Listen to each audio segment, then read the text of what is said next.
Looks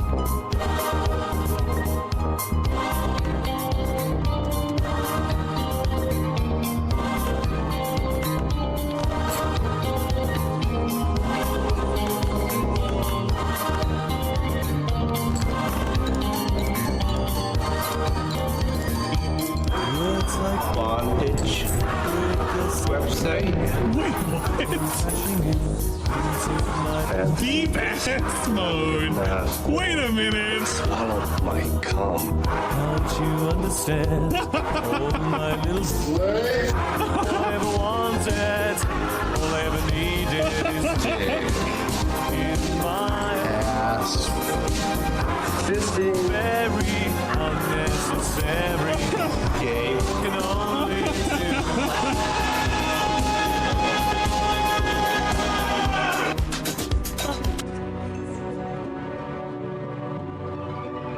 I want bread, you guys. Wait a minute. The wallet has a different color, and if you knock, you pissed me off.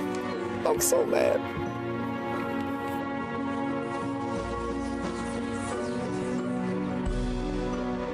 Wait, our parent Hey! No! Hold on a second! Hey!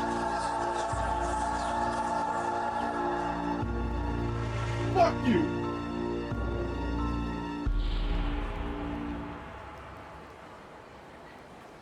Get out of my robot!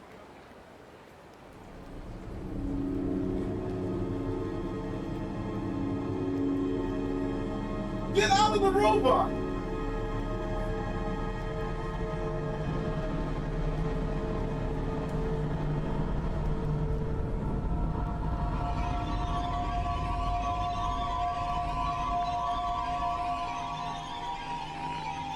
What the fuck?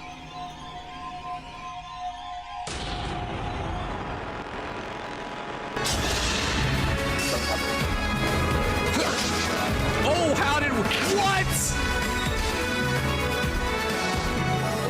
Well done. I had a 96% hit rate, and I just missed. And Mom's like, "Well done." What?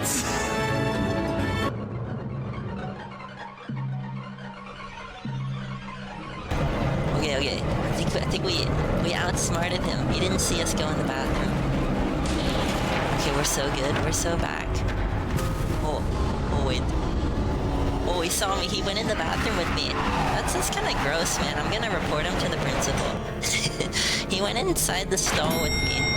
You're not supposed to do that. That's kind of like the forbidden rule of the bathroom. If there's ever two people in the stall, you know something not very nice is happening. Yeah. At least that's kind of what I like to think. Yeah, but we don't like to speculate on these things. Yes. But yeah, he did not respect the bathroom rules, man.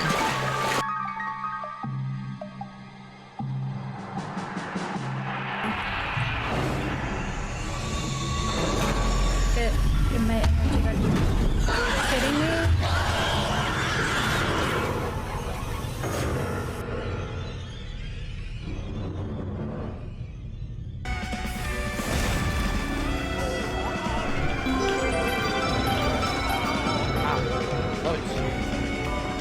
I wish you would stop saying flavorful. I don't care about flavorful. Bitch! No!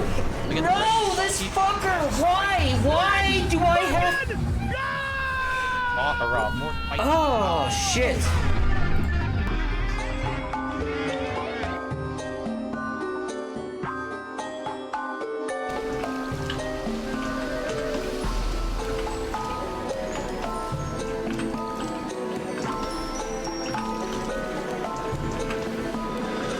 It's actually a neat idea. So it's like the piece of glass, the water evaporates, gets caught by the piece of glass, drips down into the other one. I never would have thought of that. Is it how you get glass when you're a castaway?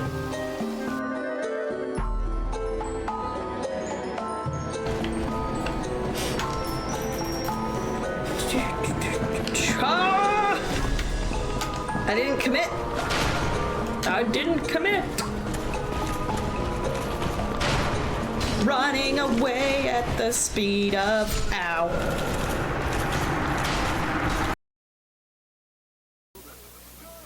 Ladies and gentlemen, Garfield and friends. We're ready to party. Ready to party. We're ready. I hope you bring lots of spaghetti. I'm scared. Come on in, come to the place where fun never ends. Come on in, it's time to party with Garfield and friends. Dancing, fiesta, romancing, siesta, samba, la bamba. Ay caramba, disguises, surprises, and pies of all sizes. Come on in, come to the place where fun never ends. Come on in, it's time to party with Garfield and friends. Come on in, it's time to party with Garfield and friends. Garfield and friends. And pay attention. There'll be a test at the end.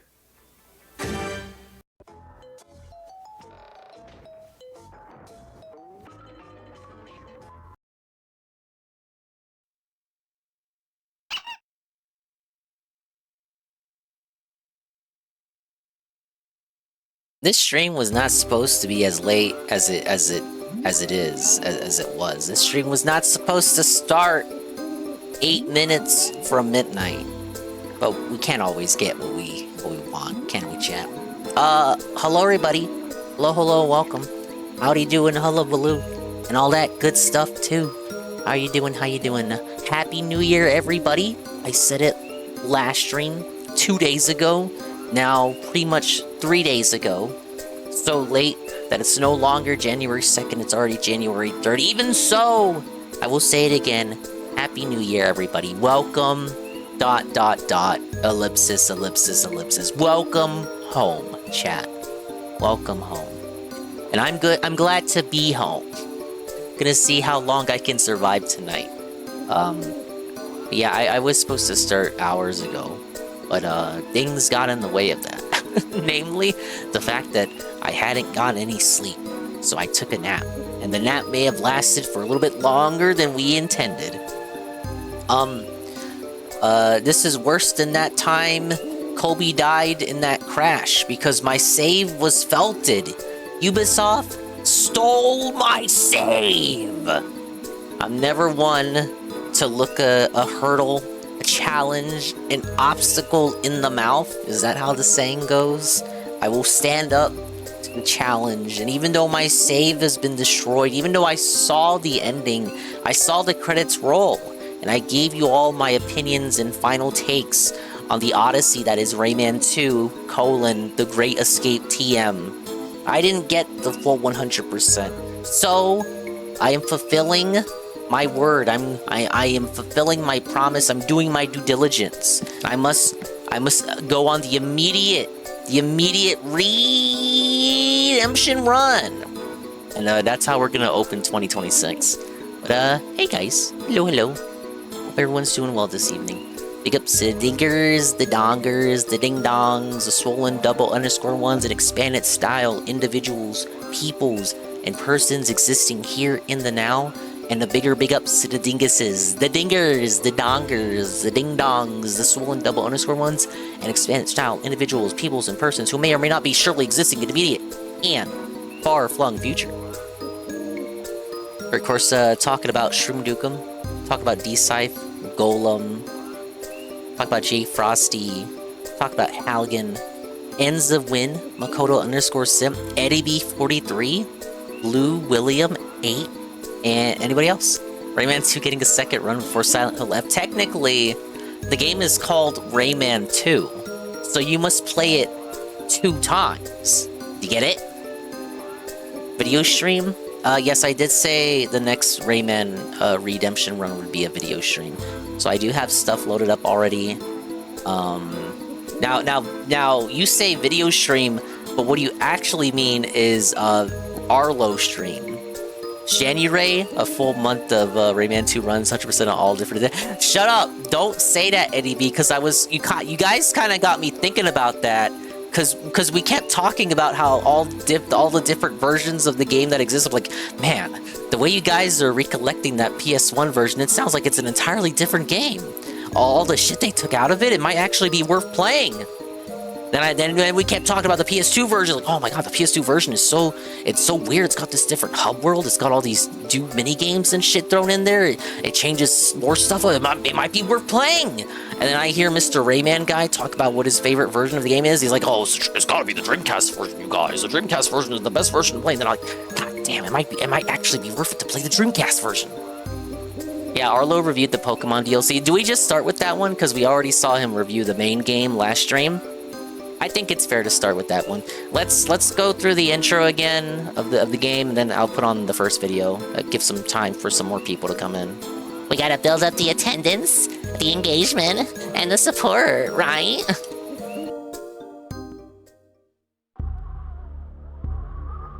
Wow, guys, it's like I'm playing it for the first time all over again.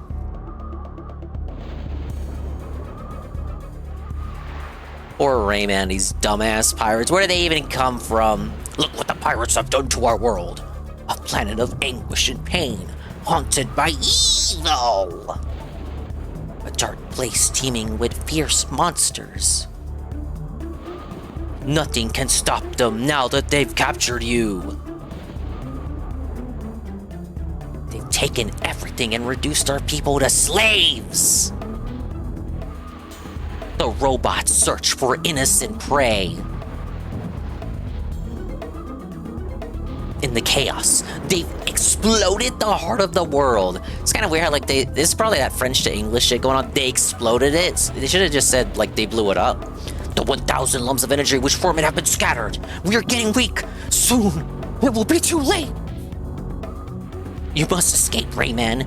You are our only hope. I was looking at the Japanese manual for the Dreamcast version, and that line right there is on the back of the manual. That's that kind of weird shit about the Japanese. They really like random fucking bits of English thrown about all their media. The Buccaneer, the pirate's prison ship, Commander, the Admiral Razorbeard. Hey, Nurgle. We're gonna 100% this game for real tonight, guys. The game starts with almost 19,000 slaves on board. Wake up, Rayman. I've sent you help. Hey, Ribsy. Yeah, it is cool, J. Frosty. Just look at any Sonic Japanese cover littered with random English nonsense. But it's all like heroic, courageous, motivational style speeches on those box arts. Water, spare us, oh, hell. The cages make it look like Glowbox is the dominant species of Rayman World. I don't know how true that is. Rayman? Hey! Glowbox, my friend! Oh, are you okay, Rayman? Not really. I feel weak. My powers have disappeared again. His powers just keep disappearing every week, guys. You know, Glowbox, I think this might be the end. No, it's not the end. Glowbox bring good gift from friend Lai. Oh my fucking god, Lee the Fairy? Are you serious? Oh my god, a silver loam, incredible. I can feel its energy building up in me. Now I can shoot with my fist again. Glowbox, we're saved. Yeah, just like one power. Those pirates are felted. All Rayman needed was just the power to shoot his fist back. Those pirates don't know what hit him. Let's go see Line. She'll give me all my powers back. Alright, there we go. The adventure resumes. Glowbox has limbs, he must be superior. Yeah, but like, look, it's at the cost of him being fat. And a frog. A weird froggy looking thing. You guys know Glowbox used to be red? This is true. He used to be red. You know how he turned blue? According to that cunty game, Rayman Origins, which is a good game, he turned blue when a swarm of blue mosquitoes all stung him all at once, and it just turned his skin blue. He used to be red, but he ate berries. He ate so many berries that he ate a mosquito by accident, and then the swarm of mosquitoes all stung him blue. Was Lobox in Rayman 1? No, he was not. Rayman 1, as far as, like, the cast goes, that would go on to continue appearing in the later games, it's just Rayman. Rayman 1 may as well be like an entirely different setting. The only thing it shares is its name and its protagonist. The lore is just reset with Rayman 2. And even then, from Rayman 2 onward, the lore is just whatever the game needs at that time. When it's like, I don't know. It's like as though the characters are actors, right? So only the relevant things that need to be there are there for that game in question. Like in Rayman 3, there's a lot of shit from Rayman 2 that just doesn't come back. Like, oh shit, I guess the biggest one would be Lead the Fairy. Alright, we got a... It's been a while since I last played it, man. Alright. We're ready. Let's get past this part and I'll put on the DLC video.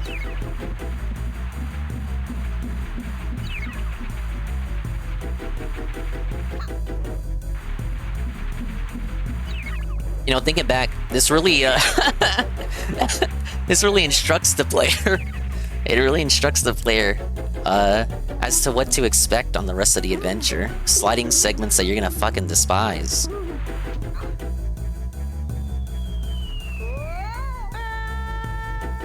Hey, Carl. Hey, Carl. I love you you too. Carl, guess what? It's a video stream.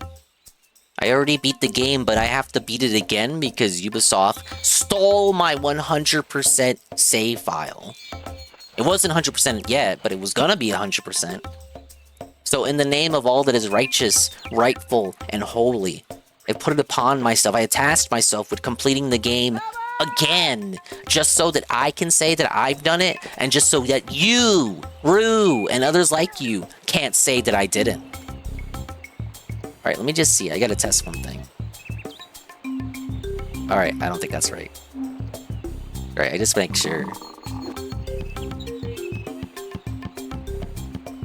I'm messing around with the resolution. Okay, that's good. Alright, first video, of course, is Arlo time. Spoiler alert, it's gonna be Arlo time for... all the time. It's Arlo time all the time. So, first video, we're gonna jump around. So a lot of these are new, or a lot of these are old. This one is him talking about the Pokemon DLC. It's simply entitled, I Do Not Think Mega Dimension is Good. Mega Dimension being the name of the DLC. It's the DLC that Phil is currently playing. Can't we leave Arlo last? No. Respectfully, no. I'll put him at 1.25. Hey, Flippy 4-man. Look, this is what you guys get. You see, you ask for the video watching streams, and then this is what you get. Cause who was the creator that I watched that put out the most videos when I was away? It was the Muppet, of course. Hey, Catsper. Hey, White 2 Kilo. Hey, Praise the Sun. I get to watch all the Arlo vids with the Digger filter. Yeah, the vids you already watched. The rap will be something tonight. I don't even know what he's doing right now. Alright, I should have it set up now. Yeah. I don't think I'll need to make this one big. Well, in case I do, there it is. Alright, yeah. I do not think the Mega Dimension Pokemon DLC is good. Hey, Pepsi 400. Wow, what a day. Big ups, Wolkman. Big ups for the Juzzy Jam. You know, watch Arlo outside of the stream. I wonder how many people that applies to exactly. This video. Wait, first wage quit of 2026? That's cool. Already getting the first wage quit of 2026? What was he doing? What fucking game was it? Tainted Grail? Oh wait, that's the one we were talking about when I was playing this game last time. It's like, oh, he's gonna quit it, but he has to quit it for gameplay reasons, because if he quits it right after they disavowed him, people will think it's because they disavowed him. So he has to give it a few more streams and then quit it and then justify it by claiming it was for gameplay purposes and not because of the devs disavowing him. Oh yeah, I know Ann's doing his 24-hour stream right now. I think he's doing some Monster Hunter chill, or I guess he's checking in on the guy now. Yeah, everybody must be live for this crash out. Okay, enough distracting, being distracted. Yeah, Arlo, Pokemon DLC, yada yada yada yada. Video was brought to you by Squarespace. A complimentary review code for this DLC was provided by Nintendo and the Pokemon Company International. He got it for free! Found your weak He spot. got it for free! Big ups Infamous KSD, Temperature. See, goddamn, the French stole our streamer's save. They're gay! Thank you for the puppy nurgle. I mean, look, this time he didn't just get it. He didn't just get it from Nintendo. He also got it from the Pokemon Company. National. It's bite-sized.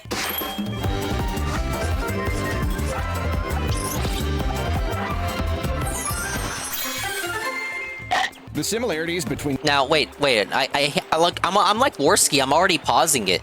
But doesn't it mean just a little bit more that he says it's not a good DLC, even though he got it for free from Nintendo? Because if he got it for free from Nintendo, wouldn't the common man's shill be more incentivized to say that it's good and not be willing to criticize it?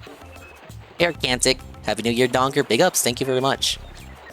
Sorry to regale you with your first English stream with an Arlo segment. I gotta replay this because I overwrote my save and I never got 100%. The DK Bonanza and Pokemon Legends ZA DLC are very funny to me. I mean, the circumstances have been almost identical. Both were announced very close to each other in the same Nintendo Direct. Both felt poorly timed and caused a bit of a stink. DK's was announced very soon after launch, and Pokemon's before launch. From the start, meanwhile, both people felt want Mario overpriced Kart considering DLC what it looked soon like they after were offering. launch. And funniest of all, they both take their respective base games and sort of remix them into a new mode with slightly randomized, replayable, timed challenges. Not roguelites per se, but with similar elements. Yeah, I don't know, it seems weirdly specific. But now that I have played both, I can finally tell you the difference between these two downloadable contents. DK Bonanza's Emerald Rush takes an incredible game with shockingly fun mechanics and an exquisite world, and cleverly repackages everything so that it's fresh and appealing in a whole new way. Pokemon Legends ZA's Mega Dimension, on the other hand, takes a reasonably enjoyable, though largely mediocre and unabashedly cheap package, and stretches it so thin you can practically see through it, because food analogies are just too fun to pass up. If Emerald Rush is the Thanksgiving Imagine you meal own a remixed sandwich shop. into a fantastic lunch the next day, Mega Dimension is a glass of fat-free Yeah, people milk are telling me about watered it. down to fill a gallon jug. This DLC sees the unlucky I'm doing Lumiose great, Sir struck Patchy. with Thank you for yet asking. another Welcome weird and Happy New Year, catastrophe. Portals guys. to a weird alternate version of the... Happy New Year, everybody. 2026. Oh my god. We're spending it listening to Arlo. Also, we're spending it telling Glowbox's kids that their daddy is dead. He's not dead, he's just like, he's MIA. Yeah, big up Sir Patchy, because everybody else coming in. Yeah, I'll check out the rep. I don't know how Tainted Grail went. I took a big fat nap. I had some barbecue. So I am full. And I'm not coughing as much anymore. Sound healthy for the first time in a while, I'm sure. Well, I'm not coughing as much. A little bit of congestion is still there. I hear it as I talk that I'm not 100%, but I'm not dying. I'm not a death's door anymore, you guys. This feverish fever has been felted. The city are opening up all over the place, and inside are a bunch of crazy strong Pokemon. Even the weakest ones are above level 100, with the strongest going up to 200. I won't spoil the mystery, but basically the city residents have got to work together and stop all of this before it destabilizes too much, and this hyperspace Lumiose merges with the regular space Lumiose. Ansha is a new character here. She's this mysterious little girl who shows up with her Hoopa friend, and for some reason, when Hoopa eats donuts, it gains the ability to bring a small team of people into these portals. So you got to just took that from that one Pokemon movie about Hoopa. create donuts so you can go into the Bizarro World portals, of course. What else would you do? The berries you use in the recipe determine how much your Pokemon levels get pumped up when you enter hyperspace, how long you can stay there before he's getting pulled reviewing that back, DLC and that any Phil's other little playing. perks like better catching or better item collecting or buffs for certain types, you know, stuff like that. These hyperspace levels, they essentially take the idea of the ZA Royale and apply it to each. King Stacks 80? $80? You know, I remember listening to a bit of the day stream while clocked in, and I was near the end of the day stream, and he advertised a night stream for Tainted Crail as being, you guys will want to tune in because it's like Skyrim. But then I remember distinctly when I was watching him play the actual game the other day, he was complaining that it was too much like Skyrim. And then we watched the Daily Wrath, and he says, oh, people aren't as interested because it's not Skyrim and they're waiting for the real Elder Scrolls. And then he tried to placate the people thinking that by saying, oh, well, actually, you know, they're not going to make Elder Scrolls 6 for a while now. It won't be out for years, so it's nice to have something to play that's in the vein of Skyrim in that time frame. So, like, guys, please show up to my stream. So when he's playing it, he's complaining that it's too much like Skyrim. But when he's not playing it and wanting you to attend, engage, and support, he advertises it as being like Skyrim. Like, that's why you want to show up. And then when he plays it, that's the complaint, is that it's too much like the game that he advertised it being like. That's like if I played Rayman and I was like, hey guys, if you like Croc, you're gonna want to show up for the Rayman 2 stream. And then I play Rayman 2, I'm like, man, this is too much like Croc. I don't like this shit. Like, what is this? No, Phil would sieve if he had to play Daggerfall. I would sieve if I had to play Daggerfall. Each of the other activities you find in the base game. So, base game Royale has you You could enter an even area play and see Morrowind. how many trainers you can take out within a time limit. Corey Zoomers! Corey Zoomers! What? No, you're supposed to be in Canada! No! Welcome in Koizumers and the Koizumer Chads. Whoa! Welcome in. I'm getting better. I'm not as sick as I was last week. I still feel kind of sick, but the viewers are saying, wow, Dingus, you sound healthy for the first time in forever. Thusly so, I am punishing the viewing audience by forcing them to watch videos from a Blue Muppet. And in the background, I'm playing the video game. So I finished Rayman 2, as you well know, because you were there when I beat it.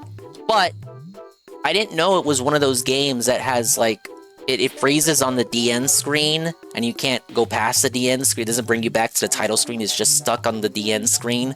So I overwrote... Your weak spot. I overwrote the emulator save. There it is. I overwrote the emulator save. The Koizumers people, you'll get a laugh out of this. I overwrote the emulator save, not realizing that it would be stuck there. So I didn't get my 100%. And I overwrote my only save. And then I never made an in-game save, like within the actual game, because I'm dumb. And I like 100% in games just to say that I can do so. So I'm gonna do, I have put it upon myself to replay the game to get the 100% that Ubisoft and Yves Guillemot personally stole from me. And thus the journey begins anew. But thank you for the raid with the party of 19. Big ups Urban Undead, big ups Kai Wolf, big ups Punkish. Hope I'm saying that right. Thank you Infamous KSC, 10 but cheer. Don't worry, Raiders, Dingus will be back to his regularly scheduled illness next week. We'll see how long it takes before he gets sick in 2026, guys. But yeah, welcome and thank you so much for the raid. Happy New Year. If you need a raid and run and go eat, go drink, go get something to eat, go get a bite, go walk, go stretch, and do all that post-raid shit. Don't let me keep you.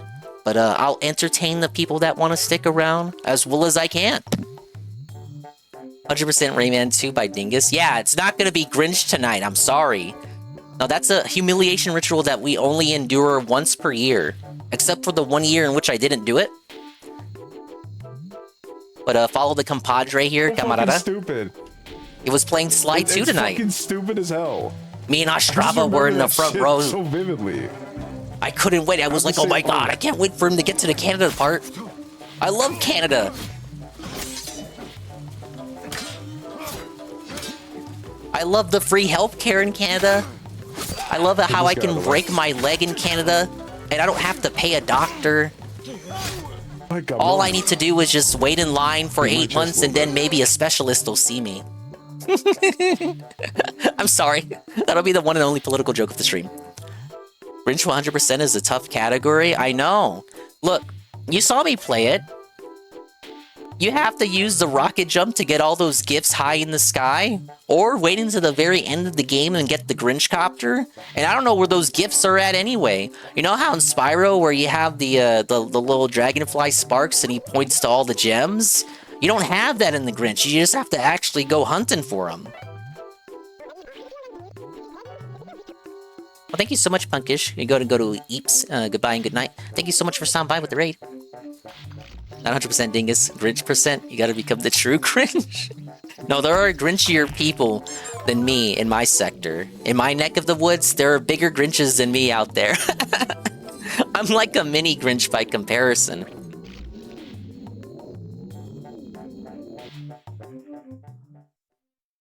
But thank you for tossing stuff at my face, Skywolf. You are the appreciated viewer of the stream. Every 2 or 3 streams, I switch it up and pick a new follower to appreciate. So you might see your name in the redeems list. This doesn't mean I'm a stalker, it just means I randomly picked your name as the viewer to be appreciated. Alright, well I'm back at the world map. This is allegedly a 5-hour game to 100%. Do you believe that, Zoomers? Because I don't. 27 minutes in, and I'm in level 2? I don't think we're gonna 100% this in 5 hours. It's just a little hunch. Alright, but yeah, since I already completed the game, I am using this stream as an opportunity to, like, you know, do a little video reacting in the background. Just kind of what I do when I'm playing something where it's like, you know, I've already played it before, or just something that I would consider inconsequential gameplay. So I will be watching videos. I have a Pokemon DLC review here. This is by an individual named Arlo, who my viewers all love, I especially love. And he is reviewing the Pokemon Legends DLC. Hey, Scrumbles. I appreciate you. How's about that? Well, thank you so much, Kai. Now, we have another Kai in our neck of the woods.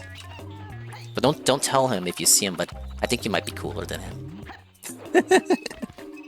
I do the Dingus Cruise viewing ceremony yet. I was supposed to do it for the New Year's Day stream, but coupled with the sicknesses and all the... Well, there's a lot of hustle and bustle going in the IRL, in reality sector at the moment.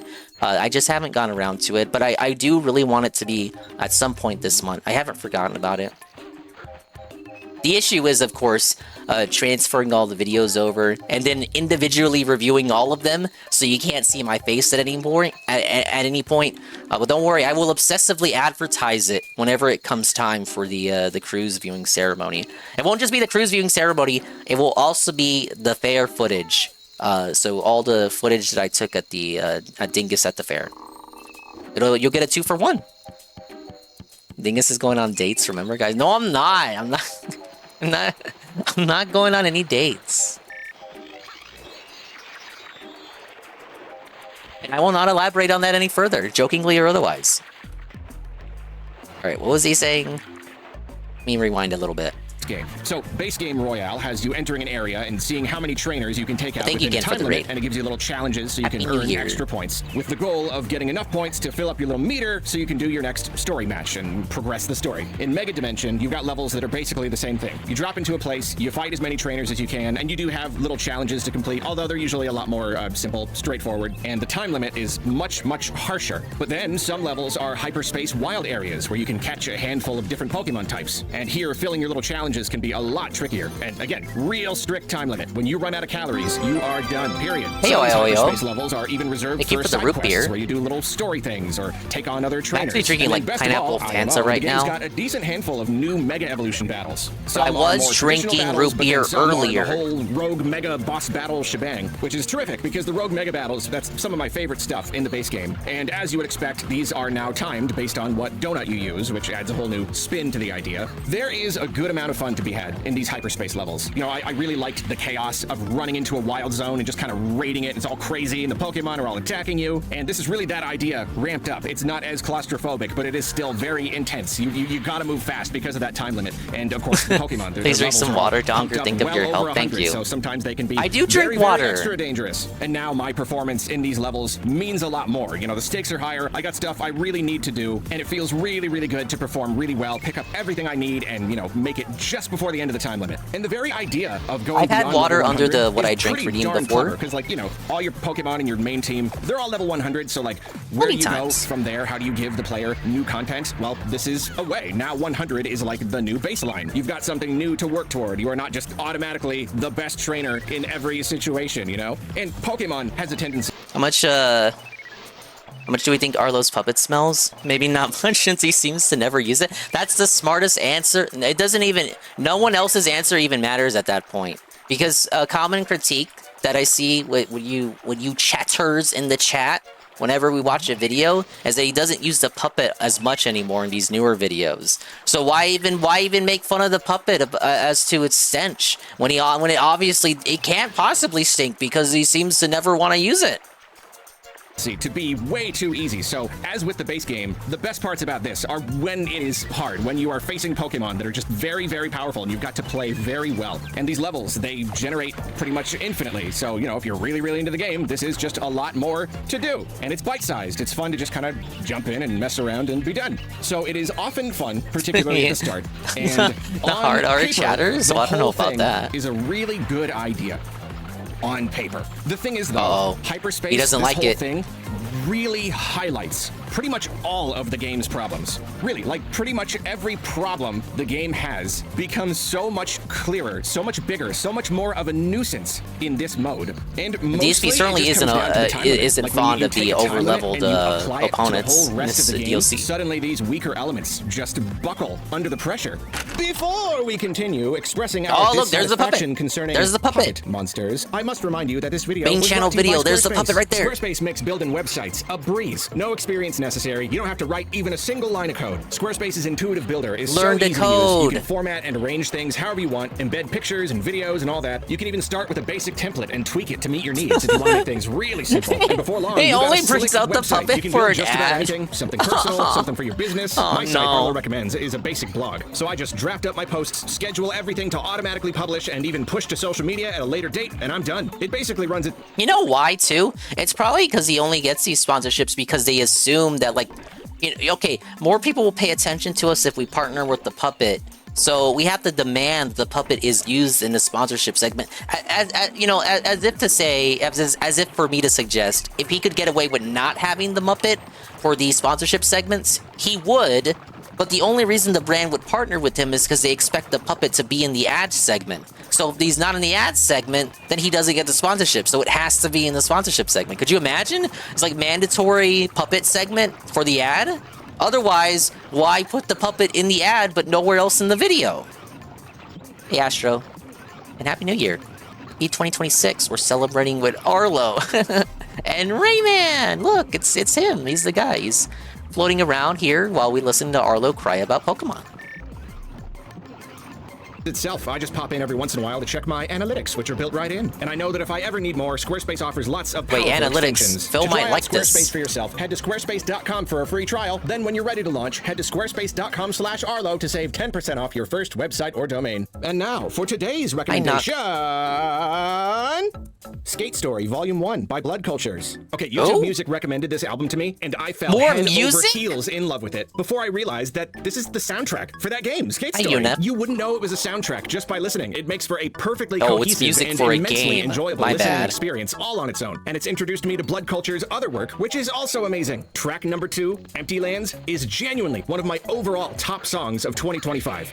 Thanks again to Squarespace. Now we can get back to doing that thing that we love to do so much. ZA's platforming elements are Hey, really, Rencheck. really undercooked. Like you're supposed to be climbing up and I'm around sorry, I buildings and jumping foiled and your New gliding, Year's and yet just resolution. The controls, the way the character moves, the way the city is made itself, it's just very clunky, very underdeveloped. It did get the job Don't worry, done, guys, it's a and negative kind of a video. novel new thing for Pokemon. It's a negative video. He doesn't like the DLC. It's negative. It's negative, Arlo. We like Arlo when he's being a real critic. So it kind of evened out a bit. But now you've got these areas and you've got all this stuff you need to do, and you need to do it on a time limit, and every second matters. Oh, well, suddenly every little trip and tumble and fumble is 10 times more frustrating. It is 10 times more absurd that I'm expected to do any of this when the world and the controls are built the way that they are. Oh, and don't even get me started on just like trying to get around these buildings. Trying to find my way onto the top of a building. I think that was probably my least favorite thing about the base game. Temperature. Running around in circles, advance looking Auntie for a over ladder Arlo? or those, like, warpy pad I haven't things, seen his Auntie. or trying to figure out how to get from one roof to another. Thank you. But my glide thing is off by just like a single inch. It was just so frustrating. And now, again, it is that times 10. Now, I really, really desperately need to know how to get to this place, and I just can't figure it out. I'm constantly struggling. Hey, And Red even just, Animator. like, approaching Happy the New levels Year. themselves, even when you're out in the regular world. Now you've got that many more missions that you've got to like find in a weird corner or up on a roof somewhere. It's annoying. And like Pokemon being stupid in the base game, it happened every once in a while, but it wasn't really a problem, you know? Like every once in a while you try to attack another Pokemon. He literally called the DLC a glass of skim milk watered down to fill a gallon jug in his food analogy. I get what he means, but why put it like that? Why even make it a food analogy? Not even getting it for free could make Arlo sweet for it. Doesn't that mean, like, come on, it's negative Arlo. It's the critiques you wanted from yesterday, today. Pokemon or an object, and if the Pokemon can't like run to the spot that they want to, then they'll just like run in place for several seconds before He like ate then all the launching attack, brownies. or they'll just miss He did, altogether. though. He really Yeah, did. like it's not so frequent that it like breaks the game. It's a minor annoyance. But now you are always up on buildings. You are always surrounded by obstacles. There are these floating Pokeballs, and they have items, and they've got all of the berries that you really desperately need. So, and almost every single time you drop into a level, one of the challenges will be break however many floating Pokeballs. So between everything, you are constantly finding yourself in weird places or on weird ledges and trying to hit things with your Pokemon. Sometimes, like, in the heat of the moment, like you're getting killed by wild Pokemon and you just need to do this one thing, and yet the game will always, inevitably, like, target the wrong slime pile or just, like, whatever. Your Pokemon will always be running up to that ledge and just running in place for several seconds before they launch their attack. See, again, 10 times worse. It happens over and over and over Hey, again. Mari. These things were minor Welcome in. annoyances, but Happy New now Year. they are so common. I'm not exaggerating. I'm really not. This is something that happens and like messes me up so incredibly often. I can't. The only Switch 2 game I'm looking forward to right now is Yoshi. I need a Direct. Well, obviously we're gonna get one come February, General Direct. I did like Aces. I will sweep for Aces. So hopefully Fever is just as good as Aces was. I feel like Aces only gets a bad rep because Super Rush was so super rushed. And of course Strikers Battle League was Strikers Battle League. But Aces, at the end of all of its content updates, was a fairly competent game. So now you already have that foundation set for Fever, so if they just, keep that going, Fever should be good.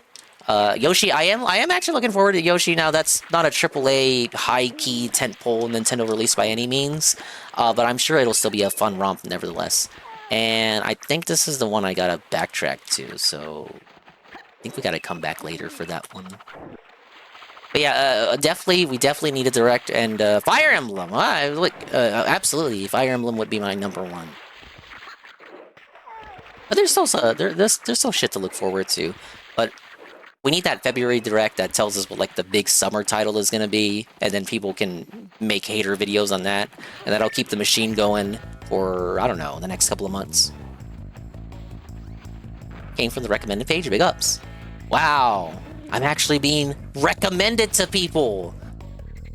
We're really going places, guys. even tell you how many times I have failed to get the last January extra Nintendo special games, Animal gold Crossing floating Switch 2 Pokeball, edition. or do the last thing I needed, fill the I'll last check that out. challenge because of some Unironically, I annoying will. little controller thing. It did this when I wanted it to do that. Oh, these two actions are assigned to one button, and the game thought I wanted this, or my stupid Pokemon Oh, just Arcantic, would you gotta not hop on attack Three when I needed Houses. it to. It's really constant. And that gold ball, here's the thing. When you fill all of the challenges, then a big, humongous gold Pokeball filled with berries World appears domination soon. somewhere in the level. You never know where it's going to be. But this thing, it's almost like the reason you enter a level. It gives you so many berries that, like, if you don't get it, it can make one of these levels, like, feel pretty much worthless. This is how you And dong yet, play. Good luck finding This is how it. you dong Good play. luck finding it. And even if you do know where it is, good luck getting to it in time with these awful controls. And All these I know is stupid Edelgard did Pokemon. nothing wrong. That's Sometimes it's a true. good feeling. You get it Don't right let at the last Demi second. sisters It tell you with the time limit, otherwise. It adds a certain intensity to the experience, but especially as I got further and further, missing it. Dimitri sisters are cooked fangirls. They're cooked Yume Joshis, I think is the term. No, we hate Dimitri in this household. Honestly, though, I think Edelgard's route was done best in the fucking Muso game. But no, yeah, do play Three Houses. It doesn't have a Switch 2 edition or even a Switch 2 update, which fucking blows chunks, because the textures in that game look like dog shit. There's one thing that I think everyone will agree Engage has over Three Houses. It's graphical style, animations, and just, maybe not art style. But the actual in-game graphics of Engage are better than Three Houses. And I'll even argue the gameplay of Engage is better than Three Houses. But obviously, everyone's gonna perhaps correctly say that Three Houses has the superior story. Hey, GPM. Captain Kirk is back, dingus, is he? This is barely tangentially related, Nurgle, but I hear they're bringing back Stargate. Thoughts? Favorite dingus game? Happy New Year, my mijo. How do you spell mijo? M-I-J-O, mijo. Like the Mexican mijo. I know! I'm supposed to know, GPM! It was posted in the Dave channel. Yeah, that's why I'm telling you about it. Because that's where I get all my news nowadays. I get all my news from Baby Park and hashtag Dave. I don't know, did you watch Stargate? Stargate, my only experience with Stargate is that it was the show that came on after all the cartoons were done on Saturday.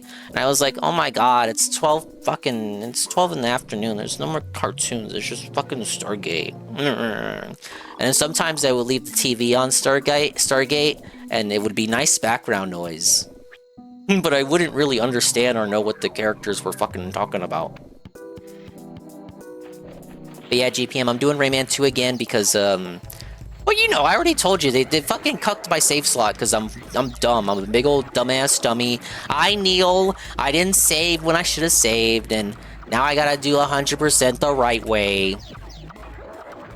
But yeah, welcome in, Happy New Year. I'm saying it on the mic so you hear it personally from me, GPM. Happy New Year. Stargout is back. Is Dave a fake fan for Stargate? Unless this was boring as shit.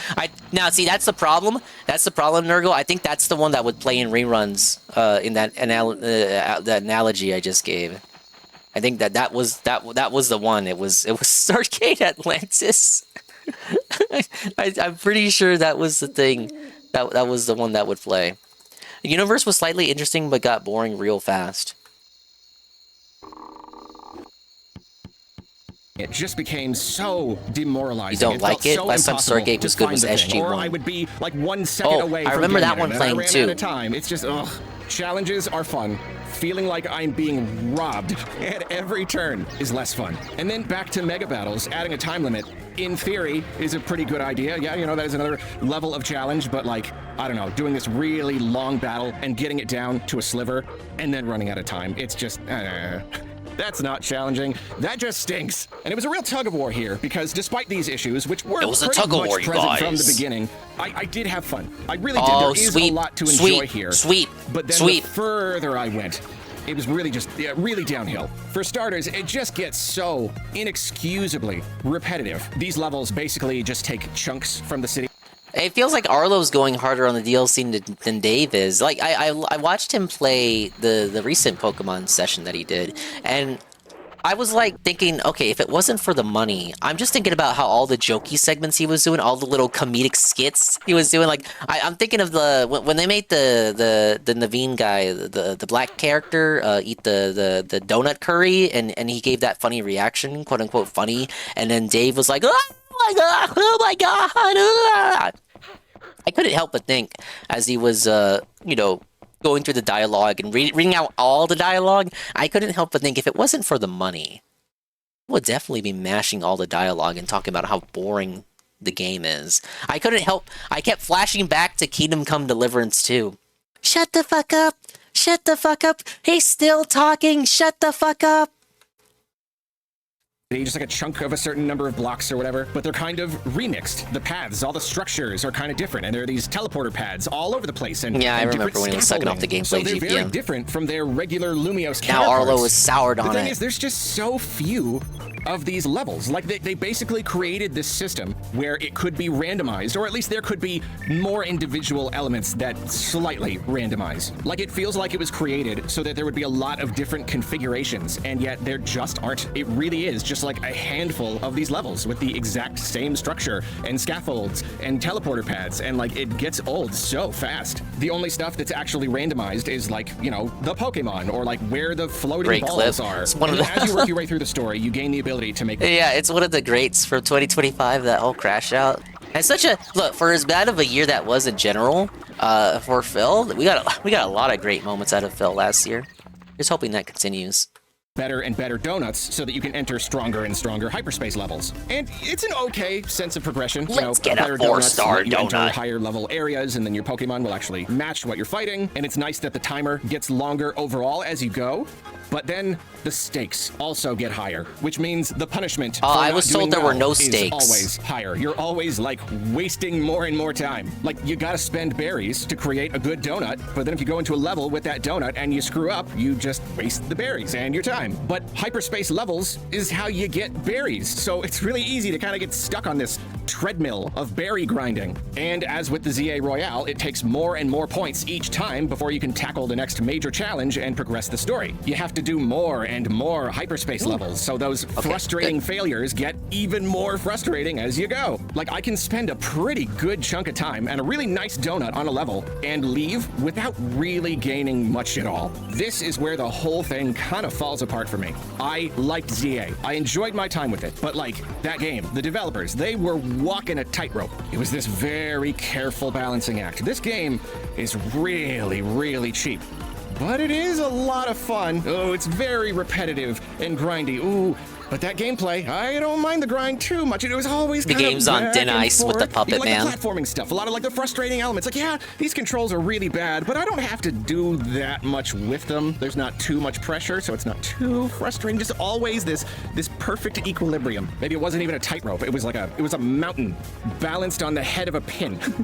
Just like this huge thing, so delicately balanced, and it would wobble sometimes, but as long as it didn't tip over, everything was okay. But man, they just could not stop pushing it, could they? I am okay with economical design. Taking a thing that you've got and making a new thing with it. Taking the old levels and doing something new with them. These levels are familiar, they're enjoyable, so a new spin on them is also its own kind of enjoyable. You get to cheap out, you save money, everybody wins. But like, you can only take that so far. The fans and don't DLC win. is supposed to bring in new stuff, pretty much like across the board. The DLC is where you do something new. But there's just barely anything new here. Like, even just in terms of like aesthetics. Well, and, how much new overall did the DK character. DLC It's just the really same thing, do? but barely different. Like, this is supposed to be this bizarro world, and yet this like More like a super repackaging washed of out, the existing completely gameplay empty, under a featureless roguelite city. skin. It's just boring world. It's not bizarro. I'm just bringing that at up all. because It's he just praised the there. And DK as the DLC story at the develops start. and you learn about the nature of what's going on,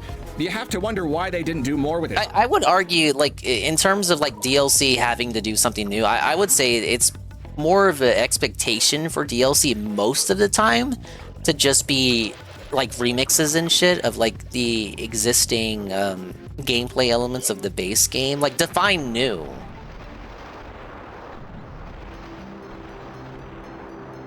Like, this really does feel like it should be more weird for what it is. There were barely any new environments created for this game. These are almost exclusively reused places. And see, that wouldn't be so bad if they had more places to pull from, but that's the thing about the base game. There's just barely any places. There are barely any unique spaces to go. So this is like a handful of Bizarro city blocks and like Bizarro restaurant and Bizarro sewers, and like that's almost all of it. So the cheapness was already annoying, but it was still in something of a balance. But now, it's just so cheap. It's just too cheap. And in the gameplay, the repetitive, grindy nature, I didn't mind grinding through the Royale. I had enough fun while I did it, and I didn't even mind the post-game too much. It did get like a little bit much at the end, but you know, I did it. I got to the end. But like, what are you giving me here? What are you giving me in this DLC? More grind? I'm shocked. Like, a lot. Arlo's he's so quick to rage quit games. DLC has or like a board quit rather. As well, like the base game, which the DLC post game. A good thing content-wise, but like Thank you, that's Jesse. when it gets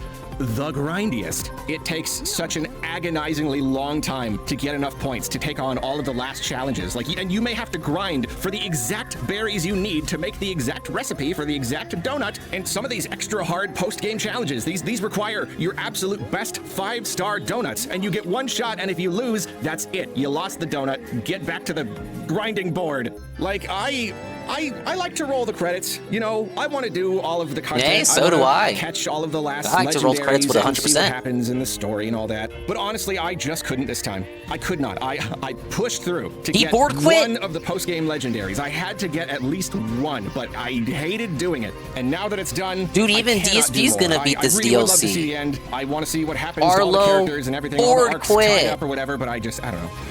I respect myself too much. I respect myself too much to grind for another Colbur berry, or to grind for other berries so I can make special recipe donuts to hypothetically increase the number of berries that I get if I go into a high-level place and perform well enough, and I end up getting the gold Pokeball because they didn't hide it in some stupid corner somewhere, and I only had 5 seconds to find it. I don't know. I just can't do it. Like, you know, I'm sure there is a good to be getted. You know, if I stuck with it long enough, you know, a lot of this probably is a skill issue, I guess. Maybe. Well, at least you're being honest about it. He said it. Skill issue. Just too many blatant flaws for me to get around. There's just too much friction for me to care. Like, this is a Pokemon video game experience where the Pokemon design philosophy is more clear than usual. What is the Pokemon design philosophy? Well, I am not a Pokemon developer, but just based on what I know about these games and how they have very small budgets and very strict timelines, it seems that they come up with their idea, they design the game, they make the game, and then that's it. None of this, like, tweaking things here and there. Like, how does this part feel? Oh, well, we realized that this element here didn't really work, so we had to back up and change it. No. This feels like a thing that probably sounded really good on paper, and it worked well.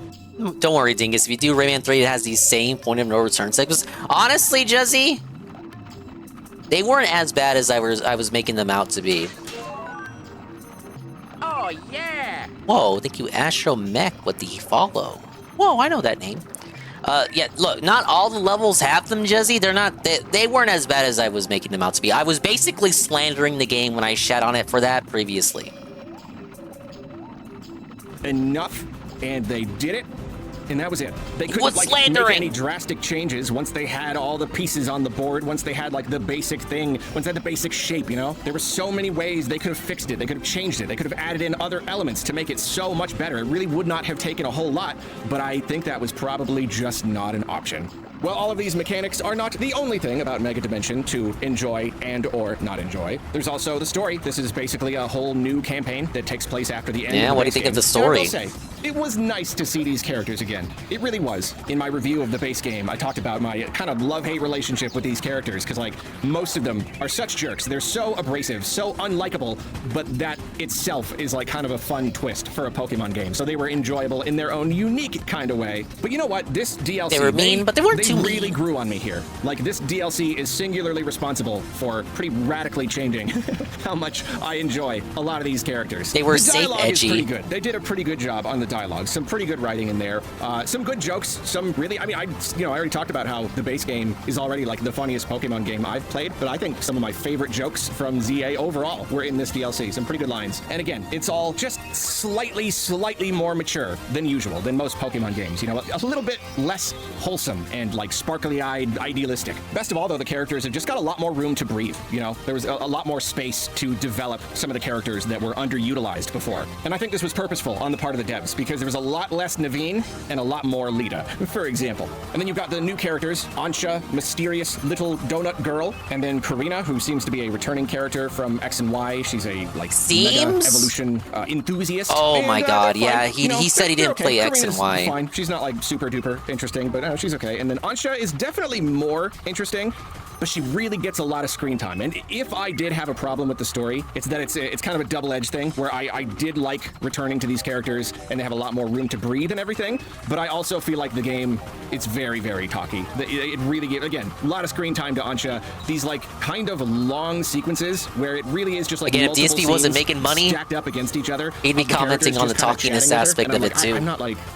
She's a new character. I'm not that invested in her. Capitalization. It did get a little boring. Obviously, it would be a lot better if there were more, like, story events, you know, cutscenes and whatnot. But for the most part, it's really just talking heads. Although, back on the plus side, I really like how much this game references the greater Pokemon world. And, you know, base game was already really good at that, but if you liked that, Based there's on like what? so much more of that here. They'll just get into casual conversations and just bring up other regions and other events and characters. And I really love how much they're doing this now. I really hope this is a trend going forward, because I don't know, it really does help me feel like this is one big ongoing world. Like the game's always felt so disconnected to me before. So like this is really nice. They're really just kind of meshing everything together. Like, you think this the is games have Lumiose, felt so it's X and disconnected? Y, No. But then there's been like a whole bunch of... If you think previous Pokemon games felt disconnected from each other, you probably went through the whole game not talking to any of the NPCs.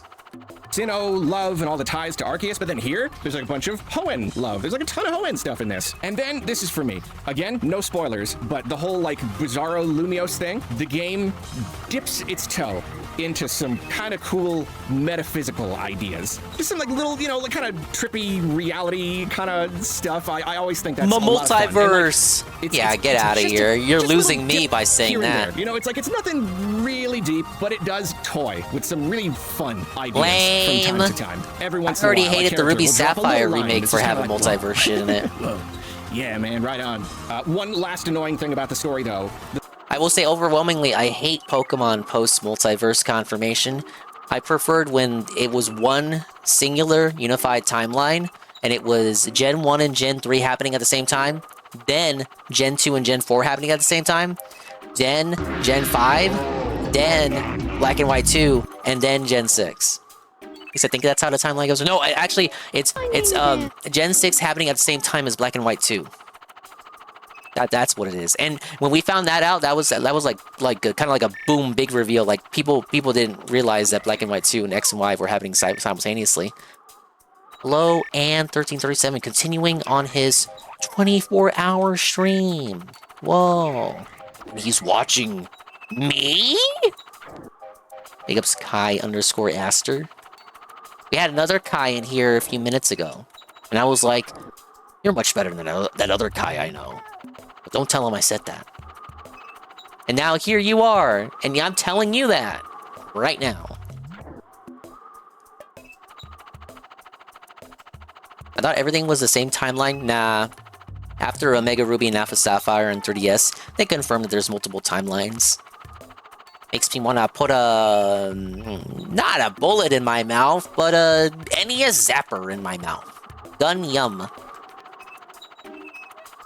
The story gives you a lot more just like battles with the other characters, which is a lot of fun. There's a lot of these like 2-on-2 battles, and I don't know, they're fun. The dialogue is funny. They act almost as kind of like a reunion with these characters. But then like this DLC is meant to be played exclusively at level 100 for your entire team, and these trainer battles, they're all level 75. I don't get it. Like it's not a huge deal or anything, but it's just like what though? Like why though? Like what? I don't. It's supposed to be so little Billy can beat the game. I don't get it. Idiot. As with the base game, there is, of course, fun to be had with Mega Dimension. I can say I enjoyed my time to a degree. You know, the basic loop was fun for a bit. I had some good times with it. The new Rogue Mega Battles, those were cool. Just like a lot of good fights. Oh, was that just, Diantha's theme here for like Ancha's team? Like remixed there? That's kind of cute. And I'm glad that I got to enjoy the story and the characters and all that. It's just the whole thing scraped its butter over way way too much bread. In the adult world, we sometimes enter deals. Yeah, I mean DSP, Jesse. You know what I mean? Like if you've ever bought a used car, you know exactly what I'm talking about. Like but Arlo sometimes didn't buy if you it. want a thing enough, you pay the price. You know? I hate when he does this, when he gets like a free game and then tries to like make a determination of whether it's a ripoff or not, because it's not the first time I've heard him do this, where he tries to relate it to the struggle of the common man who has to buy these $70, $80 games coming out that feel like, you know, it's a Nintendo game, but like I don't really feel like it was worth my $70. But it's like, Arlo, you got the game for free.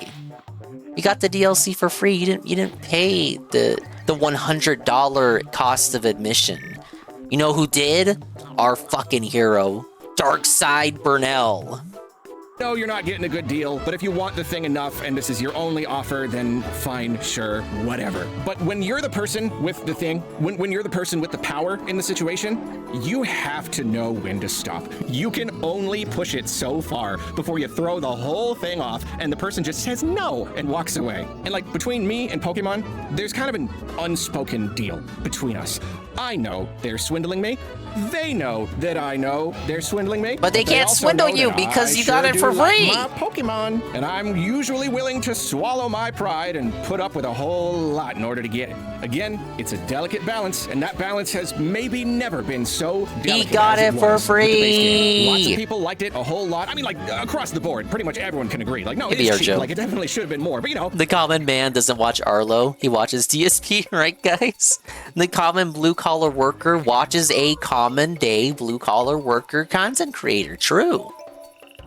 there are plenty of people who still loved it to pieces, and then a whole lot of other people who think this is an absolute insult to gaming. Me, I was somewhere in the middle. You know, a lot It's of an problems insult with the to game, but gaming. that combat was just so good. That real-time combat, it really propped the game up.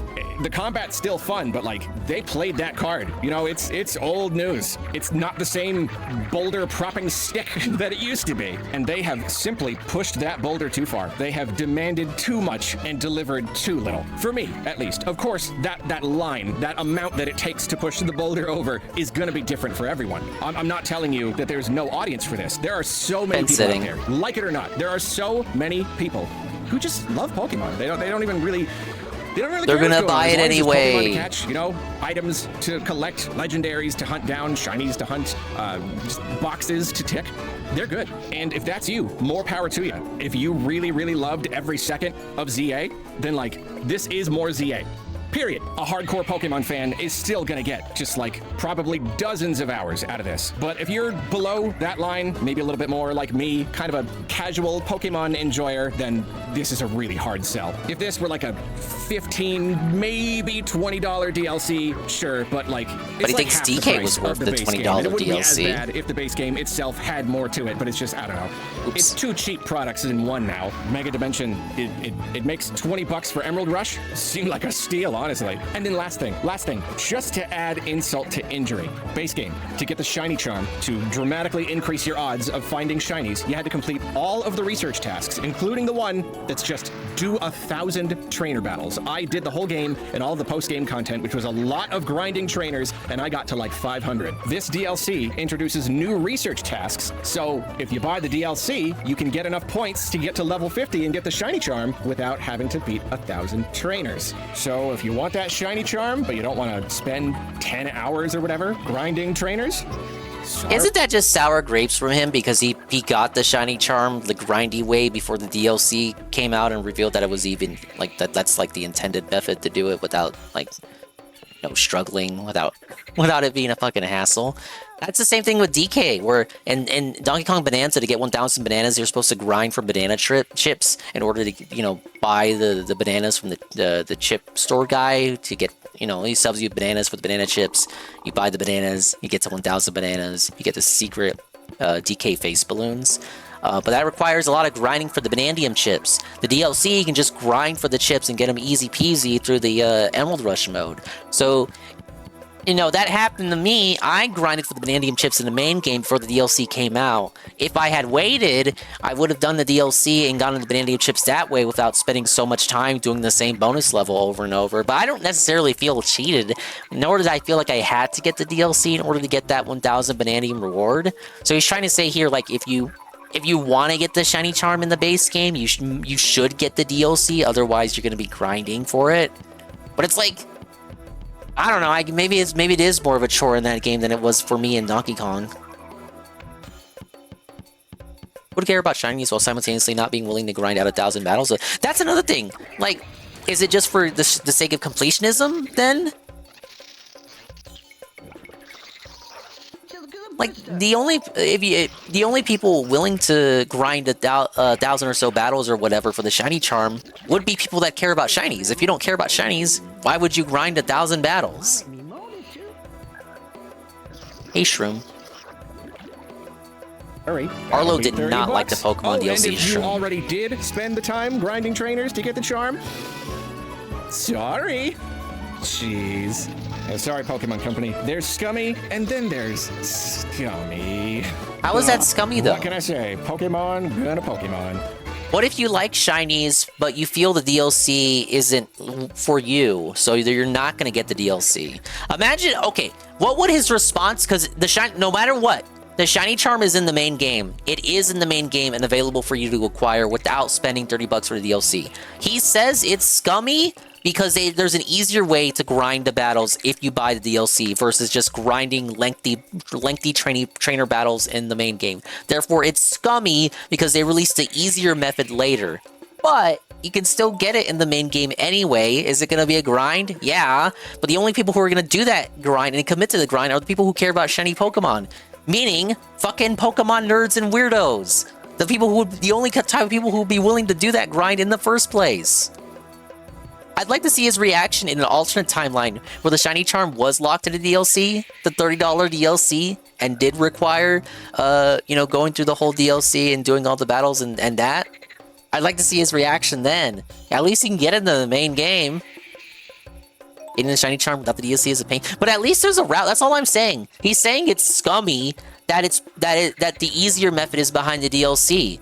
Wouldn't the actual scummy method be just locking it straight up behind the DLC? Wouldn't that actually be scummy? Remember when Phil was doing that Mexican accent in one of the Pokemon games? That was the Scarlet and Violet. Hey, it's me, Nemona.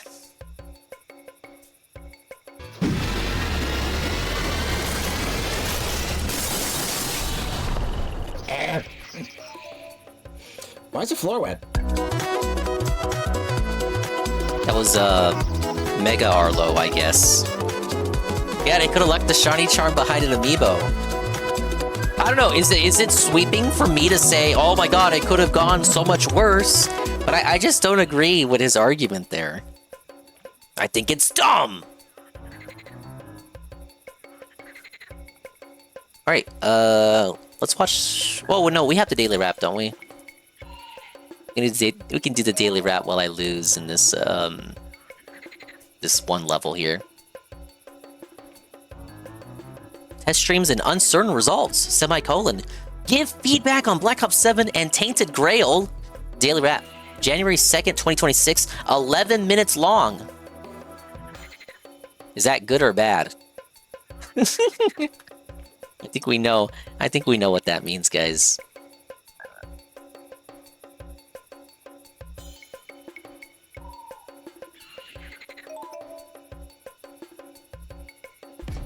Good evening, everyone. Here, and welcome to the Daily Wrap for what was Friday. Sorry. Hold on, Phil. Hold your horses, bud. We want to hear you at one-time speed.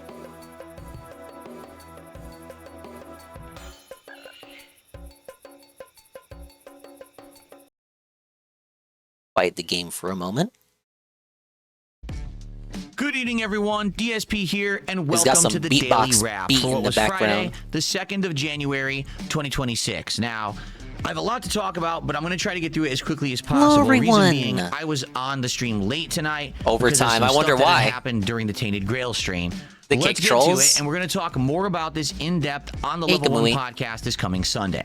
So Let's talk today's more about it. streams, both of them, Blah, were meant to be blah, experimental streams. Oh, The that's first the- stream that's was the a major narrative. stream of Black It was Ops just an 7 experiment, with my new guys. equipment to see if I could play better and if it would actually engage an I audience was just to the testing point where with they you would guys. want to actually come and Me support playing a Rayman 2 full again Black right Ops after 7 beating it the daytime first time stream. is just an experiment. The late stream. I just want to see how much you was a guys Tainted love Grail Rayman 2. late night chill stream where I was going to see. Yeah, I want to see if that Tainted different Grail could audience shows fit up for into Tainted that Grail. late night slot of hanging out and relaxing and interacting. It did as not. opposed to a major daytime stream of narrative progression.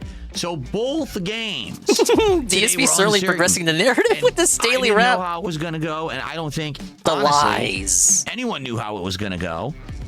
So let's talk about that because there was some interesting results. Sadly, the results were heavily skewed by my trolls, so let's talk about that. Yeah, So what do you mean by that? I wasn't there for that. And the thing I don't know what was, happened. I think whenever I play one of these multiplayer games these days, there's different elements and different people who show up.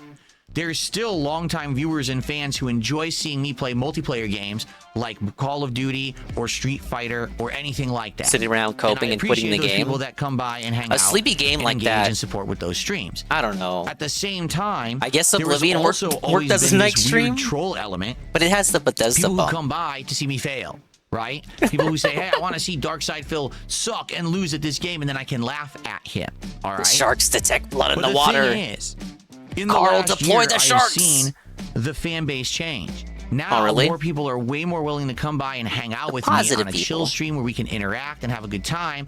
A stream where they could do a lot of advice towards the game I'm playing, for example. Advice? Rather than a Question multiplayer mark? stream. You mean Because when I'm playing Call of Duty hand-holding? multiplayer, I can't really be talking with the audience at the same time. You have to wait for the matches to end to really have that level of interaction. I mean, even with Arc Raiders, even though that's very Arc action Raiders. intense, I could still talk with the audience during it to learn about the game and stuff like that. I ask questions, they answer, and stuff like that. You see what I'm saying? So today, get I it? had to go with Black Ops 7. Really great stream.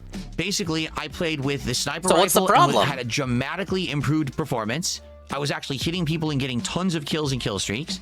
Then I went to a melee class / shotgun class, and at first I was trying with the melee and it wasn't really working, so I switched over and just started getting all these shotgun kills, and it was working. And in fact, I found out that there was this boring weekly gameplay challenge talk. from a couple Get to the weeks ago crying. that if I got some point-blank shotgun kills and also SMG kills, I could unlock this new kill streak drone that would actually do sniping in the air. And I was like, oh, that sounds neat. So that should probably be my goal for the rest of the stream. So for the final third of the stream, I switched over to the Carbon SMG, and I was doing well with that too. I was mowing people down with this thing, You're getting doing kill great, streaks King. and doing really well. So arguably, a 180 turnaround from the performances that I was having in Black Ops 7 previous to all this equipment upgrade. Okay? So, the stream itself, gameplay-wise, went really well. But how exactly did the stream go in general? Well, here's what happened. Attendance was good. Engagement Fans support were showed up bad. and hung out on the YouTube side. He said it. And You we're know, he having a said good time attendance and was we're in, was interacting with me and okay, helping me and talking like usual. but the engagement My was down. trolls all went to the kick side, and they thought that they were going to make As they this a always big do. party of making fun of DSP sucking. But guess what happened? You got I good at wasn't the game. sucking. So instead, what The they tried to do narrative was distract tumbled. me by saying horrible things in the chat about me, about my family members, My them and their wife. million sock accounts. Essentially, the whole Kino Casino holdover crowd, the losers. The losers came in and crowd. tried to derail the entirety of the stream. I just ignored it. They were literally going there with the stupid thumbs down emotes and everything. I don't know. He says I'm Kino just gonna Casino completely ignore holdovers. that chat, I and think I'm just it's gonna more play just Call like of raw Duty. Bill chat. Okay? People coming over to have some Overall, fun. The stream did decently. It wasn't the best stream ever. That's not It me certainly wasn't the antagonizing or worst. It was kinda villainizing middle them. of the That's a. I just think it's more likely decent that. engagement, decent Yeah, the attendance, dingus and crowd. decent support. All right. Oh my God, the so aggressive lip the thing smacking. is, I wasn't upset. I was hoping that it was going to do a little better. I think what I'm going to do is Yeah, next it's like, week I'm I don't gonna know, try Call of Duty 30-70, as a Carl. late night stream again and see if it goes a little better. The earlier stream this week Like, did people go a know little what the better fun when it was a chat late night is. stream. So they go over there to have So fun. maybe we take a second go at that and see how it goes next week. Okay. So the Call of Duty stream was all right. And then tonight was Tainted Grail. So I kind of determined Call of Duty might be a late stream next week. Let's see. Tainted Grail tonight. All right. Uh-oh. I really liked it. We advanced But- the game. We advanced the plot. My build got a little bit more interesting because instead of just spamming ice, now I had a wand and I figured out how to use the wands effectively. I actually got a few new wands that I was able to use in the combat. They actually added some variety to the combat, so it always wasn't just like a one-note combat anymore.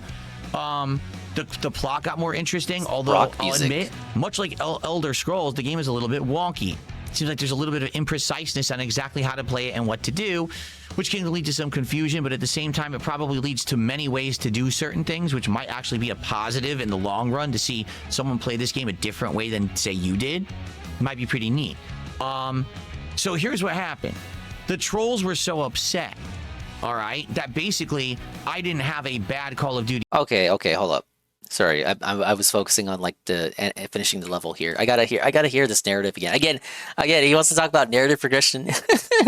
Narrative progression in Tainted Grail. There is certainly some narrative progression going on right now. What I'm hearing in my ear. Things which might actually be a positive in the long run to see someone play this game a different way than, say, you did. Well, thank you for the 10 bits, Kai Wolf. I'm sorry, this might be a very confusing segment for you. We're just having a little bit of fun here. But thank you so much for the 10 bits. Okay, so let me rewind this. To some confusion, but at the same time, it probably leads to many ways to do certain things, which might actually be a positive in the long run to see someone play this game a different way than, say, you did. Freaking AI butt rock in the background. So here's what happened. The trolls were so upset, all right, that basically the trolls were so upset. That's the narrative, Carl. But instead did well. The trolls were upset that he had a good Call of Duty stream. They decided to he said it was okay exactly when the day stream ended. On the Tainted Grail stream. In addition, keep in mind, they already want to try to ruin this playthrough for me because I got the game gifted for free from the game devs. They went and harassed the game devs after the fact. Oh, okay. And said they were threatening to down. Okay. Whoa. I have not been watching I've not been watching the streams of this game. Is this his first public acknowledgement of what the trolls did to the devs? Yes or no? Or whereupon the crash out tonight, did he finally acknowledge it? Because I thought he was keeping this under wraps and not directly acknowledge what had happened on the stream. Certainly the day after, I didn't hear an acknowledgement of what happened on the Steam forums and the devs disavowing them or whatever. Did he actually crack and finally talk about it? Ralph brought it up. Ralph brought it up? He said it tonight. He's cried about this before. No. I can't believe Ralph brought it up. I listened to Matt at the internet today, and Josh told me literally nothing of substance happened on that interview, and it was not worth watching at all. So I took his word for it. Exactly the same thing on the Tainted Grail stream. That was a good dingus clip. Thank you, Carl. They already want to try to ruin this playthrough for a little me clickbait. Early April Fools for free from the game devs. They went and harassed the game devs after the fact and said they were threatening to downvote the game and do all this boycott of the game because I had gotten a free copy, which made the game devs, of course, put out this PR statement that, oh, we didn't specifically select Darksideville to get it or whatever. A whole bunch of people got it. You know, this wasn't an intentional thing, which I said right when I got the game. I said, this is not a sponsorship or a promotion. They are just sending out this collector's edition copies of the game to people who are interested.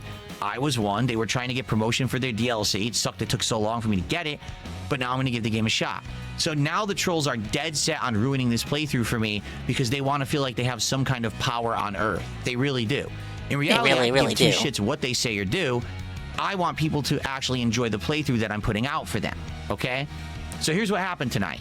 Look, I'll tell you my stance. When this happened, I was like, well, why can't Phil get a free game? It's going to lead to more content. Why should Darksideville not be allowed to get a free collector's edition of a game?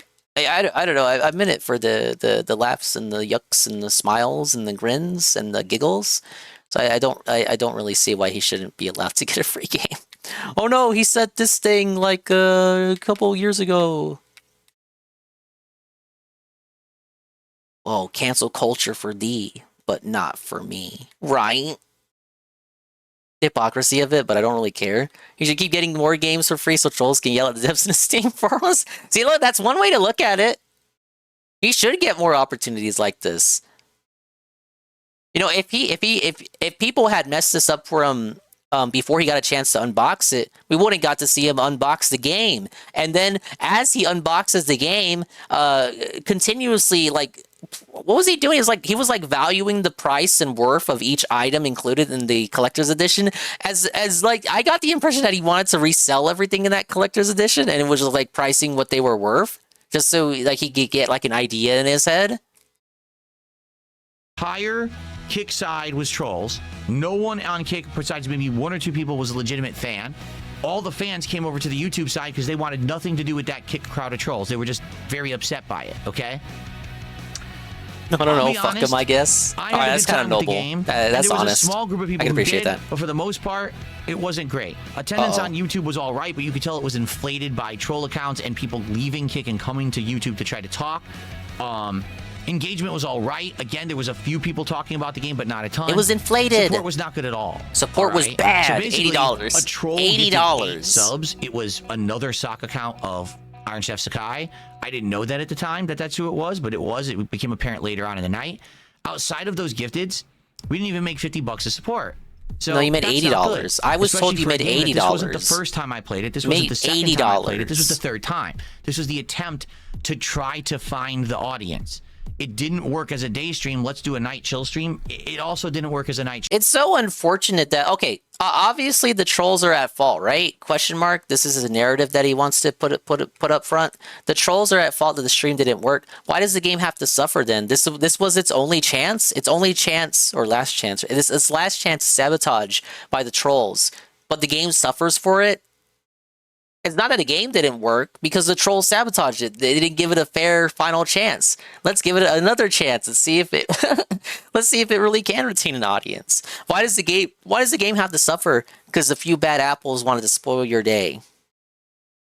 Chill stream. So sadly, I hate to say it, it looks like... Is there ever any actual proof that any of these people are ICS, or is it just a narrative? It's a narrative. I mean, likelihood, 50-50. It doesn't really care. It doesn't really matter to me, in my opinion. It doesn't matter if it's Ryan or not, or Iron Chef Kakai or not, or any of these other people or not. It's all the same.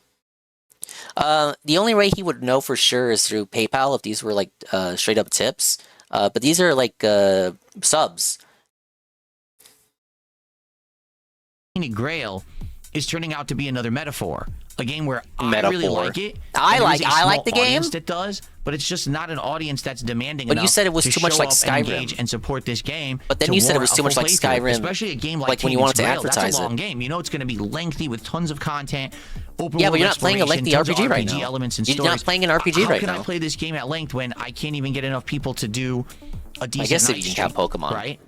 So it is what it is. At the end of the stream, of course, the is. trolls went chaotic. They were so oh yes, the stream didn't work, and they're freaking out in the Kick chat. They're just morons. Okay. So basically, why do you let it get to you? The Tainted Grail stream didn't work on its own merits. It would have been one thing if like people showed up and were upset by the trolling, but then there was all kinds of positivity about the game and engagement and support. It didn't happen. I hate to say it, I just don't think Tainted Grail is working.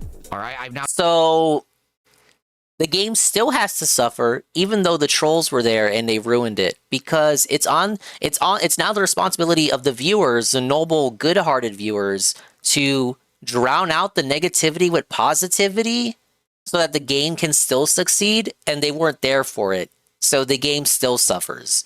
So if there are no trolls, you have to be positive. If there are too many trolls, it's now your homework while the stream is going on to drown out the negativity and the toxicity. Now trying nice 3 pause, streams by the way. Outside of the first stream, which was Curiosity because the game was gifted to me by the game devs. It hasn't worked in the second and third outings. People are saying it's too similar to Elder Scrolls. And he gets blacklisted eventually anyways by shitting on the game. So it hey, if he gets blacklisted, that's on him. And I would like to continue it, but I can't play it for myself. On a stream, that is. Maybe one day I could play it off stream for myself, but I don't see it being a streaming game moving forward. Now, here's the thing. Maybe this was just bad luck.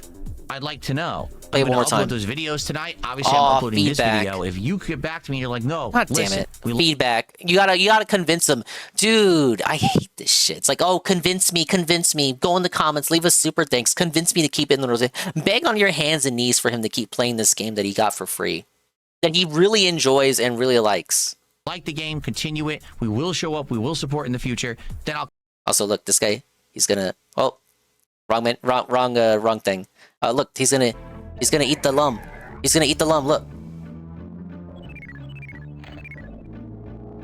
Dude, that actually makes the counter deplete by 1. That's so Kino. Sorry, I swapped to the wrong scene. I was so excited for that part. Okay, sorry. Back to Phil. It actually permanently affects the counter for the rest of the game. Hey, Algernon. Yeah, we're listening as to why the night stream didn't go well right now. You're just in time. right, let's rewind a little bit.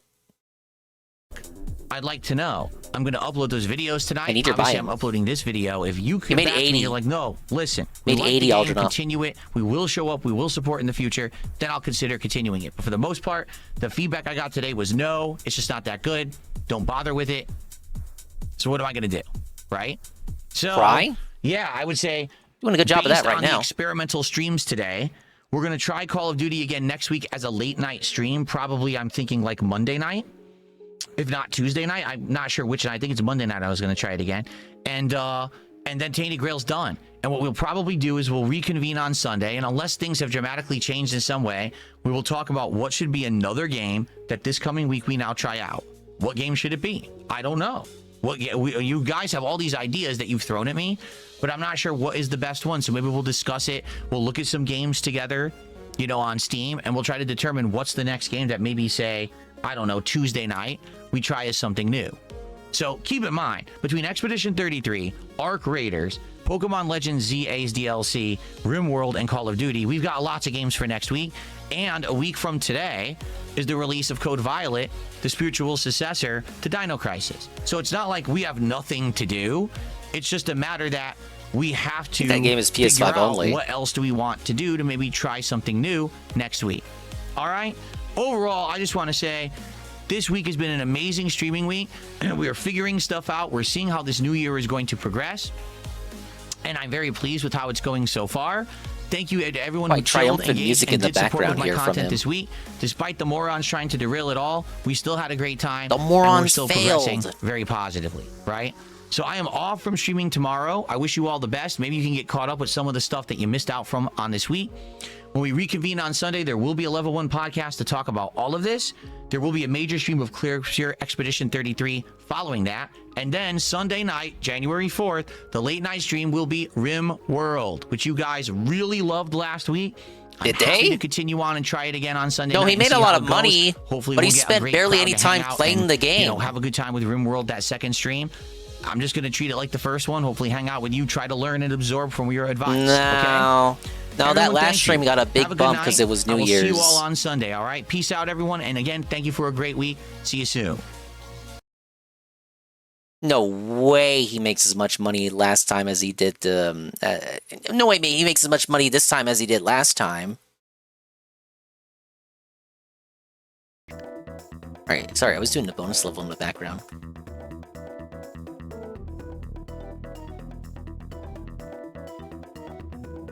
Yeah, we're progressing by dropping games. No, we're progressing forward positively.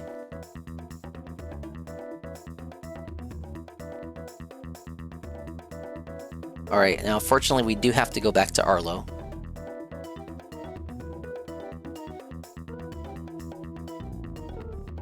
This one is the game keycard situation about to improve? This is the year of the wage quit? I mean, by the end of 2025, we had more games quit than games beat.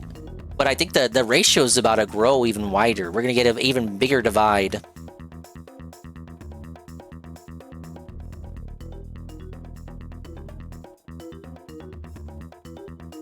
During the Switch generation, a big problem with multi-platform games being released on Switch was the cost of the cartridges themselves. These were proprietary cartridges, and people had, publishers had to pay for them, and that ate into the profit that their game would make, so they often had to compensate by raising their prices. So during the Switch 2 generation, Nintendo wanted to try to help them out a little bit by introducing the Game Key card.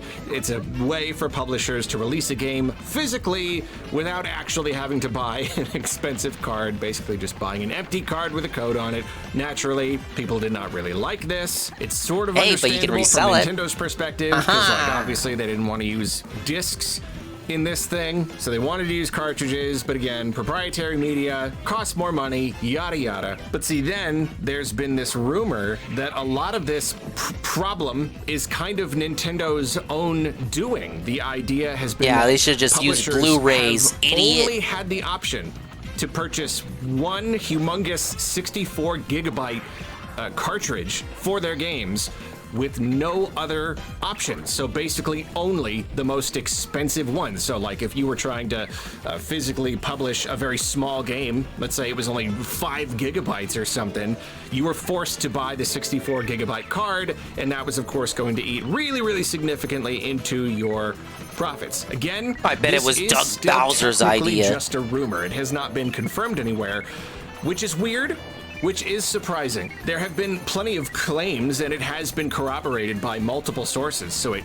very much could be true. Well, it was confirmed by multiple third-party developers. There just still aren't that many Switch 2 dev kits out in the wild. Most of the people, the publishers, developers, and whatnot, the confirmation that other Switch 2 size cards are on the way was already leaked by a third-party NDAs, or developer. otherwise they're just, they're not going to go around blabbing about this stuff. Research and anyone question on mark? the smaller side, they may be just releasing their game digitally anyway, so they may not be privy to that information either. I really don't know, and it's hard because, like, if it is true, then of course that absolutely does stink. Of course it does. That really is Nintendo making the problem a whole lot worse. But also, it's kind of like, why would that be the case? Like, why would they only offer the one option? And of course, there could be something about all this that we just don't know. It could be that they had some problem with production and they only had time to produce. Well, I really don't know anything about this stuff, and yet, like, I don't understand why that would be the case. It seems very strange. It could just be that. It does seem kind of like a mistake to put that Pokemon Pokopia game as game keycard only. Talk about, like, the fastest way to kill interest in a game. For a game that's supposed to be like an Animal Crossing, but with Pokemon characters. I was already not interested. I'm even more not interested in it now that they confirm it's supposed to be like a post-apocalyptic thing. Oh yes, oh my god, it's like my fucking Tumblr headcanons, but as a game. Like the fucking Tumblr headcanons. So what if all of Pokemon is just Ash in a coma? That they had to start somewhere, and from there they thought down the line, as more people are publishing more games physically, then we'll fix it. We'll make it better. We can't sweep this one up capitalization. I really don't know. We have absolutely no idea what Nintendo's thinking has been here.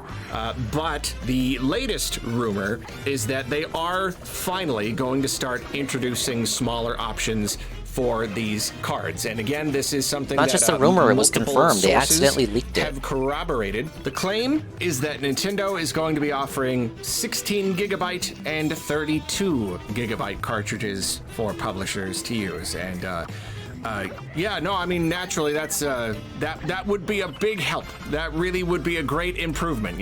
64.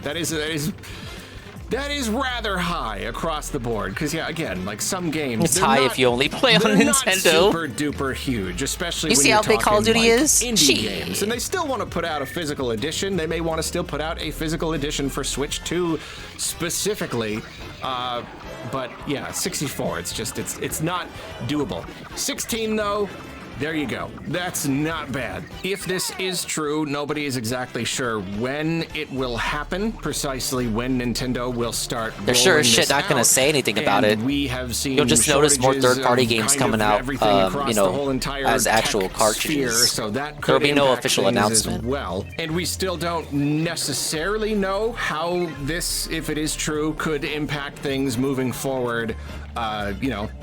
There could be plenty of publishers who, just because they have the option to do a game key card, just because Nintendo introduced this idea in the first place, they may want to just do that across the board because it'll just save them money. Some enthusiasts will complain, and rightly so, of course. Like, if you're a physical collector, like I totally understand the frustration of not even having the game on the card a physical itself. collector, but he's still cracked under pressure and bought Mario Kart World digitally. If that ends up being a small enough percentage of the game playing population, then yeah, you may have some publishers who are just like, nah, forget it. Like, they're all going to be game key card releases, which is of course one reason why it was no fun that Nintendo introduced this in the first place. It was kind of understandable. It was sort of addressing a problem. but potentially it just created an even bigger problem. So we'll see if it ends up being true, and we'll see. The only thing I'll still say about game key cards is that it's better than how the Switch 1 did it, where they relied on those stupid one-time use codes. So if you wanted to buy the game pre-owned, but it was one of those games where it's like, oh, half the game is on the card and the other half you gotta download. It's a one-time use code. If you bought it pre-owned, you couldn't do that. Yeah, I like a lot of the Resident Evil games on Switch 1 are like, oh, Resident Evil 4 on the cart. Oh, but you gotta download 5 and 6 with a one-time code. Resident Evil 0 on the cart. Oh, but you gotta download Resident Evil 1. It's one-time use code. A lot of third-party releases on Switch 1 did that. And in theory, game key card is superior to that. But, you know, and at the same, on the other half of the same token, like in the case of the Switch 1, it was like part of the package, but at least that part of the package was on the cart. If it ends up doing... Yeah, Bayonetta 1 and Bayonetta 2 did that, but I think they eventually gave Bayonetta 1 its own separate release. But initially, it was Bayonetta 2 with Bayonetta 1 as a code, which was lame. Anything, but I want to be hopeful.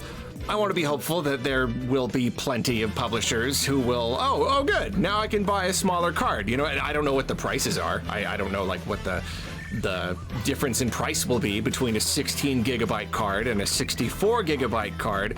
I would want it to be a great difference, but it's not necessarily a guarantee. You're still talking about manufacturing this proprietary media, and even if you just look at other, I mean, you know, you just look at like SD cards and hard drives and stuff, generally speaking, you get more bang for your buck the higher that number is. If it's one price for a 16 gigabyte SD card, it's not that much more for a 32 gigabyte. And if you go up to 64 gigs, then you're getting even more bang for your buck. Like, generally, you get a diminishing returns the further down you go. So it would be pretty unfortunate if this didn't actually save that much money. All this talk just makes me want to hear Arlo talk about RAM prices again. Nintendo didn't do these different sizes in the first place. It could be that just like, you know, not even just greed. Like, if they're just like, we're manufacturing these cards. Greed's massively and strong, if the difference between a 16 and a 64 is a couple bucks, then forget it. We'll just manufacture a bunch of 64s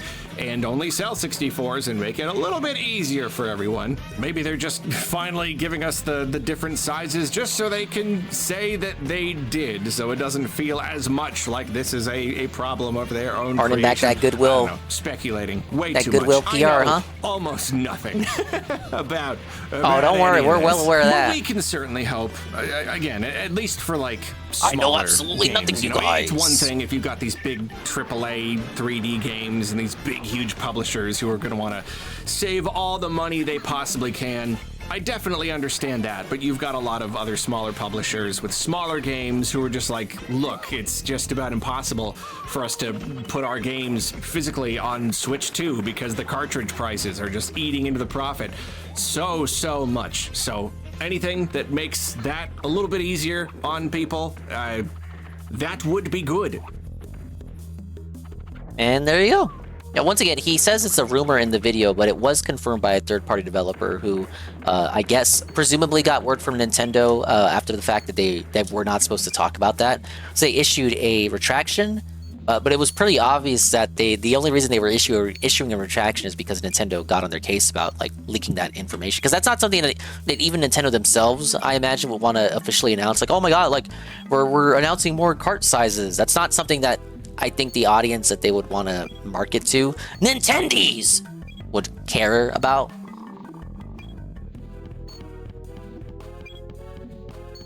Alright, this one is... Wow, this thing really did trounce the Xbox on Black Friday. I don't know what this thing is. I saw Nintending made a video about this too, but Nintending's video was about how this thing blew Nintendo the fuck out on Black Friday, whereas Arlo says it blew Xbox the fuck out, and probably won't talk about how Nintendo got blown the fuck out.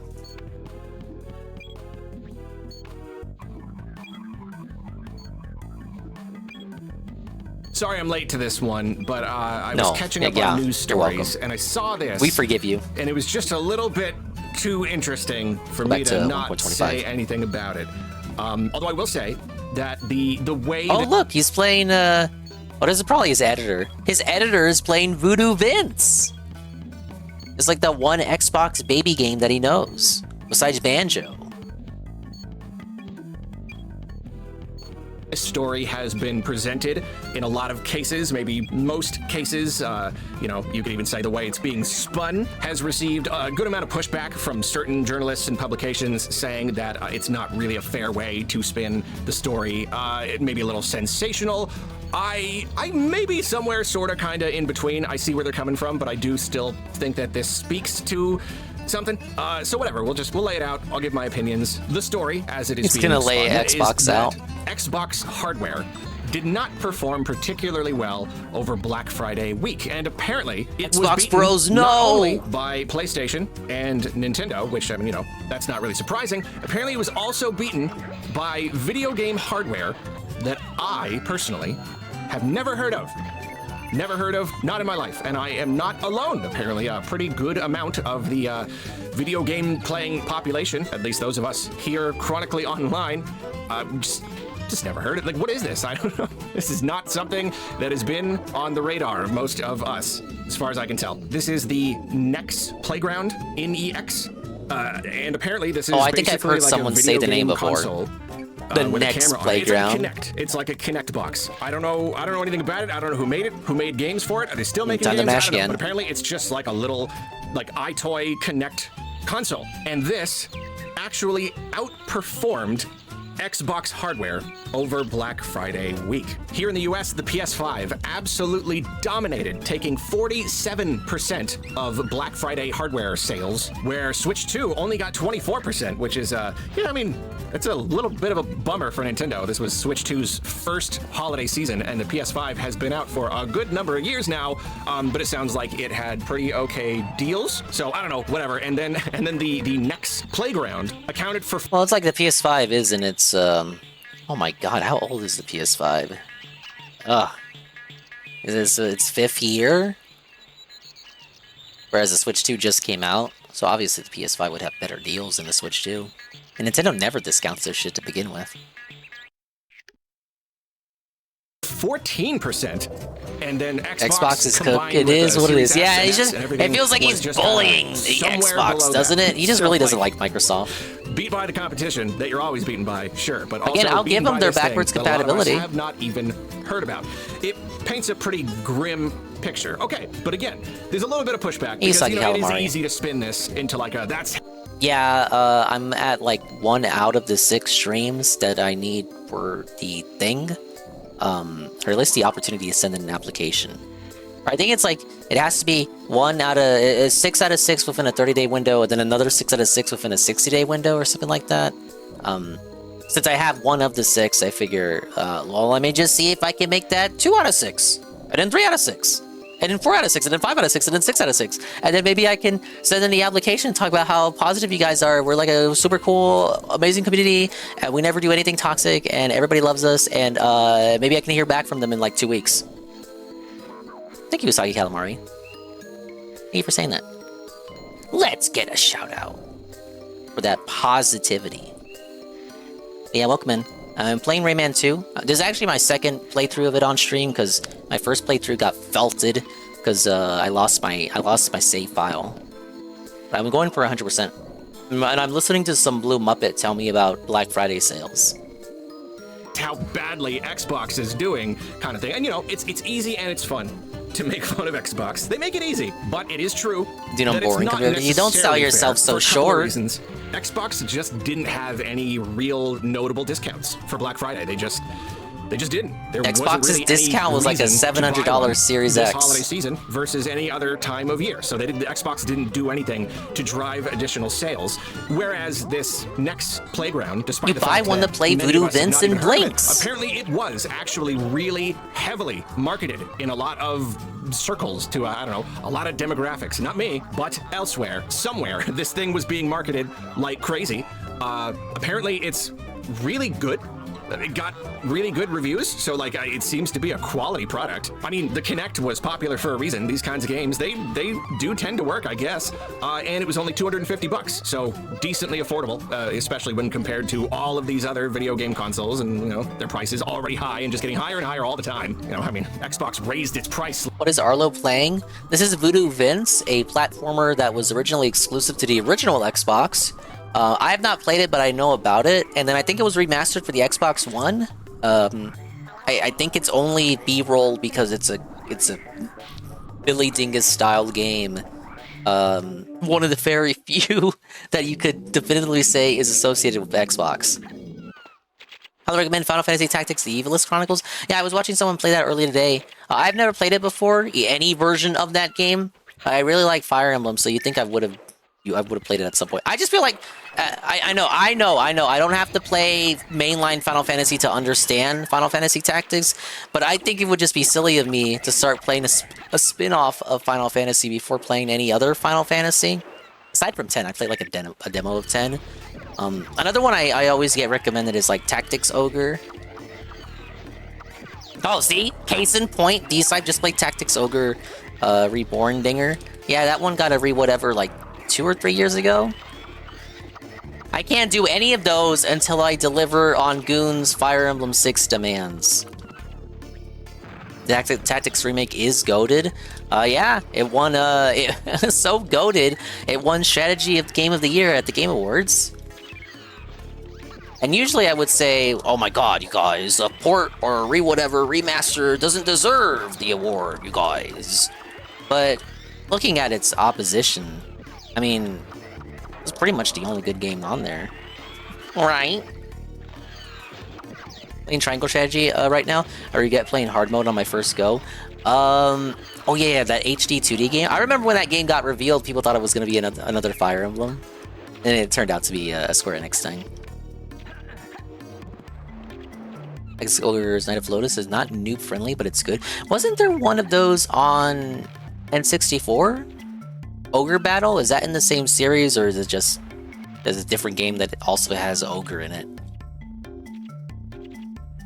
Like 3 times during the year, and then didn't discount for Black Friday. So there you go. So yeah, so that's why it's not like necessarily fair. It's not like Xbox lost to some obscure, stupid little, you know, garbage console. Like no, like this was apparently a fine product that was marketed really well. Hey, Triangle Strategy is good. That's good to hear. Anything, this story is I have not mainly played just it. highlighting I never played how Octopath well this either. next Playground has done. I mean, 14%. I haven't played any of those HD Switch 2D 2 games. got 24%. Like 14% is not that much lower. So yeah, this was a breakout. Okay, Ogre Battle plays for the differently. next Playground. So I get where people are coming from, that it's not necessarily fair to make fun of Xbox too hard for this.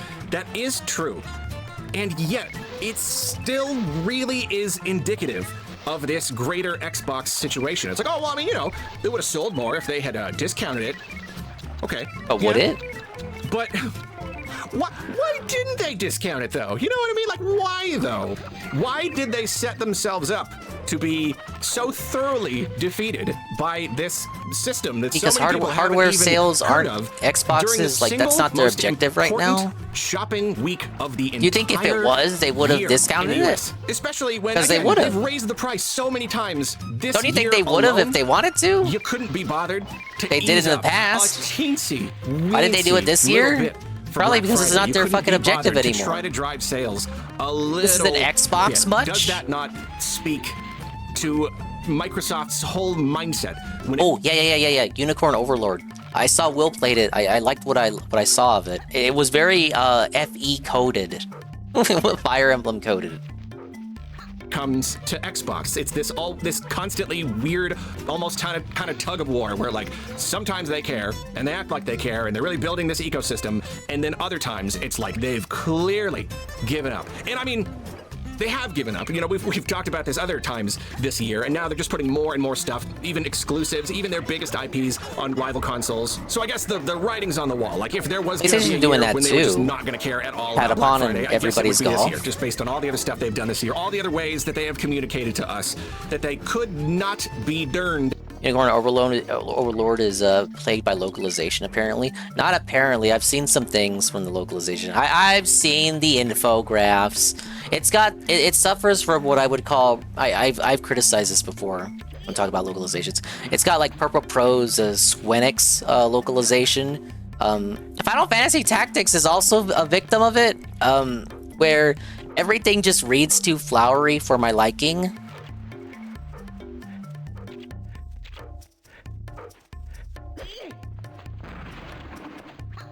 Like, Nintendo translations don't suffer from that, but they also... Nintendo translations also come with their own bullshit attached.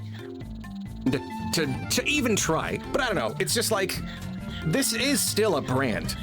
You know, this is still a product that, in theory, you are trying to sell. Like, when do you reach the point when you literally just stop making them?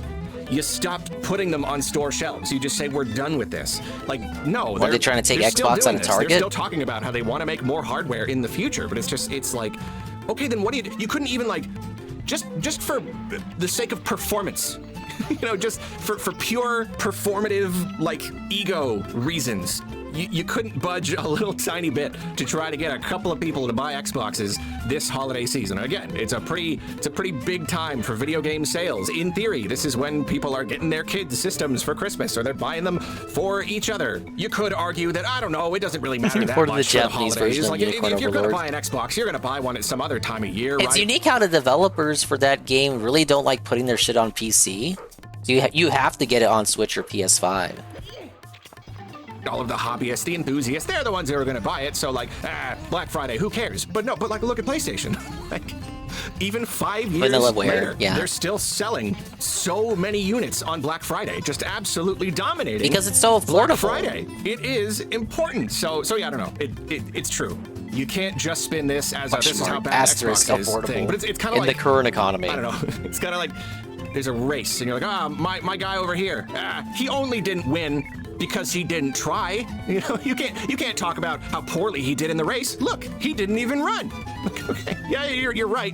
I can't say that his performance during the race was bad, but why didn't he run though? Like, why did he not try? You get what I'm saying? So yeah, I don't know. Every year it gets weirder and weirder that Xbox is still a thing. Xbox is a thing, apparently? 2 years from now, I am just so curious, so incredibly curious to see what Xbox does. Do they even know at this point? They say things, they announce things, they talk about plans, but like, I don't know. I don't even know if they know at this point. Man, Xbox used to be so cool. Really. I used to really like Xbox. Can we go back to the Xbox 360 days? Those were the days. You had an Xbox 360 because your friends had an Xbox 360. Just like working at a coffee shop and coming home and playing Explosion Man and Defense Grid. Oh, I missed that so much. He wasn't even playing the 360 games that everybody else was playing. What? Yes, I was playing Explosion Man. Okay, Arlo. Thank you. Look, Xbox has shifted their shit entirely. It's no longer this shit about exclusives. Nobody cares about exclusives anymore unless your name is Nintendo, because they rely on exclusives for people to buy their underpowered hardware. It's just kind of how things are. But even for the other guys, shit doesn't matter anymore. Now for Xbox, it's about, this is an Xbox. Your everything you have in your house right now is an Xbox. I had a friend who was exhausted about Explosion Man, so it's legit. Oh, fair enough. I've heard the name of the game before. It's like with the little stick guy, right? And then they made like a female version. So previously, for this next video, we watched Arlo complain about Pikmin 4 and a recent update that they did for it. Apparently, they have now fixed one of Arlo's issues with the game. As in they updated it again?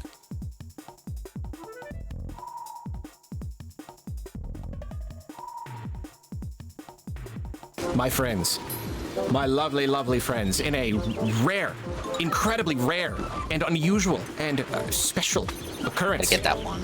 We have been monkey's pod. The monkey's paw has uncurled one of its nasty, nasty fingers.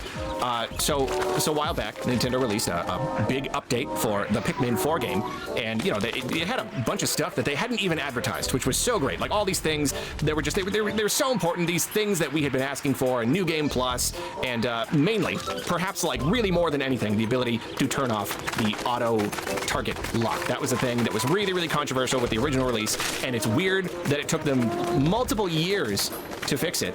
I don't But they did, hyperfixate on and it was Pikmin great, and enough. we I never rejoiced noticed until that we playing through realized it. that for some reason they decided to do it this way, where when you start throwing, it locks the cursor in place. And like, you know, again, I did a whole video on this, so like I don't need to go over the whole thing, but like I can sort of see the reasoning behind it a little bit, but it also, it kind of defeated the purpose. Like the reason to not have it lock on is so that you can constantly be moving the cursor and fine-tuning your aiming, but like, if it's locked in place, you can't fine-tune anything unless you use motion controls. Okay, yeah, motion controls made it a little bit better, but not everyone wants to use motion controls, talking about especially Pikmin when you're playing 4. handheld. Motion controls on Pikmin, it just doesn't really work. I wish that it did, because I like motion controls, I like fine-tuning the aiming with them, but yeah, playing handheld, it doesn't really work. It's mostly good for controllers. So yeah, they were so close. They were so close. And the thing about Nintendo updating their games is like, you never know when they're gonna be done with a game. You know, like you never ever know when they're gonna be done. Sometimes they said they were done updating New Horizons, and then they updated it again. Like one update, and that will be it. Because like, yeah, again, it's been years. It's been years. And so now they just now updated it. But then they did the big update, and it was like, is that it though? Like, was that it? That was the update, and that's where they're going to end this until maybe someday if we get a Switch 2 edition or whatever. I don't know. I wasn't like getting my hopes up. I wasn't anticipating that there would be another update. It kind of felt like that might have been our shot to make the game perfect. Because I do maintain that beyond these little control issues, the game is basically perfect. Like after the last update, it's pretty much everything I could possibly want. But no, they did it. They did it. They just released another I feel like update. some Pikmin-obsessed experts would disagree with Arlo on Pikmin 4 For the most being a part, perfect they game. did exactly what they needed to do. Because we were like, okay, like, yeah, again, I get the idea. Ow. I get the idea behind locking the target, the cursor. You just need to make it optional. There needs to be like another option where you can turn on or off, like the locking thing. And I didn't think they would actually do it, but they did it. They did exactly, precisely that. You can now go down, and you turn it off. And Dog then makes the game too easy. I agree with that shit 100%. Off. Boom. I just didn't like him as a character either. That's it. I didn't like any of the goofy little ragtag friends that like tagged along with your character. It's lovely. Now, like Matter of fact, I'll even go a step further. I didn't like the character creator either. I want to go back to the days of like a set protagonist. Pikmin with like a mecha character. Ugh. This is it. This is finally Pikmin 4 playing exactly as Pikmin 1 and 2 played. I mean 3 as well, because with 3, on the Wii U, you had the choice of pointer controls or just regular traditional stick controls. And now, that's it. We are free. We are free to move the stick however we please. It does not get stuck on anything. It does not lock into one spot. It does not lock onto any targets unless we want it to. You still have the option. That's the thing. If you want to lock onto something, especially during boss battles, like, being able to lock onto something and throw and then move in a different direction, it's great. Now, on the subject of monkey's paws, it's a little bit funny, and on the subject also of this game being perfect, Nintendo, they're still Nintendo at the end of the day. And I really did want this video to be nothing but great. I wanted the angle of this video to be Pikmin 4 is now perfect. I wanted that to be like the title and everything. Pikmin 4 is officially a perfect game that anyone can play with any control preferences. Unfortunately, we are close. I think even super Pikmin fans think that. But we are not all the way Because how do you feel about the year so far? It's going to be full of begging, game re-releases devoid of soul, and Arlo takes. Yes, yes, and yes. We already got the first begs and now the first wage quits of 2026. It's only going to get worse from here, you guys. And yes, there will be even more remasters and remakes from now on because people are out of new ideas, and the new ideas that do come out are woke. But what if they were? Well, what if they weren't? Again, they've kind of missed the point. I mean, like, this was a thing, and they messed it up, but then they heard us, and so they updated it to fix it. And they kind of messed that up too, but then they listened and they updated to fix it again, and yet here's another layer, another problem. Now, if you just want to use the stick, it is perfect, but personally, I do like motion controls. I like the ability to use the stick in most things, but then when I am throwing in one spot, I like to use the motion controls to fine-tune my aiming, because, like, there is only... Will the new FE be woke? Overall, no, but it will probably have some elements of that due to localization. Hey, Rinkun. On January 2nd, we already have a double goal failure on our hands. Yes, that's true. I just got done watching the rap. So you're unfortunately here in the middle of the Arlo segment, but I did watch the rap. What an 11-minute crash out it was. And I'm redoing Rayman 2, because I fucking have to. Yeah, welcome in. Only so much you can do with a stick. Arlo was talking about Pikmin 4. Jerkier movements. Motion controls are all, again, assuming I'm not playing it handheld, motion controls will offer a decent level of accuracy. Not perfect. The gyro on this thing is still not as good as I want it to be. It's still not absolutely perfect, but it's still pretty good. I can still be pretty darn accurate. I'd be like, freaking Pikmin babbling in my ears. When you start throwing, when you start repeatedly hitting the A button, which is good because I don't want it here. I don't want it always because I want to be able to move the controller around. But when I start throwing, it does that. The problem is that when you hit A repeatedly and the motion controls kick in, the control stick still moves the cursor. They should have made it so that when you do that, moving the control stick go back only to moves the Black Shirt character Mega videos because that was his and not the comfort zone. cursor. Because now, one a month in game streams if were you are minutes instead of fine-tuning your trash. aim, but trying to move in a different direction at the same time, it doesn't work. Will we It ever throws see off your Black aim. Shirt So Mega you videos come have back? to be I don't think so. standing completely still. And of course, the whole, I think the Daily biggest Rap is reason you completely want to taken over use those motion videos. controls beyond And just the Daily like, Rap existed back when he still did those videos, really but specific things. But another really big reason is to I be don't- able to I- move I in don't one direction and think throw he'd in see another. him- And that's why pointer controls were so good. Because I don't think he would see a reason to make those kind of videos today. It would be incongruous with his current narrative about how successful he is. that is very powerful. It's a very powerful. It was just ability. it was The a first two different games, it was type just of the film. stick and the cursor. So being able to run this way while throwing that way, like that is a level of control that completely changes the game. And this was so close to achieving that. It was so close, and yet, like, no, you can't. You got to be standing still. If you want to use motion controls, you can't also move because it completely hijacks the cursor. Sigh. Big, heavy sigh. They've come so close. They've come so close. And of course, you can just turn off the motion controls wholesale so that the stick won't hijack the cursor. But yeah, for those of us like me, who it was so because I mean, I never really super duper minded the auto lock on. I think just for the sake of like difficulty, the next time I play, I will probably turn it off. I do like the idea of having that extra flexibility. No, he still hasn't reviewed Pikmin 4. Auto lock on. I like the option. So considering that, the absolute best would have just been, well, yeah, the way I described it. The way it is here, it's so close. It's so He really did create them? infuriatingly close to Pikmin 4. Just being the perfect game with Unfortunately, it control didn't options for happen at literally Hulk every Hogan's person, bar. but instead, no, they still messed it up, and it's hard to complain too much because it is so close. That is very specific. It is very, very specific.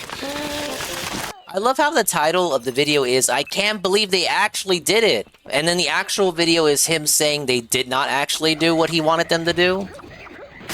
They mostly fixed the problem. For people for whom the auto lock-on was a deal breaker, and then having it like be stuck to one spot was a deal breaker for that. For those people, it's great. But it's not quite perfect, and that is frustrating. It certainly is frustrating, and yeah, we don't know. We don't know. Are they going to come in with another one? Are they going to come in with a second and even more? I can't believe they actually did it. Under They disappointed the other me. options. that gives you you know, what do you call it? It's a control. Why stick would he express hijack. disbelief at On, Nintendo off. disappointing him? I don't know. They do that all the time. I don't know if that's even a possibility, or if Nintendo is just like, no, you know what? You got most of it. Eat your dinner and stop complaining. We don't want to keep updating this stupid game. I'm really not sure. I am trying to stay hopeful because obviously they're trying to do right by us. Like they keep messing it up. Hey, but Zeru. bless them, they're trying. We listened to his in the right Pokemon place. DLC review. And I still He did not like have it. to believe. I simply have to But he believe got it for that free. this is happening Review because copy, there but is he going didn't to be like some it. Negative greater review update copy in the review. future. It's got to be something like a Switch 2 edition. I know I can't get my He hopes also talked about the game key card situation, and it was as dumb as hearing him talk about the RAM prices going up. It was like, oh, but like the game key cards, the game key card thing. It sure would be great if they made more sizes for the game key cards. And he was talking about it as if it was a rumor and not something that straight up got leaked that that one dev had to retract because he leaked it and he wasn't supposed to leak it. And then he complained about Xbox, or rather dunked on Xbox. It's like, oh, Xbox is dead. He talked about this one console that sold better than the Xbox on Black Friday, but what he conveniently forgot to mention was that same console also sold better than the Switch 2 on Black Friday. Hey, Kanchi Monster.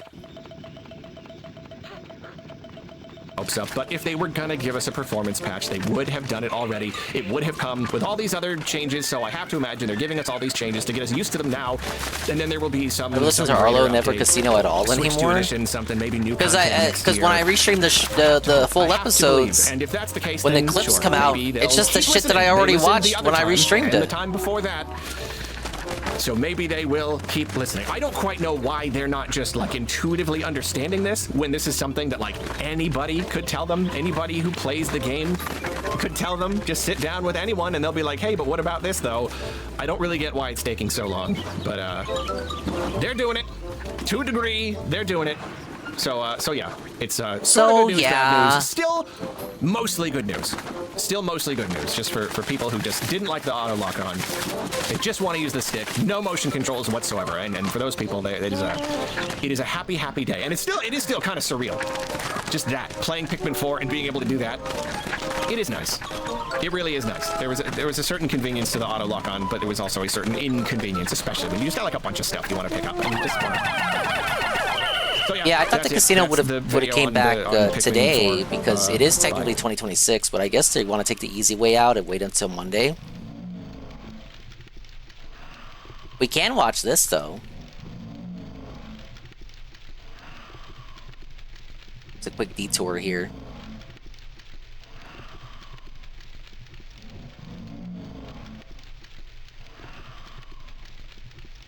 If it'll load. Why won't it load? No. Here it is. Hello, Spandong. How you doing, dude? Next. Oh, wait. This is at 1.25. The video's gonna go too fast. This is the latest dingus banger.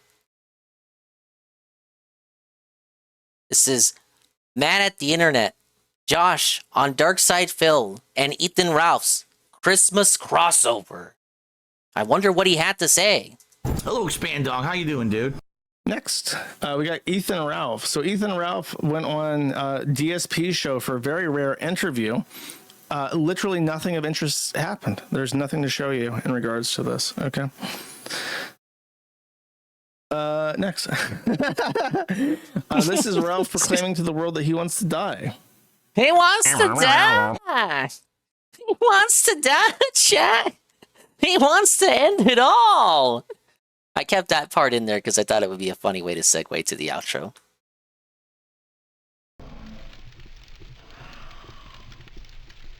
Look, perhaps some may say it was clickbait. I say it was a relevant clip to make so that you know what Josh thought of that interview.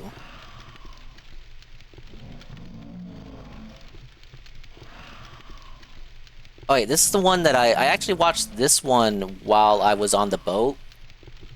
Because he was A-logging Fire Emblem. Speaking of Fire Emblem, we were just talking about it earlier.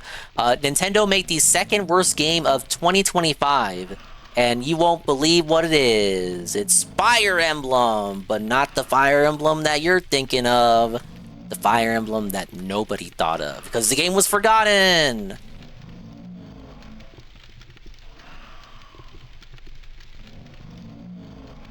So, naturally, I try to stay relatively up to date on Nintendo.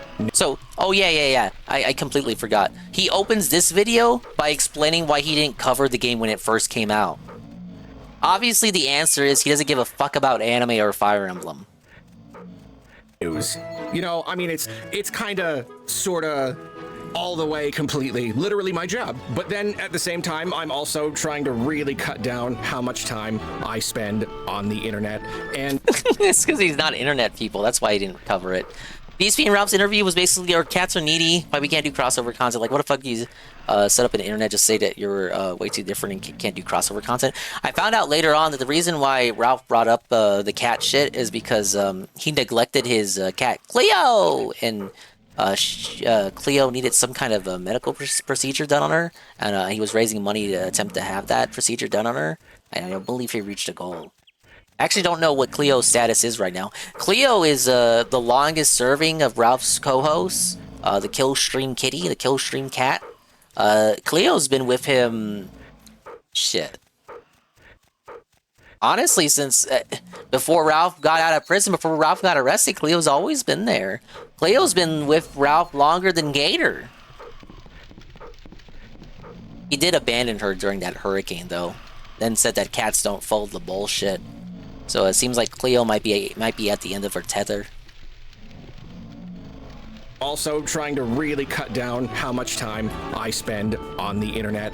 And I mean, I don't want to be that guy who's always like preaching about how the internet and the screens are killing us. But I can at least say personally, I cannot possibly describe what this has done to positively impact my overall well-being. But whatever, that's not the point. The point is, I have gaps, a couple of days here and there, maybe the weekend, where I just try to not really go on the internet and look at anything Cats video don't game fall, or like bitch. my job related whatsoever. And usually I'll catch up when I come back. Sometimes I'll be a little like surprised or whatever. I don't know. This is a case where there must have been a pretty big gap that was just timed in such a way that apparently I missed the surprise reveal and release of a first-party Nintendo title. It seems that a couple months ago, they revealed and released on the same day a new Fire Emblem game you just for don't mobile, care about Fire Emblem Shadows. And yeah, I don't know. It must. I mean, like, was this October? Did I get new throwables, Dingus? What do you mean by that? That you sent me new throwables? New throwables as in a new update that had new throwables? I had not changed anything to do with VNN. I want to say that I was feeling like a kind of a particular like little burnout period where I just kind of like didn't look at work for a good chunk of time. It had to have been somewhere around there, and I guess just like the game was unremarkable. I saw someone throw a moon at you. Oh no, the moon's always been there since I was going through. I think it was.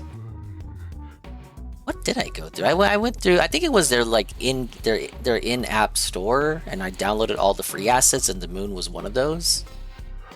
It's got a less. It does have a less than usual chance of appearing though if you toss something at me. You hear about Cyrex got Pickle Man? I was off the internet, dude. And when you say throwables, what do you mean by that? No, because I thought he would. Because Zero usually makes me new throwables, so I thought he was implying that he had sent me something and wanted to know if I had received it. I was like, I didn't check Discord, you guys. But Cyrex getting Pickle Man, I really don't keep I don't keep a close eye on the Cyrex stuff at all. The person that I know who is really into him would be GPM and Goon, but Goon's PC got fucked up, so he's mobile only, I think. He hasn't streamed in forever. And I haven't seen him in GPM shatter my chat in forever. What do you mean by that? When I came back, everybody was done talking about it. Because yeah, like I want to say nobody's talking about Fire Emblem. The barest literally nobody's talking about it. Of an almost memory in my head, something about a new Fire Emblem mobile game, but it was just something in passing, and then I just kind of forgot about it, I guess. Yeah, no, that's... So he did hear about the game and was just too lazy to do research into it. Even though it was a first-party Nintendo release, major, massive mobile game shadow drop out of nowhere release. That's the thing, though. Nintendo revealed and released Fire Emblem Shadows on mobile. A brand new mobile game from Nintendo. They don't put out a lot of... Goon is locked into Kick only because he can't get on Twitch since his PC died. Can't he do the Twitch app? Or is it like asking for a phone number or something? It shouldn't ask for a phone number because it never asked me for a phone number. You got Lynn in Shadows? I know they made her easier to get now. If you have... No, not if you have anything. For the New Year's event. If they have the New Year's update, it's easier to get her now. I never got Lynn. Or they released Corrin recently, and Ike. I didn't get Corrin or Ike. Or Veronica. But they put out this one, so that was surprising. But then an even bigger surprise was apparently it was really bad. Apparently it's really, really, really bad. It's really bad. I mean, that is surprising. Nintendo... Okay, now here's the real kicker for the video. So, it's an 11-minute video. The first two and a half minutes is Arlo justifying why he didn't do his due diligence as a games journalist, YouTuber, and report on it when it was first released. And it was like, oh, I heard an inkling about it, but then I just forgot about it. Now, the remainder of the video, 9 minutes of the video, is him A-logging the game and calling it bad because he saw that it was ranked the second lowest rated reviewed game on Metacritic or whatever, second lowest game, the game with the second lowest rating on Metacritic. He's gonna shit on the game for 9 minutes without having played it at all. So the B-roll footage in the video is stolen from another creator. So let's see how he does with that. Generally, their standards for their mobile releases relatively high. That doesn't mean that they always make the best decisions in terms of like how they package these games or how they price them and all that, but at least like game quality, you know, like they've done a pretty good job there. The games are at least like playable and fun. But yeah, apparently this one was not. I mean, it looks competently assembled on the surface, and you know, really the idea isn't too bad. Yeah, so it's a Fire Emblem game, kind of like in name, and there are some sort of almost strategy elements. I haven't played the game. I watched the GVG video on it, and in fact, I'm using footage here captured by GVG Daniel. He's a good friend of mine. GVG, awesome content. In fact, I'll put the link to their video on Fire Emblem Shadows in the... Imagine you own a sandwich shop, and I go to your sandwich shop, and I do a review of your sandwich shop, but without having tasted the sandwich at your sandwich shop, I review your sandwich, and my review is what I think your sandwich tastes like.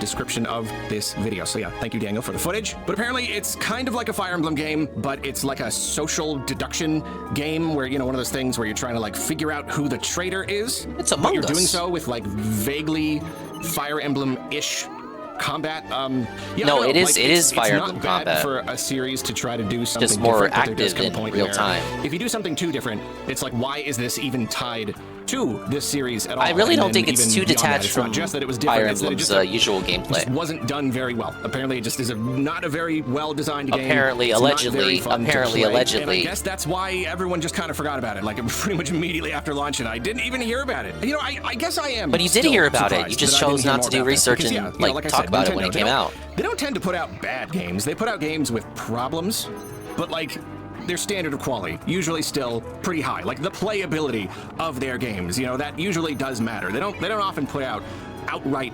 Imagine if I don't like sandwiches, and I pretend a new sandwich shop in town was unknown to me for other reasons. Then I review the sandwich shop without eating there, and tell you it's mid.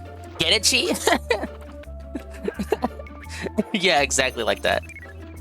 Stinkers. If something is kind of forgettable, sure, but like apparently this one was kind of bad. And the reason that this has come to my attention, that this game exists at all, is, oh man, so rough. Metacritic has put out their list of the 10 worst video games of 2025. Man, listening to game journalists, huh, 10 Arlo? games of 2025 that ranked the lowest, that had the lowest Metacritic score. And of course, as is always the case with, you know, top 10 worst game lists, they can't count every single game. I would actually because say, every Rennie year, Kun, literally literally just thousands and Arlo thousands pretending to of care about garbage anything asset flip from Fire nothing Emblem games is get worse. released on every single platform. So if it was like a real accurate ranking of the worst games of the year, it would just be 10, like, whatever. Like, it wouldn't be fun. So for the most part, Metacritic just tracks games that are at least somewhat notable. Well, yeah, DSP games that loved are Fallout covered Season by 2. Games journalists, games media.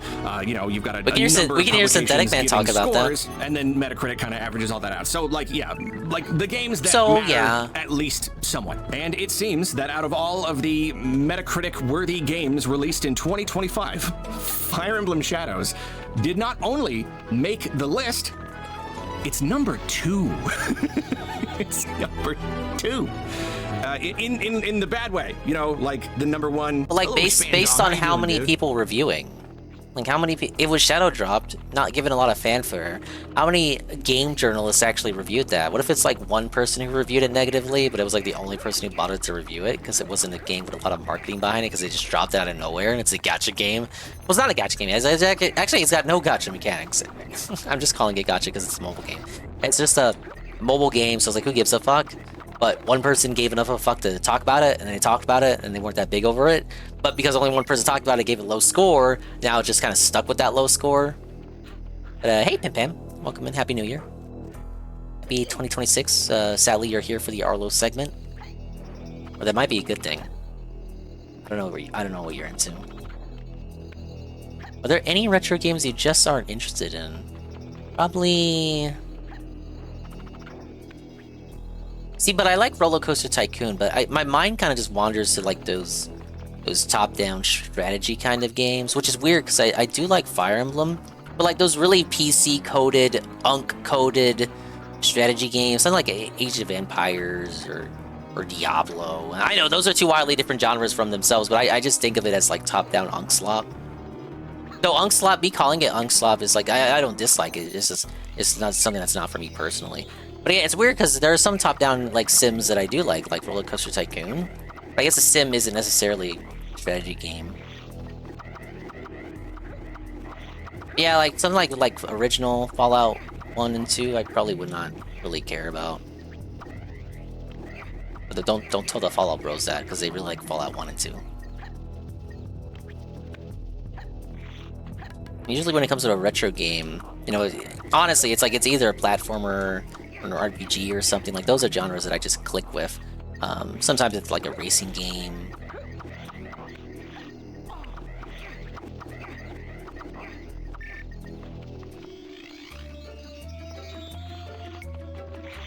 So I'm not pretending to be a fan. True. I'm just thinking like retro fighting games. Yeah, I was never too crazy about like I played Mortal Kombat growing up. For our Genesis. I wouldn't say I'm like a fan of Mortal Kombat. But I wouldn't really say I dislike older fighting games either. Street Fighter is just I don't even really like fighting games in the modern era.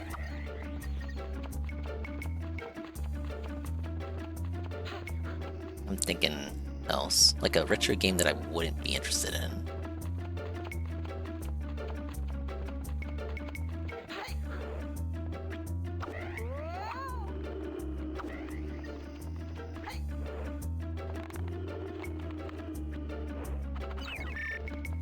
That's really what mostly comes to mind. Because even though I'm not like super big over like first-person shooters, something like Doom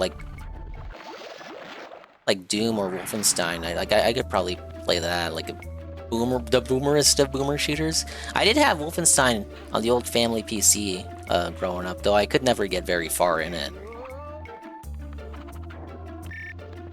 Yeah, something like Civilization as well, I probably wouldn't be too over the moon about. I don't know, I'm sorry if that sounds like that's an easy answer. I feel like most people would agree that's very much a niche kind of genre. I think a lot of people would agree, like, oh yeah, those games just aren't for me because it's too UNC-coded. They probably wouldn't say UNC-coded, but you know.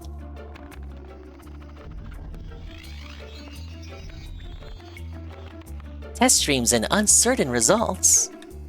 Yeah, it was a daily rap title. He crashed out a lot during it. was number 2.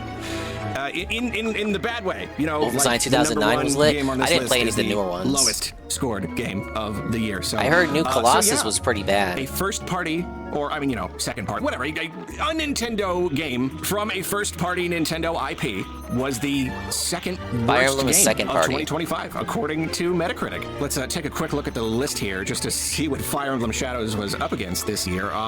In the number 10 spot was Fast and Furious Arcade Edition for PS5, which had a 45 out of 100 score. And you know what? 45 out of 100 in the number 10 spot. I mean, that, you know, if you look at it fairly, it's not how everyone usually looks at it, but if you look at it like 50 is an average, because it's kind of in the middle of the scale, in theory, this would suggest that nearly all games that were ranked on Metacritic were above average this year. All right, that's not bad, right?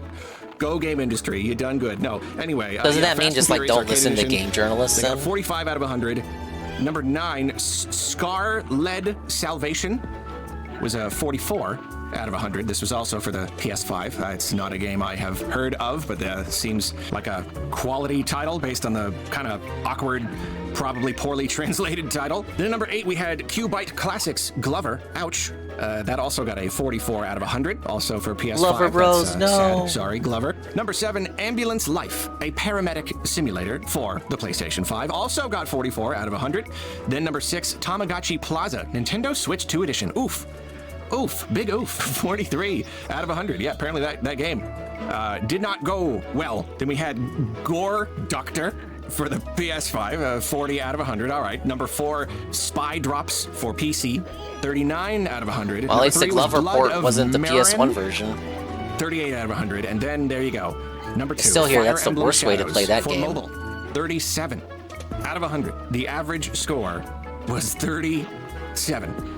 And then the only game that scored worse was Mind's Eye for PS5, which got a 28 out of 100. I looked into it. Now see, if Kai's still awake, Kai played through Mind's Eye, and he said it was pretty good.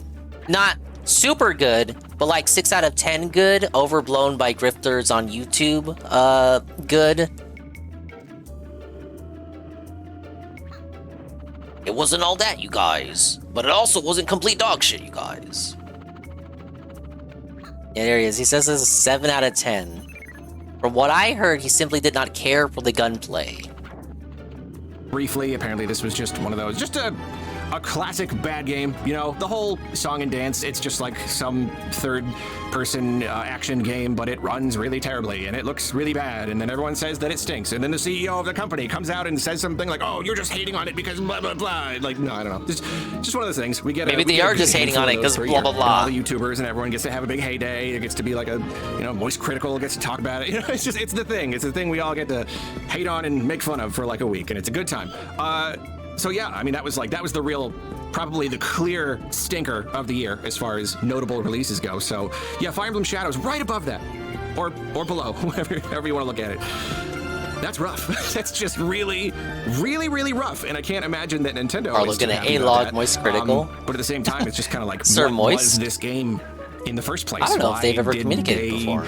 Why did they make it? Why did they release it? I mean, Nah, good faith thing is he was just referencing him as a guy who talks about drama. Fire Emblem game in 2026. So like, I could see. Yeah, are you gonna review it, why Arlo? you'd want to release a new Fire Emblem game for mobile, but like, you couldn't have just done more with like Heroes or whatever. You're gonna it's stop almost doing 10 that years whole old. thing just to introduce a new mobile game, and it's almost 10 this, years old, It's like Arlo. really not even a Fire Emblem. I mean, like, I'm How many no huge gacha Fire games Emblem exist fan, but, beyond like, even 10 just looking at years? the gameplay, Less I than can't- 5? It doesn't look anything like Fire Emblem. Like, yeah, sure, there's a grid, but like lots of games have grids. So yeah, I don't get it.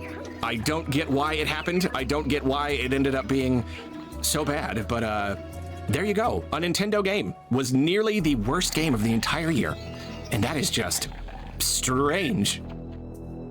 Dog shit video told me nothing about the game, the mechanics, why it's actually considered a bad game. Didn't tell me how many people reviewed the game. It got like a 37 score on Metacritic, so second worst game of the year apparently. But how many people reviewed it? What did they have to say about the game? What did they not like about the game? And he stole all the footage that he used from another creator and was just reporting on it because it was a game that he didn't even know it even existed until he found out that it was one of the worst games of the year. Yeah, we're disliking that one.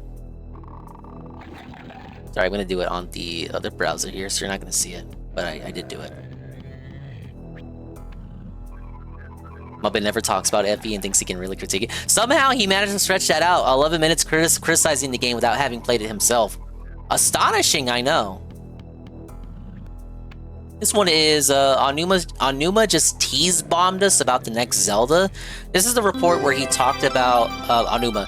Anuma talked about the next Zelda and how it's going to take inspiration from Hyrule Warriors, specifically the one that just came out. The canonical entry.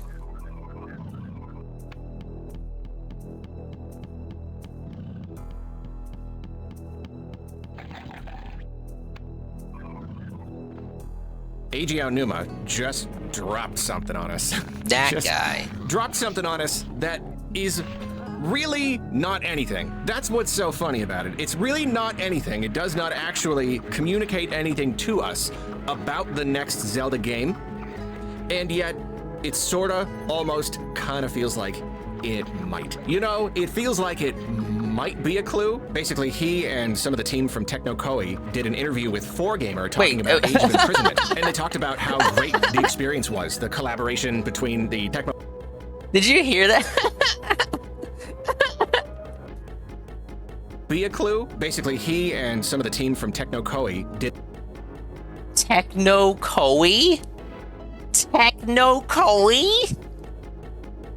They just say Techno Koei? An interview with... It might be a clue. Basically, he and some of the team from Techno Koei did an interview with 4Gamer talking about Age of Imprisonment. Oh my and they God, talked about how Arlo. great the experience was, the collaboration between the Techno Koei Techno team working on Koei. Age of Imprisonment and the Zelda team. You know, naturally, they were working very close together. Apparently, they were like totally on the same wavelength about just about everything. How does They that really even inspired happen, each other a lot. Techno And so Koei? it's really fun to hear. Apparently, How this do you really even- was a very how fun do you even passion make that project. But at one mistake? point, Aonuma says, the inspiration we received from this collaboration with Koei Tecmo may be reflected in the next Zelda we create. Please picture to this actually have a while bigger playing emphasis on the Age of writing? Imprisonment and look forward to our Zelda. So it's just, again, it's funny because it's not anything, and yet there is kind just of so is. much power. There's so much to pick in apart these from that. words. For starters, I don't to think- my I don't think he knowledge, means I don't think taken, Nintendo like, has from the technically gameplay. confirmed the next Zelda game yet. Like, we all just assume that it is coming. I'm sure it is coming. I'm sure they're working on it right now. But I don't know. I guess I don't think he's talking about gameplay, Mr. Anuma. I think he's talking about like story aspects of it. Because a lot of things you hear about Breath of the Wild, Tears of the Kingdom, is that the writing aspect of it is undercooked, but the Musou games that are written by Koei Tecmo with supervision by Aonuma have more dialogue and story. Even if it's like trying to draw blood from a stone with the inspiration games that they're based off of, because they really don't have too much to work with Tears of the Kingdom. Yet they somehow made a plot with Age of Imprisonment with a lot of dialogue and talking with all those characters. Somehow made it work. So I think what he means is from a writing perspective, they're gonna try harder with the story. That's kind of what I take away from that line. Yes, I think it is kind of funny that it is such a given. We can just assume. He can just be like, oh, you know, the next one. Like, we haven't confirmed anything about the next one or that it's coming at all, but like, you know, it is. But then I love how, like, clearly he knew this would be one of those tasty little news article tidbits that would get everybody all going crazy. Like, he knew that. Because the first half, the inspiration we received from this collaboration with Koei Tecmo may be reflected in the next Zelda we create. That's okay. He's already getting somewhere. Namco But it's Bandai still instead of vague Bandai enough. But, like, Namco. no, he couldn't stop there. Please picture see this while playing Age of Imprisonment and look forward to our Zelda. Now, of course, I could be reading too deeply into this, but that to me, it feels like he's saying, like, when you play Age of Imprisonment, keep an eye out. Pay attention to everything that you see, because something in here has very likely inspired some element or elements that we may see in the next Zelda game in 2039. So now, like, we could, if we wanted to, which we do, we could consider Age of Imprisonment to be, like, I don't know, is it a scavenger hunt now? we know that somewhere in there, somewhere in the game, there is some clue. hinting about the next Zelda game. Something has inspired. Just ends up being Aonuma. robot I'm not Link. a Zelda scholar, and I have not had time to sit down and meticulously game stars comb Link, through but every he is single a element robot of Age of Imprisonment and try to rather figure than out just what like it a might be. construct. But I do have some like sort of ideas. The funny thing about Age of Imprisonment is that it itself doesn't really do a whole lot of new stuff versus the other Hyrule Warriors games. Mechanically and conceptually, it is not very different at all from Age of Calamity, and that's it is a bit of a problem with it. It is a fun game to play, but it doesn't evolve the series. It doesn't introduce any wild new ideas. It really is for the most part just the same thing again. So I think based on what he said, it feels natural to assume that if something was going to inspire Aonuma and affect the next Zelda game, it would have to be a new element here. It would have to be something that Age of Imprisonment does in at least kind of a unique way. It might not necessarily be true. It could be an element that has existed before, but for some reason the process of, working with it this time was particularly inspirational. That absolutely could be the case. But if that is the case, then we have way too much to look at, way too much to consider here, at least for the purposes of this video right now. Let's stick with the idea that this inspiration came from some relatively unique element of Age of Imprisonment, and that's what inspired Aonuma. Even then, though, I am having a bit of a hard time coming up with too much. If you really want to look at like the stuff that Age of Imprisonment did that was kind of new, the most likely candidate is the Zonai devices, and that's because in this interview itself, they actually mention the whole idea of like switching between different techniques, because in Age of Calamity, you use the Sheikah Slate, the runes, to counter enemy attacks, and then in the original Hyrule Warriors, you were just using like Zelda items like boomerang and bomb and stuff. Age of Imprisonment opens up a lot more options where characters will have built-in attacks where they can counter moves. You know, you can send a projectile back using a wind attack or Zelda's time power, or you can just attack a mid-air enemy with this attack that just targets mid-air enemies. But then in addition to that, you can kind of supplement with Zonai devices, the fan to blow back a projectile, or bombs to get through shields, or, lasers or fire to deal elemental damage and all of that stuff. I had it the first so in this time. game, you had more options, more flexibility, and you could kind of switch between these abilities and devices, and it created kind of a nice flow. When you really get it down, it feels good to counter all of these attacks, and it opens them up, and then you weak point smash them and all that stuff. And he is talking about how that element of the game feels really good. He calls that out specifically. So, I mean, this probably is our most likely candidate here, just the idea of having these different abilities. And I don't know, like every Zelda is about having a bunch of different abilities and using them when the time is right. At the same time, you could argue that Tears of the Kingdom kind of scaled this back because instead of having like this toolkit with all these different things, it kind of focused almost everything down into just like the Ultra Hand mechanic. So I don't know if this just got him like all fired up about the idea of having a bunch of different abilities again, or if you do want to consider things from a little bit more of a broad perspective, all of these Hyrule Warriors games, not necessarily just the newest one. It could just be the very idea of swapping between characters. You know, I tried punching. You frequently, especially in this game, you swap between them. Especially if one character's gauge is empty and you swap to the other one, and you're all of these different like techniques and things that you have to counter different attacks.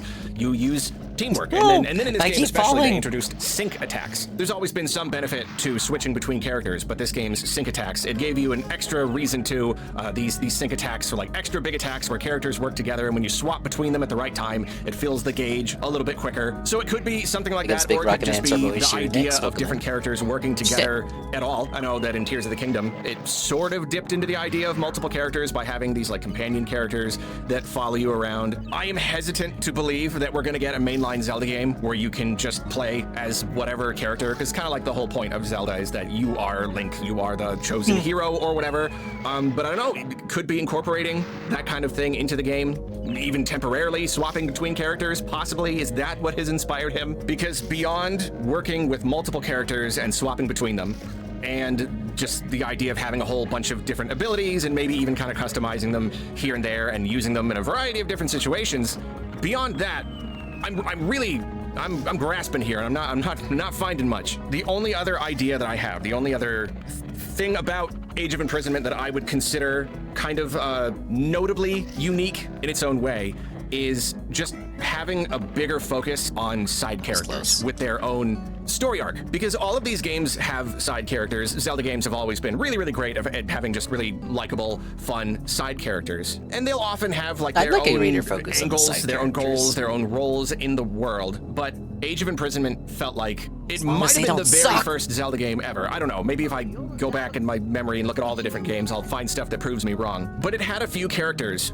with their own personal arcs that I became like personally invested in, you know, in a way that felt unique to me within the Zelda series. It felt a lot more in line with like a show where you grow to like one or two characters and you care about what happens to them, and they've got their own whole story, their own chunk of the plot, and you want to know what happens to them at the end. In fact, if you watch my review, that was like the biggest thing that I got out of the game. The game is fun, but the best part was some of these characters and what happened with them. That ended up being my favorite thing about the game. I want the treasure, And I guys. think there's a chance that Aonuma himself felt this way too and was kind of inspired by it. Like, you know what? It is kind of cool to have side characters that aren't just Link or Zelda, and like they've got their own thing going on. And of course it's tied to the greater story. Of course it's like it's a part of the whole thing, but it's still just kind of like uniquely separate in its own way. So that's the only other real idea that I have, and I must fully admit here that, like, you know, this could be some huge inspiration. This could be some element of the game that really inspired Aonuma, and it's going to have a really big impact. Would Phil on help some out his friend big or mechanic, go maybe for the this treasure? entire like facet of the game. Maybe even the style of the game. Maybe it's all about having like big crazy finisher attacks. We know what he'd attacks go we don't for. get in Zelda, but we get in Hyrule Warriors. It could be something big like that. But it also could just be like some little thing. You know, it could just be some little element where you play the next Zelda game and it's like, oh, it's oh yeah, you could do that in Age of Imprisonment. Oh yeah, some tiny little mechanical tweak or something. At the same time, though, he did tease us with this. He did go out of his way to drop this on us in that special kind of way that he knew would get all the news articles and Topic Arlo videos and stuff going. So I don't know. Could be nothing. Could be a little something, could be everything, could be something huge. If you've got any ideas, if you played Age of Imprisonment, you've got any ideas for what they could incorporate into the next Zelda game, let me know. I am really interested to hear if anyone else has got any better ideas than me, because this is it's just too interesting. I already told you what it's going to be, Arlo. The writing. Ah! The Muso games have better writing than the main games. Ah! It's because it's not the main Zelda team writing it. They were inspired by the fact that the writers for the Musos actually gave a fuck. Dun dun dun.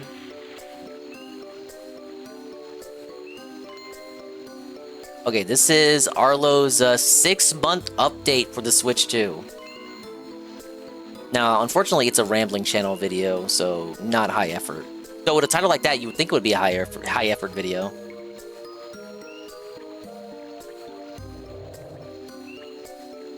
My friends, the Nintendo Switch 2 has now been with us for approximately 6 months. We've had a half a year with this little thing. So I wanted to drop in here real quick and give my thoughts on the experience so far. I kind of wanted to make this into a bigger video, but it's December and I'm very busy, and Nintendo released like 1,000 games over the last couple of months, so I figured better Topic Arlo than never. Casual is better than non-existent. That's my motto. So let's talk about my first 6 months with the Nintendo Switch 2. And just to get it out of the way, obviously the overall experience, the greater Nintendo enjoying experience, has not been what I anticipated. I'm not going to go into my opinions of the whole thing right now. It's gonna crash out. It does. It still stinks. You know, I did that video when the thing first came out, just talking about how all the pricing stuff and the tariffs, and then just the ongoing controversy. It is just. Remember when he said the Switch 2 was supposed to be his moment? But his commenters took it away from him by like being negative and making it about the pricing. It was supposed to be a highlight of his career. He was so upset when that pricing came out. Unfortunate. When the Switch 1 launched, it was just a good He's thing. revising history. It was just something that we could enjoy. It was just a thing that was fun. There were was a annoying thing? and disappointing things about it, because Nintendo has always done a lot of really annoying and disappointing things, but everybody still just kind of came together and had a great time. And, you know, that is not being replicated here with the Switch 2, at least based on my experience. And like, you know, it's partially the ongoing controversies and all the price stuff. Like, there's so much more pressure on all of us right now, on the entire world. So like, that is creating a lot of extra feelings about all of this. And there wasn't as much of that pressure back then. So that like definitely helps. But it was also like the Switch was kind of the big comeback for Nintendo, the big return to form. You had a lot of people who hadn't cared about Nintendo for a long time, or maybe even ever. And now like they were back and everybody was back and it was a really great time. The Switch 2, just as a concept, is not as He just exciting. meant it was like It's not his this moment big, as like a crazy highlight new of his lightning in career. a He bottle specifically kind of said thing. highlight So of his if you mix career. it all together, you've got the controversy kind of making the whole topic just a good deal less fun to talk about, at least online. The trolls you have ruined the fact it. that it's a Switch 2. It's cool. It's great. I want to play the games on it, but like, you know, it's just not going to be as exciting as the original Switch. That's fine. It is what it is. And then I just have less friends and less time to hang out with them and play video games with them. So like, so far, my time with my His Switch walk 2 that has been a stands back? disappointingly Yeah, I bet he got heat solitary for it. experience. You know, I moved away from California, left my best Switch bros back there. What was I thinking? You know, the Palooza Cruiser, we all had a lot of fun. So I haven't really had that experience, you know, like a Mario Kart came out and I didn't like really get to like play with anyone. I played it myself, and I guess I played online and did the review. So yeah, like that element, that just like fun newness factor of just like having the new thing and hanging out with people with the new thing, that hasn't really happened. So like, yeah, it is a little disappointing. It really does just kind of like solidify the Switch 2 as just like, well, you know, it's a cool thing. It plays games. I'm looking forward to the games that I'm going to play on it, rather than, you know, back when the original was like this big cultural thing. So yeah, that is a little disappointing. Yeah, but you to can't. get It's to the like lighting in a experience with bottle. the You can't console replicate itself, it. I Lighting have doesn't been strike really twice. trying to play a lot more handheld, you know, like for the last few I think they years of the kinda Switch knew that generation, going I in, really too. didn't play handheld much at all. But I've been finding myself reaching for my Switch 2 a lot more often.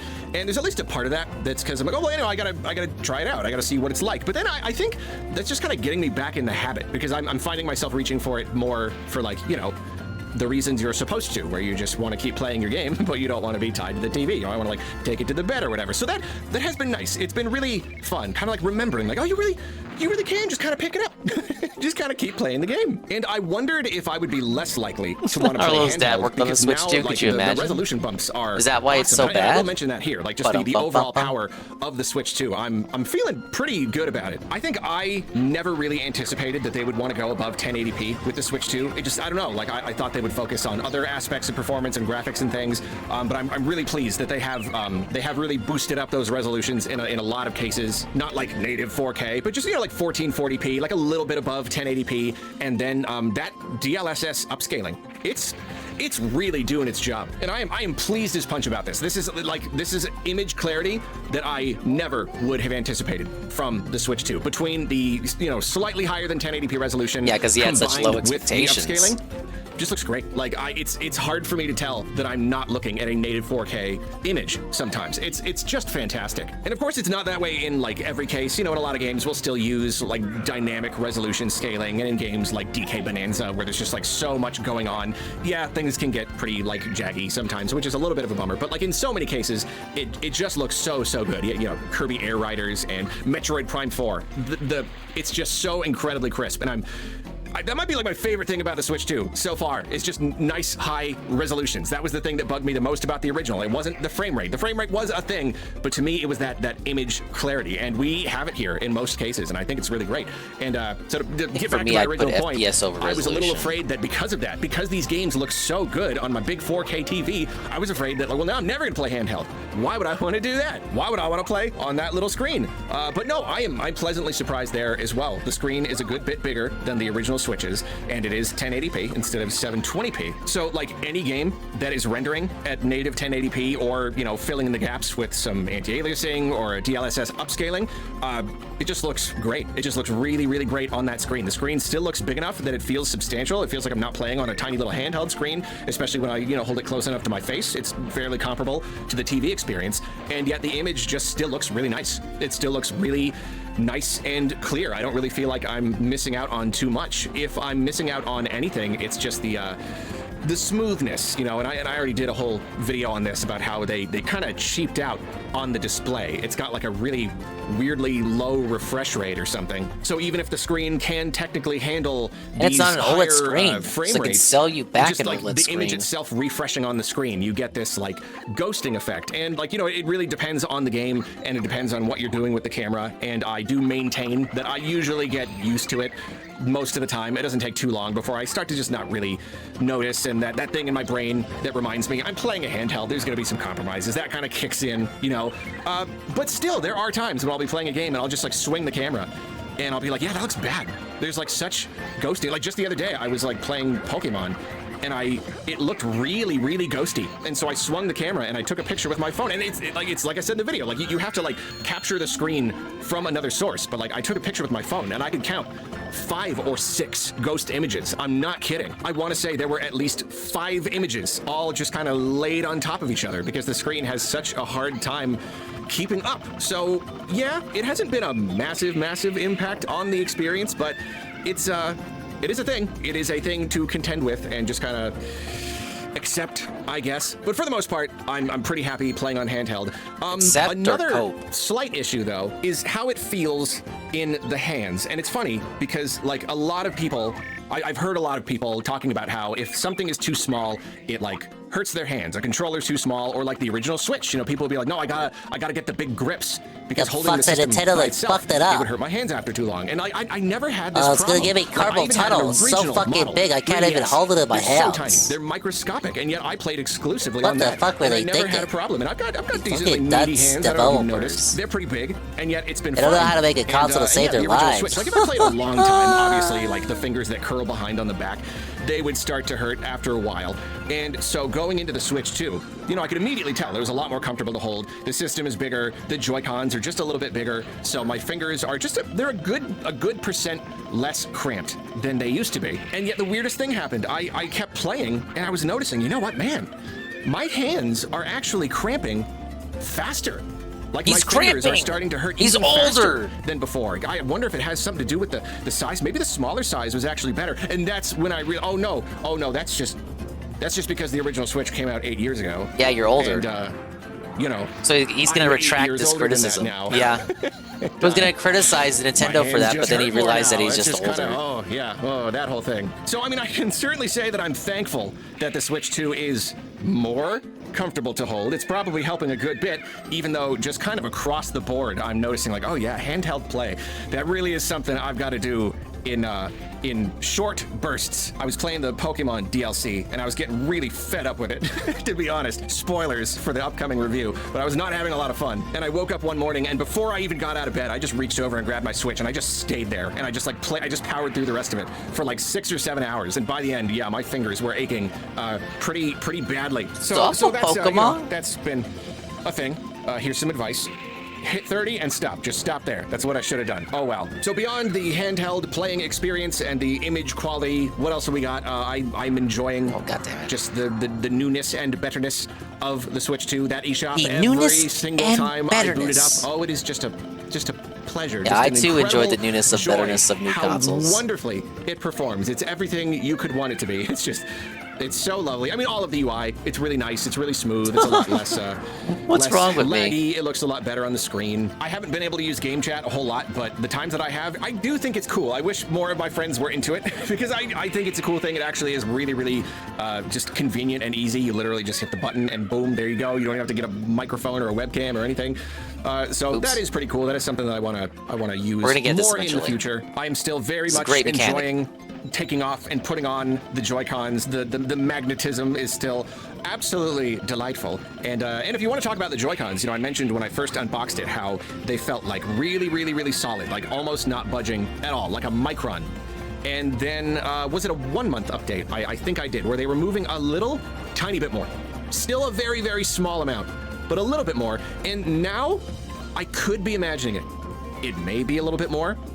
I'm not 100% sure. If that's true, then like I don't like the idea that they would just keep wearing out more and more over time. Like, I mean, we really don't know. That's the thing about a piece of hardware is like you don't actually know how it's going to hold up until you get it into a person's hands and they use it for years. You know, Nintendo does these like funny stress tests with like the factory robots and they'll open and shut the DS hinges like a million times or whatever. But even that isn't going to give you a perfect, clear picture of how these things are going to hold up. So yeah, it's yet to be seen how the Joy-Cons hold up, just like how solid they feel on the system. I doubt we'll ever get to the point where they're like falling off, but I don't like the idea that they may get to the point where they're kind of wiggly and creaky like the original Switch. I think I'm still feeling pretty hopeful because yeah, like it's still not moving that much. It still feels way more solid than the original Switch ever did, even when it was brand new. So we're probably okay, but it is something I'm keeping my eye on. It's and then beyond that, it's just it's the games. We've had a half a year of Switch 2 and a half a year of Switch 2 games, and I mean, I think the experience has been kind of all over the place. It's kind of weird. It's almost too much to talk about right here. It's like in some ways,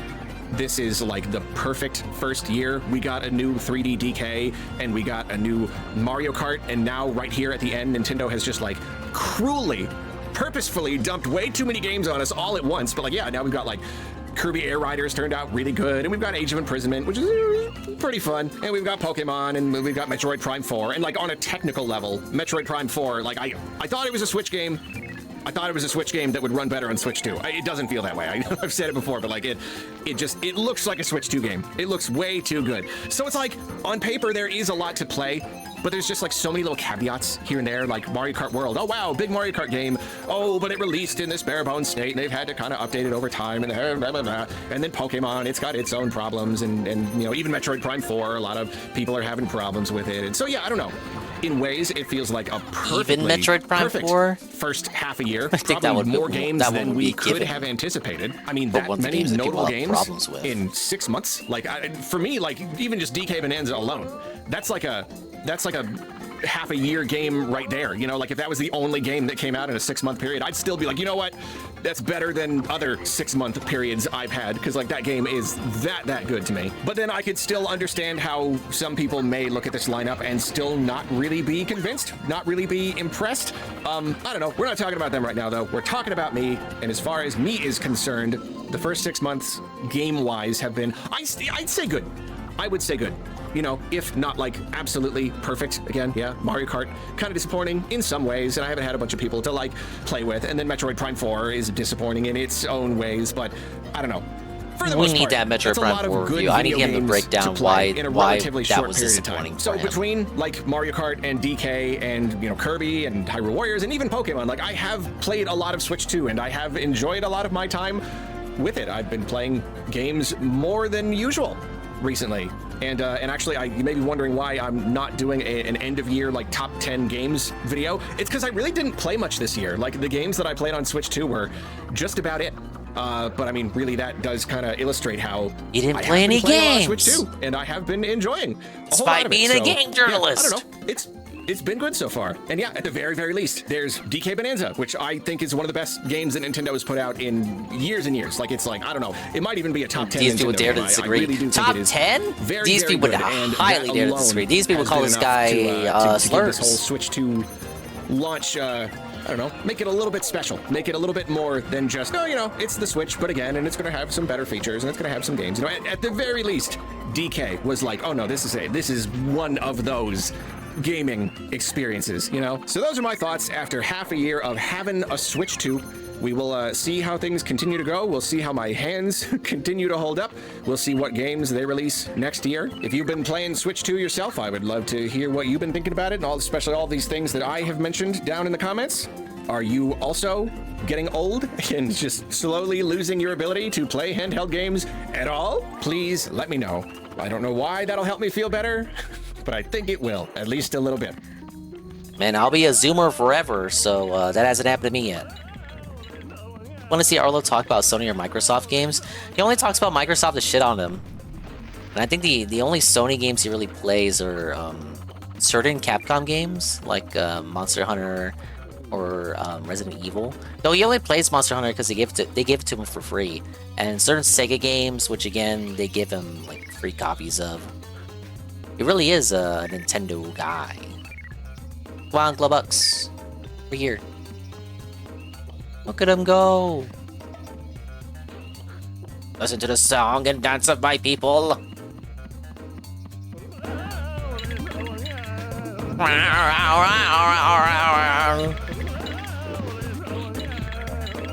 I think Globox never had this power in any Rayman game ever again.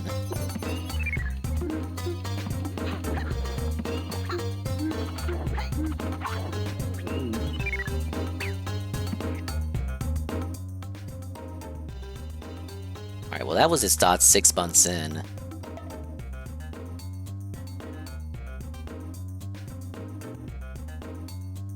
The last good Nintendo deal just died. I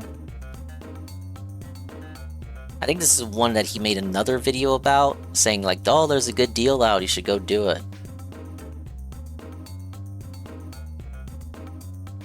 Or it could be about the Mario Kart Switch 2 bundle. Let's see.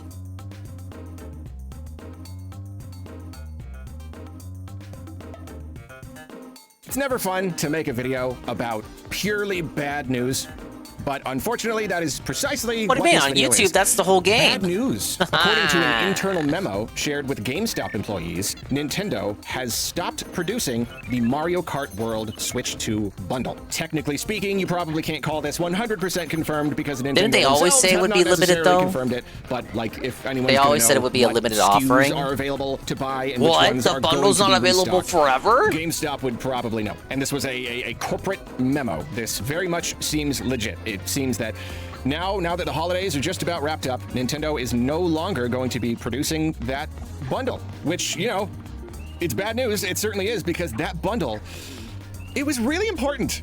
It was really, really important. You know, Switch 2 came out, and yeah, this is kind of expensive, but hey, that bundle, you save 30 bucks. Not bad. Ooh, Mario Kart World, first $80 game from Nintendo. That's very, very expensive, but hey, you got that bundle. You save 30 bucks. The game's only digital $50. only. That's not bad at all. Amid all of this, You're still spending pricing discussion with $450. Nintendo, the Is $30 $30 savings really that of the much in Mario Kart World savings? bundle, that was kind of like that was the life raft. You know, that was the one thing we could cling to. The seas are so stormy, but hey, it could be worse. We could not have this life raft, but it seems that it is going away. And of course, we don't know what Nintendo's plans are. We don't necessarily know that this is gone forever. You know, I'm sure there will be more bundles in the future, but bundles do not always equal savings. Sometimes they're just, you know, games packed into a box with the price added on top. And also, like, if not Mario Kart, then what? You know, like Nintendo's Mario Kart 8 Deluxe bundle for the original Switch. That was their bundle. Like, obviously things changed up with the release of subsequent models of Switch, but like that was the bundle. That was their primary bundle 99% of the time. That was what they were putting on shelves. That was what they were pushing in front of people. That was what they were sometimes discounting, especially for the holidays. If not a Mario Kart bundle, then what? I just did a video on how I'm like basically certain that the price of the Switch 2 is going to go up in 2026. So I apologize. A lot of the videos coming out in the last couple of days. Get your bundle now while you still can. The same stuff. So there's some if you're repeated interested. stuff here and there. So yeah, I'm not going to go into the entire thing. Super duper short version. Huge shortages of tech computer components happening again. RAM in particular. AI kind of screwing everything up. They're building all these massive data centers, and so there's not enough stuff to go around. That is going to impact the entire tech industry. Prices are going to go up across the board, and these shortages and resulting price increases are going to hurt the lower to mid-range devices in particular, because the margins are already thinner, and the Switch 2 absolutely lands in that category. And no one really knows what their margin is for the Switch 2. Nobody knows exactly how much money they are making per unit, but analysts have speculated that it can't be that much because the Switch 2 is packing a pretty good amount of power. Nintendo, they focused on performance probably more than they have in several generations. And the Switch 2 is more expensive than the original Switch, but it still offers an okay value considering what it is capable of. So it's possible that they're really not making that much money on it at all. And as we're always talking about, Nintendo likes to make money on hardware. It's kind of their thing. I don't know why. It's like their MO. If we are selling hardware, yeah, they don't like making selling money at a loss. with the hardware. We're not going to sell Sony. at a loss or at cost and just make it up with game sales. No.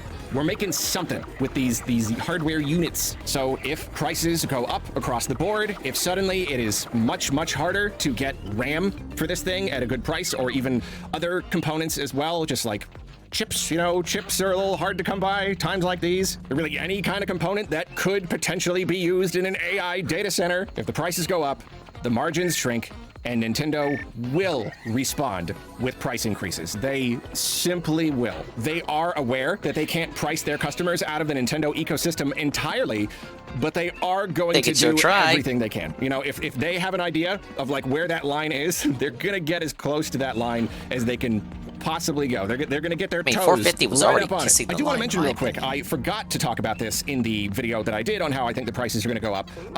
We do have to consider that Nintendo they're going to has start very producing a likely different bundle, though? stockpiled. They already You know, did with they that wanted to make Pokemon sure one. that they could That meet was also demand limited. easily for the Switch 2's launch. There's So nothing to say that they produced can't way make more more units than bundles they in the ever had future. before for the launch of anything, and then especially with all the tariff stuff going on, there's this idea that they may have produced Imagine it's just extra overblown, units and the only reason the bundles is going to warehouses. stop being And produced is because they're considering going to what's keep on in the doing tech like a world, different it bundle. It is possible that they have stockpiled components as well. If they're like, this is going to be how we build our Switch 2 for the next, 2-3 years until the inevitable upgrade comes. The Switch 2 Pro. Oops, sorry, I said it. I said the cursed name.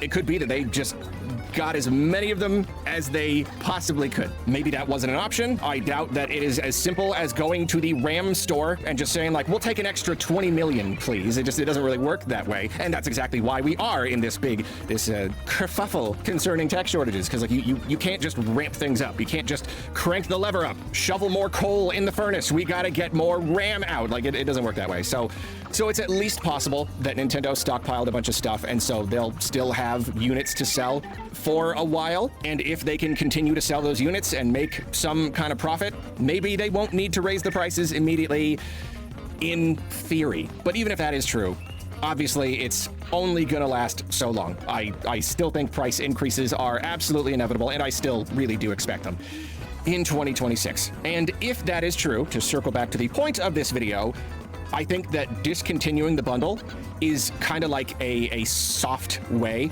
to increase the price. It's a soft price increase, like before you raise the price, you eliminate the savings. You eliminate the way that some people were able to circumvent the regular MSRP of these items. You force people to buy the 450 base price, base if you want to console, Switch 2, you're plus gonna pay the $450 $8 Mario Kart. If you want Mario World. Kart World, you're gonna pay $80 or regional equivalent. I could be wrong. It is kind of a way to raise the price without actually raising the price, because most people are just going to get Mario Kart World. Bundle. Let's give them a good bundle with a little savings, just to really rocket boost the thing out the gate, give it a really good launch, and rocket straight into holiday season #1 and beyond. And then after that, discontinue the bundle and just sell things normally.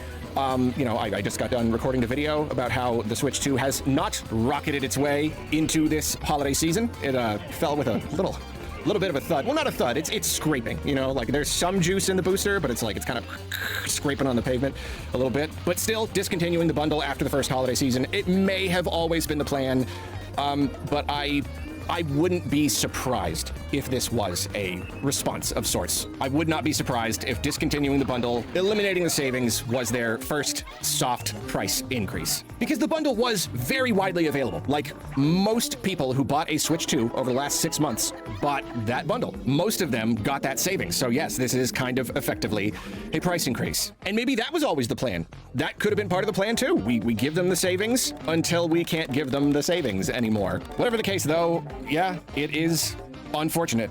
That is going to make Mario Kart World definitively an $80 game. That life raft is, what even happens to a life raft? It can't sink. It's broken, struck by lightning, perhaps, or maybe just like floating away. That's probably like it slips out of your hands. You just, oops, there goes my life raft. That's probably something that could happen to a life raft, or stolen by a playful but forgetful octopus. Thank you, Arlo. Thanks for the update. Get your Mario Kart bundles now before Nintendo takes them away forever. But I'll stick with what I just said. It feels like, he might be onto something. Might be a way for them to silently give a technical price increase by taking away your method of saving, your method of discounting, technically, by buying the objectively more expensive console, but subjectively cheaper console, because you're still saving if you buy the game that you were inevitably going to buy no matter what. I think it's possible for the Switch 2 to get a price increase this year. It's not going to affect me. When the Muppet became a penny pincher. Well, I mean, he just shat on Pokemon in his review, so maybe they won't send him any free games anymore. Things are gonna become tight. He's noticing it. He's preparing.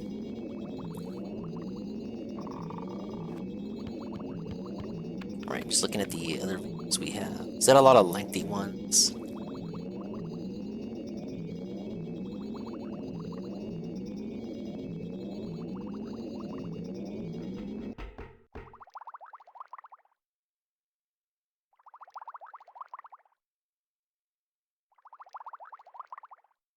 Nintendo's holiday is not going well?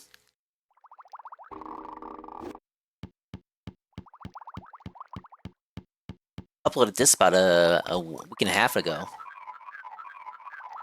It's over, Arlo Bros. It seems that Nintendo is having a worse than expected holiday season. No! How much worse? Quite a lot worse, actually. No! Like, kind of way It's worse. not true! And it sounds bad. And it is bad. It certainly is. Obviously, it's the holidays. They're supposed to be a really he's big breaking deal. out the It's when a company broomstick like already. Nintendo expects to see their absolute best sales outside of like a console launch. And it's the Switch 2's first holiday season, so very, very high hopes going in. And then, of course, like here in the US, November in particular is the absolute single biggest shopping month of the entire year. They will never move more units than they will in November. And yet, they did not move a lot of units in November. Okay, we cannot get too carried away here. There are predictably a lot of people just chomping at the bit to declare Switch 2 a huge failure and claim that all of this was inevitable. It was always going to happen. It's all Nintendo's fault. This is what they get. This is their comeuppance. But there really are a lot of factors to consider here. And this isn't me defending Nintendo. It is The only factor Nintendo considers is him sweeping. Not the least of which being we are currently in a very, very serious cost of living crisis. And the worse this gets, the more these companies increase their prices because, you know, they don't want to make less money this year than they did last year. But then that hurts us multiple times over because now a game system, for example, is more expensive and our money is worth less. It is more precious. Many of us are basically fighting to survive here. And this is something I have been meaning to make a big video about for a while, and I definitely will, hopefully in early 2026. Politics because it is video? a very, very big deal.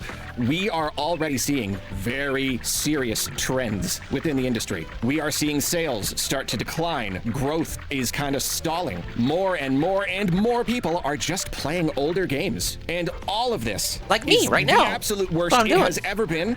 Right now. I mean, not Right to now. get political here, but Right we now? are currently watching the largest transfer of wealth from the poor and working class to the rich in U.S. history in real time. And if that wasn't bad enough, AI Please don't is get screwing political, everything up. Arlo. I talk about this in plenty other videos going out around this time, so I won't go into the whole thing, but AI is causing humongous shortages. That's driving up prices even more. It is going to continue to drive up prices through 2026 and maybe beyond. So, yeah.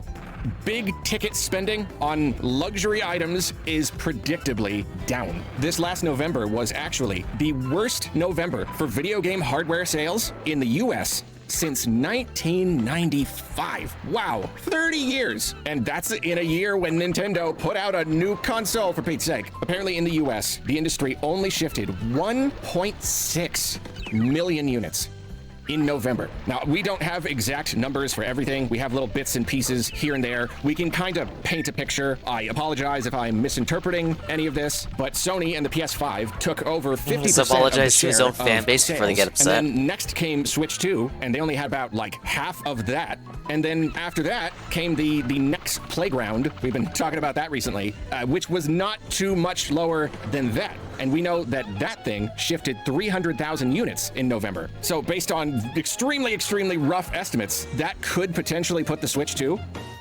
maybe even around like 500K in the US for the entire month of November. And yeah, especially for a launch year. Switch 1 and 2 sales in kind of November disastrous. Like, it combined really, didn't beat I don't last know. year's Switch 1 It's- November it's sales, really by the not way. great. The Switch 2 had It's sold 10 million over, units by Switch the end of Bros. September. That was the end of the fiscal quarter. And those early sales were so strong that Nintendo actually significantly raised their sales forecast Hey, for Sasha. the entire first year of the Switch 2's life from 15 million to Welcome 19 to, million. Sleepy Gaming, That was how starring strong me. those early sales were. Some analysts were even predicting that most of those additional sales passed. How goes it? I'm redoing Rayman 2 because I lost my my save file. Really? I overrode it and I beat the game, but I didn't get 100%. But the game freezes on the end screen after you get the ending, and I couldn't go back to the title screen. And I overwrote the emulator save, so it was just the emulator save always loads at the end part, and then I never did an in-game save. So yeah, I couldn't go for 100%. It is messed up, but that's how old games work, and I should have technically been prepared. I should have made an in-game save.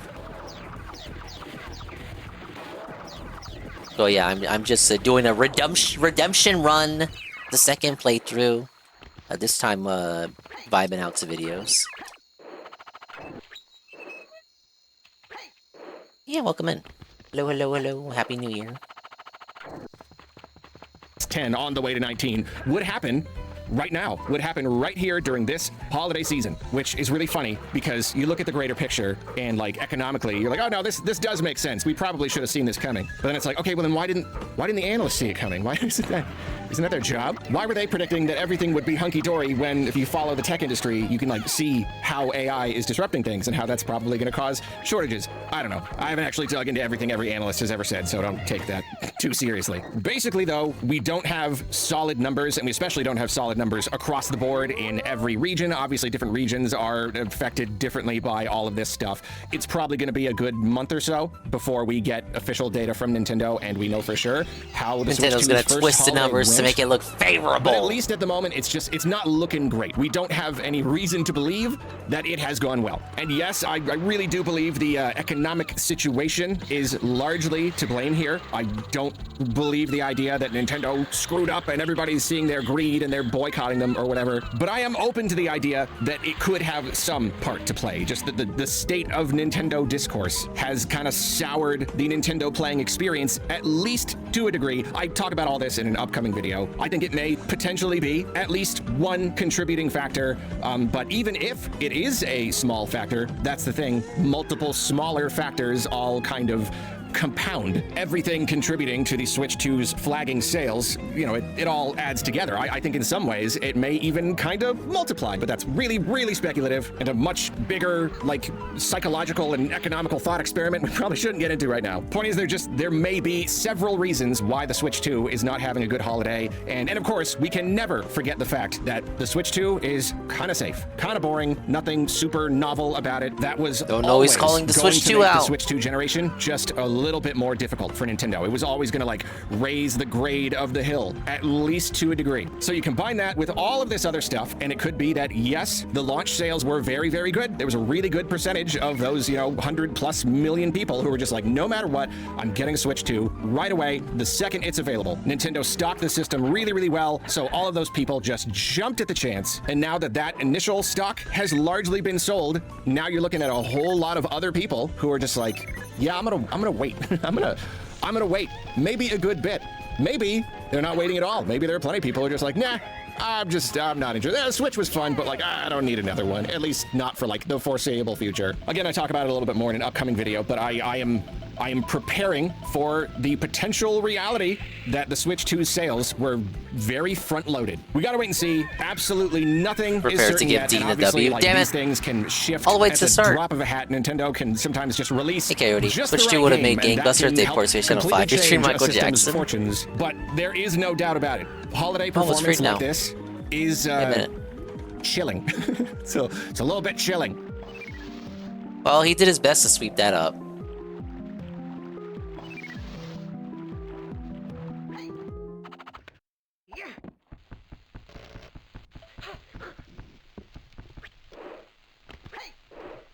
Makes some good arguments. Like, the novelty of the Switch 1 is worn off. The PS5's older. It can afford to have more great discounts. Nintendo doesn't discount their consoles, period. And Xbox is never a competition.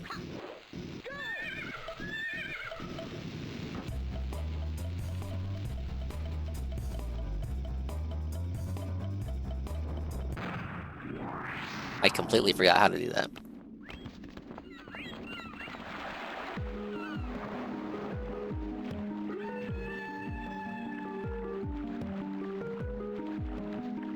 So, obviously told other fans, my children, please, please, my children. This holiday season, give your money to a worthy charity instead. Make the world a better place. Hey, Mr. Lion, welcome in. Welcome to a sleepy Rayman 2 session while I watch some videos. Speaking of this video, so this is Arlo, like, kind of, going over the sales, the state of sales for Black Friday, this and that. Kind of a doom and gloom video. Of course, Nintendine smelled blood in the water. It's gonna be a rare We're not going to watch Arlo. We're going to take a break from Arlo because this is like Dean directly responding to the video we just watched. Absolutely 120% rare Dean Reacts segment. This one is entitled Nintendo Switch 2 fans are losing Arlo? And then the thumbnail is Arlo's thumbnail. And it's like, oh my god, no, this can't be. Arlo put down the broomstick to briefly talk about how the sales weren't as good? It's got like Arlo shocked as the thumbnail. He's like, oh my god, no way. Hello, my lovely petunias. It is I promise you this isn't Arlo. He just sounds like Arlo and wants to be Arlo's friend. Arlo has never acknowledged Nintending to my knowledge. Hi, the blue puppet thingy. I don't know, is that a good Arlo impression, or should I just use my regular talking voice? One of my favorite things that's happened since I started my villain arc on this channel was that many of you would frequently ask me if I was Arlo. So much so that it prompted me to make a video clarifying that I am indeed not Arlo of Arlo stuff. But little did many of you know is that I am a very big fan of Arlo. I just didn't know that some people thought I sounded like him. And so this morning I decided that I was going to make a video discussing the best sales over the past month. Sound like kind this, of similar type of market research video that I did a month or so ago when I was going through the Black Friday sales throughout the ages. These are fun little side videos that I do, in addition to all of my love towards Nintendo that I regularly provide on my channel. But at the time, I did not realize that there was bigger news today, news that required some type of reaction from me. And it's that our blue friend, not Sonic the Hedgehog, not even Mega Man, the Cookie Monster himself, Arlo of Arlo Stuff and Topic Arlo, is starting to sound a little like Nintendine, if I might say. Seriously, look at this thumbnail and this title for his most recent video. I should also preface this and say that I do actually like Arlo's channel a lot, to be honest. Maybe subconsciously he is a little bit of an inspiration for me. Although I've said this before, it's weird to see him kind of have this image of being a Nintendo glazer after I always viewed him as somebody that was overly critical and kind of a hater for Nintendo. But like I feel like he's doing it for the wrong reasons. Wrong based off of my own rule set. Like I mostly just hate Nintendo right now because of their abhorrent prices and their excessive greed. And just the fact that it feels like every time they try to sell you something, you're getting kicked right in the behind as you buy it. In his case, he's just overly critical about gameplay stuff, which I feel like he shouldn't be overly critical about. But that could also just be like the deep Nintendo fanboyness that's nestled inside my heart coming out while I'm speaking. Like, the guy took Paper Mario Sticker Star and made it seem like it was the worst game in the history of video games. And like, come on, dude, like, Metroid Prime 4 is right there.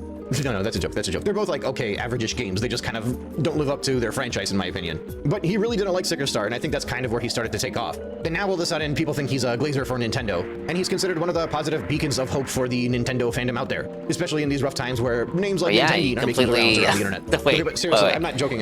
You think he would respect the Arlo evolution more? I know, really, now I understand why Arlo is one of his inspirations. Because Arlo started off as a critic. He started off as a grifter critic. Well, grifter didn't exist as a term back then. He started off as a hater and then became a glazer, whereas Dean started off as a glazer and then became a hater. Watch this guy's last video. Legitimately, if you close your eyes and you're not paying attention, it sounds like me. Like even I briefly, while listening to the video in the background, for a moment thought maybe, hey, like, oh, I should go back and edit this out. But I realized, it doesn't sound like Dean though. Unless of course you buy. Like ignoring the literal comparison between their voices, the way Arlo talks in that video isn't really any different than he talks usually. Like Dean is usually much more like. Dean is a straight up hater. The way Dean hates is in such a different way than the way Arlo critiques. I disagree. I didn't get the idea or impression during that last video that was like, oh, this is like a Dean video on the Arlo channel. No, he's just trying to be cute because he wants Arlo's attention. Buy into the conspiracy that Arlo is one of my alt channels, or rather that Nintendine is one of Arlo's alt channels, in which case he did go back and edit that video, and by he I mean I, and by I mean Nintendine, of course that means Arlo. So in fairness to Arlo, he's made a few critical videos recently since the Switch 2 has come out. It's not like this is the first thing he's critical about. He has to pay rent like the rest of us grifters after all. And if you're a Nintendo channel right now, the only way to make money is to either be critical of Nintendo or to, for some reason, all gang up and try to hate on Nintendine even though you don't get enough views doing that. I don't know why they keep doing that. Tell them to stop. It's only making me grow. I'm just waiting for somebody big enough to make a video about me eventually so that my channel actually explodes, but for now, we'll just take it nice and slow. Anyway, in the past 24 hours, Arlo's channel has 2 videos. One of them shows the Switch 2 on a literal tombstone. That is Nintendo hate grifting at levels that even I have not reached yet, to be clear. Seriously, this thumbnail is worthy of a Lord Frogmire video. He used the word died in the title, like... Ooh, Arlo, we gotta talk. Why did I get a press Nintendine for supporting that racist Nazi Lord Frogmire, the brother of the incel synthetic man? We need to see Nintendine pressed on this support. This tangential endorsement must not stand. Anyway, this was the video we just watched where Arlo mourns over the death of the Mario Kart World Bundle. He's not criticizing the Switch 2 in the video so much as just lamenting the phasing out of the Mario Kart bundle. Like, that's not... I guess you could see that as a critique, but it's not really critiquing the system itself. It's more just like, oh yeah, the console's going away. The console bundle is going away. Man, Sesame Street's not gonna be happy about this one. Now, I actually did not watch that video because I am a slut yeah, YouTuber you're kidding? who does not do... No, wait. You didn't watch it? Sesame Street's not gonna be happy about this one. Now, I actually did not watch that video because Big I am a Arlo slut fan, by the way. YouTuber who Arlo's does his not do inspiration. research on this kind of stuff and just speaks for people's entertainment. But if I had to guess, Arlo, knowing him, he's probably just talking about the deal ending and was like, oh, you know, it was great. People were paying $50. But now, I don't know how I'll do if it's at 80. Am I getting better? Am I getting... Okay, now that sounds like Arlo. Entertainment. But if I had to guess, Arlo, knowing him, he's probably just talking about the deal ending and was like, oh, you know, it was great. People were paying $50. But now, I don't know how I'll do if it's at 80. Am I getting better? Am I getting worse? My name's Nintendine, and all I do is criticize Nintendo all day. These are 2 videos within 24 hours, just in time for Christmas Eve. His video is titled, Oh, Nintendo's holiday is not going well. Pay close attention. This is how a good YouTuber does it. They capitalize the right words. The not going well sticks out and just smacks the Nintendo fans right in the face. You hear that, Phil? Of course, to add to it, you have, that concerned Arlo face on there. No, Phil pioneered that. Freaking out in the Switch Phil 2. pioneered all caps for certain words in the title. This could be a Nintendine video. This could be a Nintendine thumbnail, a Nintendine title. I'm not saying that he's copying me, but if you listen to the video, maybe. Or, maybe being his evil twin brother, I just really love him and wish he would acknowledge me in one of his videos. So it could be wishful thinking on my end. What makes this he's very desperate interesting for is that attention. there's quite a few people whose eyes are becoming open to the Switch 2 sales numbers now. Remember, I have really been trying to highlight over the past few months how Nintendo has only been sharing their ship numbers and not sharing their sold through numbers. Something that is kind of abnormal when a console has just recently launched. Back when the Switch 1 came out, Nintendo had actually released a chart showing how their sold through numbers were doing. Specifically sold through, those are numbers sold to the customer. They haven't mentioned anything about the sold through numbers ever since the end of July when they hit 6 million. And all reports all around the world show that the Switch 2 kind of peaked early on, and there have just been concerns throughout ever since. Even in Japan, where it's been selling very well through the holidays, and it's the only place where the Switch 2 is high in demand, has actually struggled to get to the high numbers that many people expected when the console first launched, because Nintendo was not sending Japan enough units to satiate the demand they have over there. Obviously, because the Switch 2 is cheaper in Japan, so not only would they make less money on consoles that are sold in Japan, but it's also bad because if they decided to ship Japan as many as they wanted, right now the sales report would show like 10 million sold in Japan and 3 million sold everywhere else. I guess closer to like 5 million sold everywhere else, maybe. Anyway, so like a month or so ago, he made a video talking about how the Switch 2 is doing very well. And that's based off of Nintendo's financials, where they shipped out 10.36 million units, and nobody realized that that were just shipped units and not sold units. Nobody except for me, of course. And now, the Nintendo fans... Oh, no, I had so many people telling me it didn't count because it was... No, that was the dingus, it was the ship numbers. It doesn't count, you guys. Like Chicken Little. Oh, I was aware. The sky is falling, we must blame the president. Because the Switch 2 had a very awful November, and signs are indicating that December is going to be just as bad. And Nintendo fans cannot acknowledge the fact that the Switch 2 is just not appealing enough for people to purchase, so naturally, they're blaming the economy. Now, Arlo does mention this in his video, because he can't go full on Nintendo just yet. It's coming soon, though. I can feel it. We will merge and become one. But I do think it's kind of funny that signs are indicating that consumer expenditure is actually not that different than it's been for the past few years. We got a report just today that the gross domestic product has climbed because of consumer spending, and yet Nintendo fans have become the best economists in the world, highlighting that we live in a K-shaped economy, which implies that the expenditure of the consumers is being made up by the rich folks. And in which case, I am not going to argue that point. I thought this was pretty clear from back in April that the Switch 2 was overpriced for what it's offering, and yet Nintendo fans seem to have laughed at all the people that were complaining about the prices of Nintendo products and calling them brokies, and well, the brokies are not buying the Switch 2, so now it looks really bad. But the brokies are still buying PS5s. Actually, they're buying it almost twice as often as they're buying the Switch consoles right now, and those those PS5s are at the same price as the Switch 2s, and those PS5s aren't even on a crazy discount, they're just as expensive as they were 5 years ago, which I said over the past few weeks is a big highlight as to why the sales for the PS5 have dropped off. Because in every other console generation prior to this one, consoles that are 5 years into their lifespan are like at least half the cost of what they were when they launched, if not lower. So just to quickly recap, there are 3 major reasons as to why this has been the worst November for consoles in decades, and all of them are equally as important. And none of these reasons have to do with the economy. Poor people, or brokies as you say, will still spend and put themselves in debt. They still have spent this holiday season. They're just buying stuff that's more worth it to them. And of course, the richer folks are also spending. But basically, those 3 reasons as to why we see low hardware sales this year are because the 5-year-old PS5 is selling at the same price it launched at, which is basically the first time since 1995 a console 5 years out is still fully priced. The second reason is because the Xbox is effectively non-existent. They're charging $600+ for that thing right now. That is a pillar of the gaming world, and it's no longer being sold. That fact alone, new Switch 2 or not, would have made this the lowest November in 20 or 30 years, regardless. And then finally, the third reason, which is the biggest reason,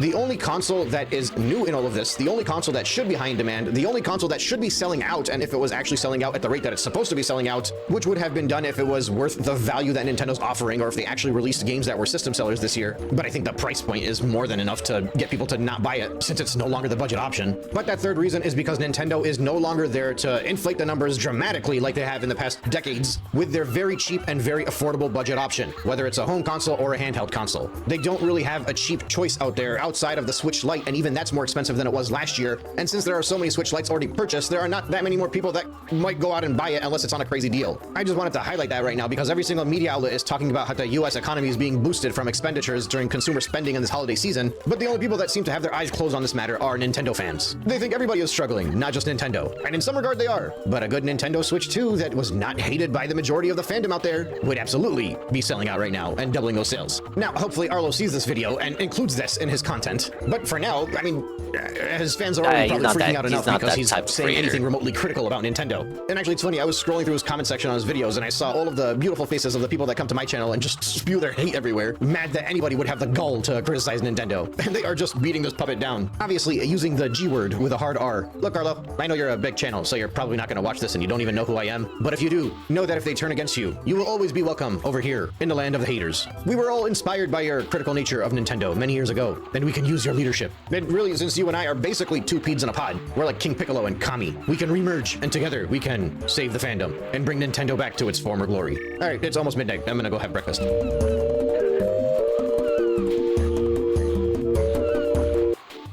It was pitching woo to Arlo at midnight.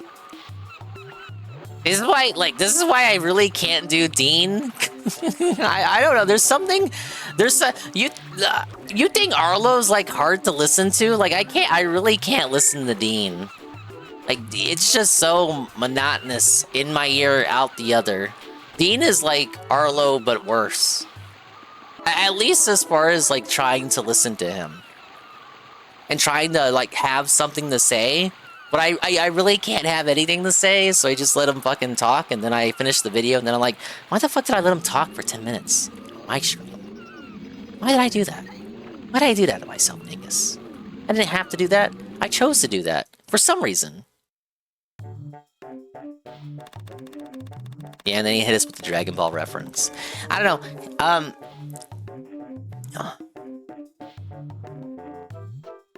trying to think. Did he say he was Irish? I don't know why I'm thinking that, but I just am.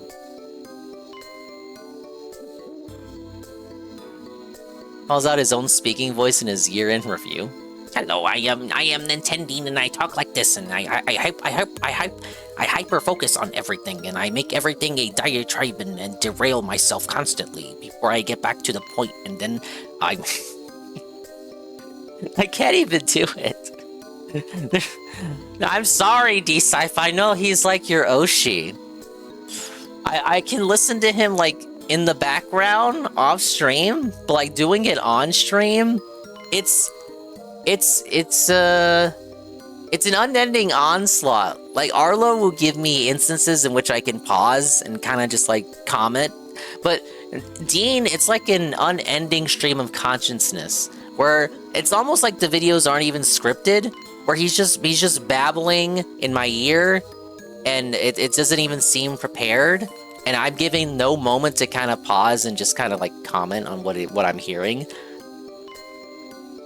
And I think it's because he like trips over himself constantly in his speech and has to like double back and then like talk about something that he just brought up and then go on a completely different tangent before returning to his original tangent. Yeah, sales bad, Nintendo's felt it. The video really just exists for him to like masturbate to the fact that Arlo put out a negative video, which is weird because Arlo's whole thing, like from the start, was making negative videos until it wasn't.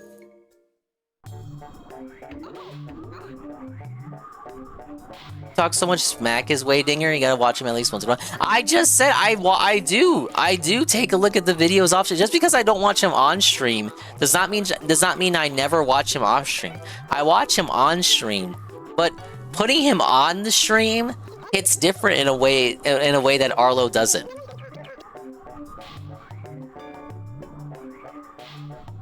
Had a nap. We still watching that bum? Nah, we swapped to his boyfriend, Nintendine.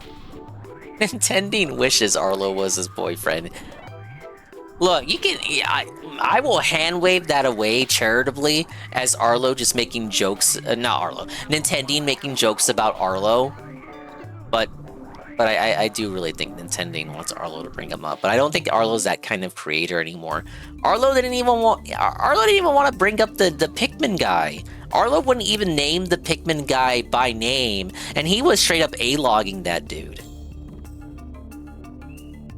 Alright, well this is a lengthy level, so let's get to this one. This is just Arlo talking about New Year's. It's just titled Happy New Year.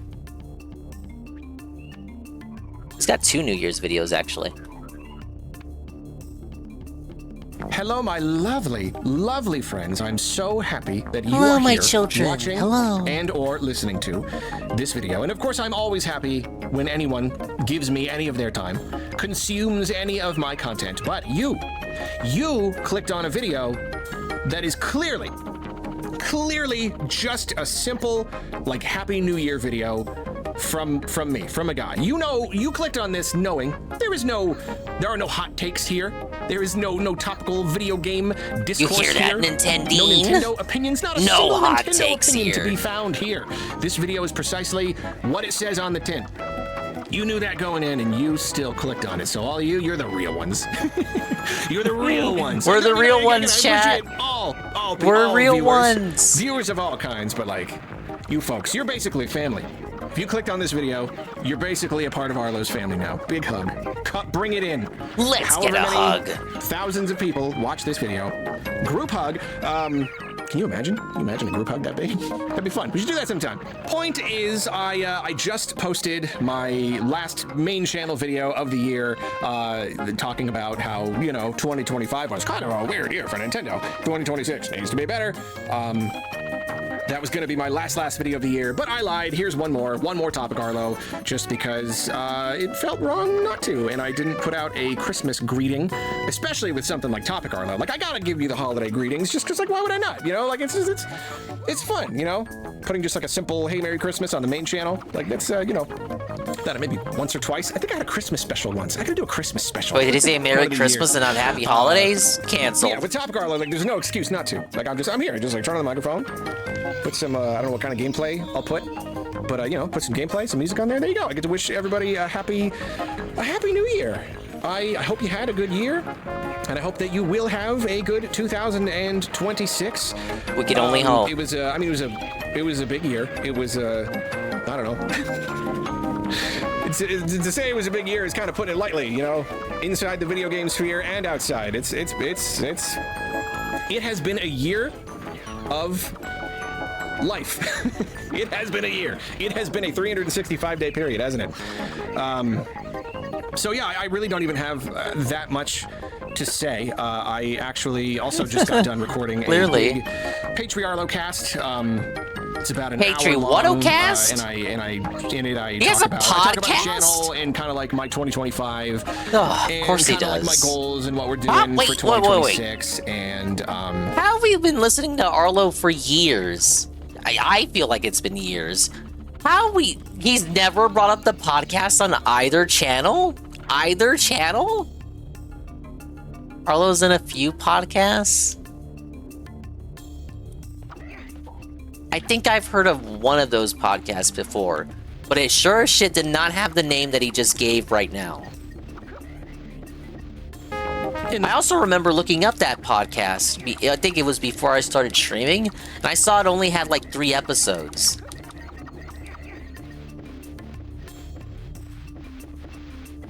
The Patri Arlo cast. And then also other stuff too, stuff going on, personal stuff, my interests, my Christmas.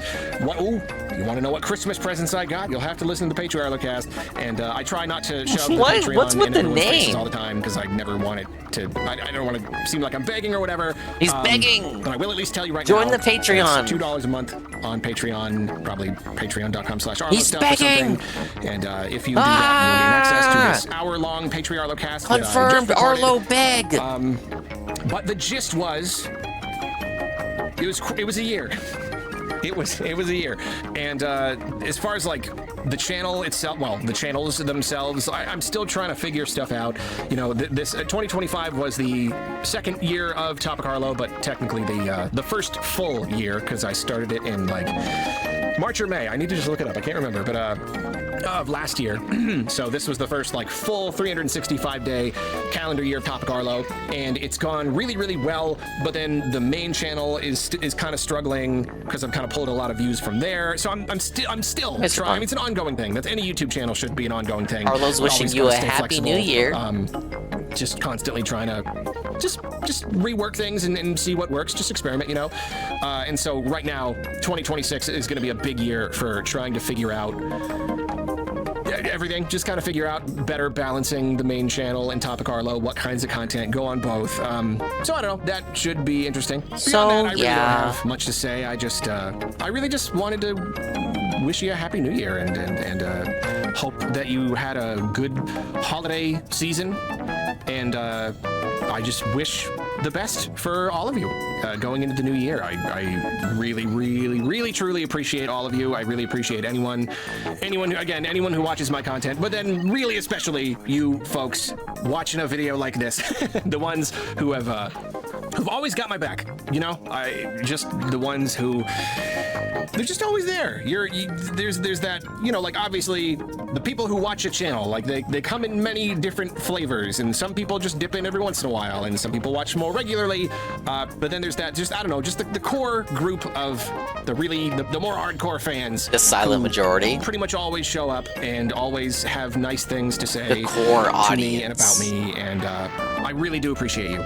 Really and truly. Was this guy a locale? No, I would not consider him a locale. I have the best fans, the best. He's a guy who uses a Muppet, actual Muppet. Well, it's just a puppet, but he really likes Muppets.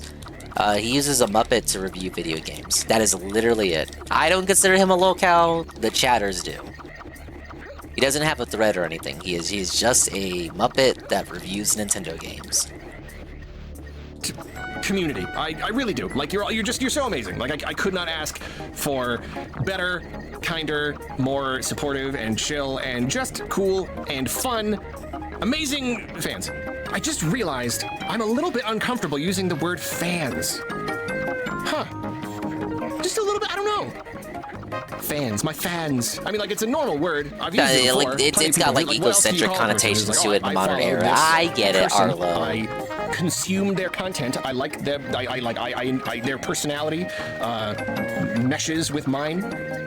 It's a fan. You'd say you're a fan, but like, I don't know. This is solid for ad revenue. The So video's I wanna say only 8 viewers, minute though, but it's so like, again, it didn't anybody really could be a viewer. Didn't really do enough. Not necessarily a Just fan. stalled harder. I don't know. This is a discussion for later. Point is, I really appreciate all of you. I have the best quote-unquote fan community anyone could possibly ask for. Say you have you have the best keep being audience. awesome. I love you. Happy New Year.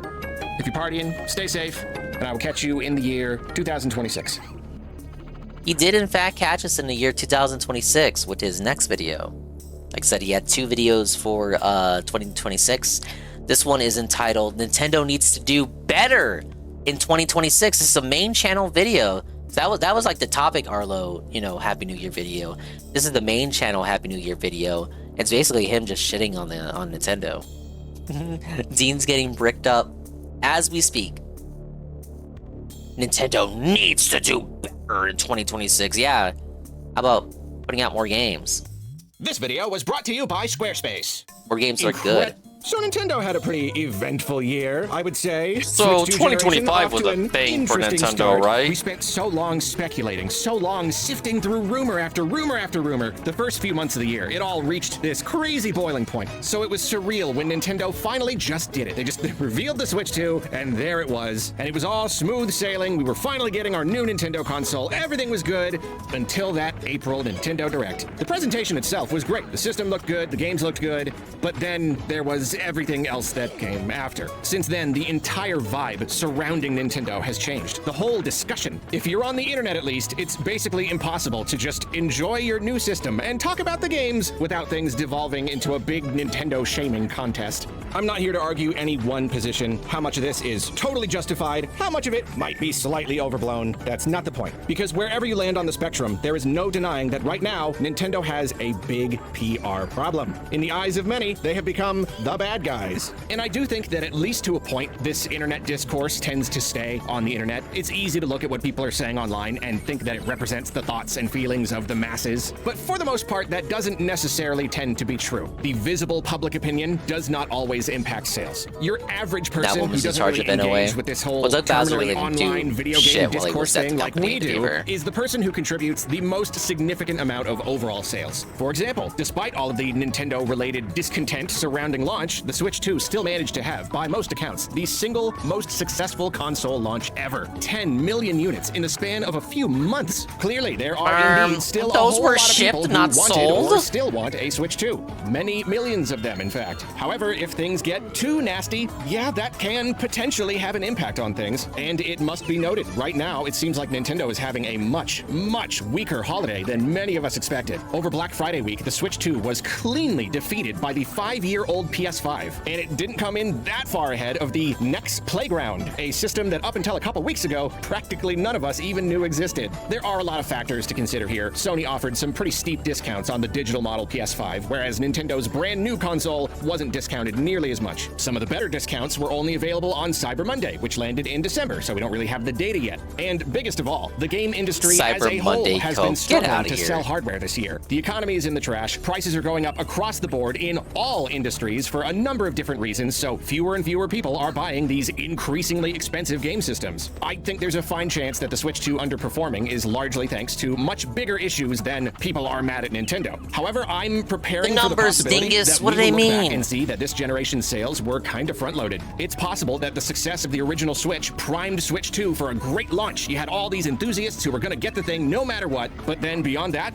other people might take a lot more convincing. They might want to wait for a better sale or a price drop or just until there are more games to play. And of course, much of this will be thanks to the economic pressure being put on everybody right now. But I also cannot deny that people being mad at Nintendo could potentially have some impact as well. If the discourse gets too negative, if it escapes the lab, it can kind of sour the experience. The Switch did so well in large part because it became one of those lightning in a bottle cultural events. Hype drives sales. And if there isn't really a whole lot of hype for your product, if even the simple act of talking about it on the internet is a morbid affair, then yeah, sure, you gotta buy it because your friends are all buying it. Nintendo can't magically end the trade war. They can't stop inflation. They can't bolster the weakening yen. And no, despite what we all want, they probably can't stop being a publicly traded corporation under constant pressure from shareholders to only ever make more and more and more money without ever slipping.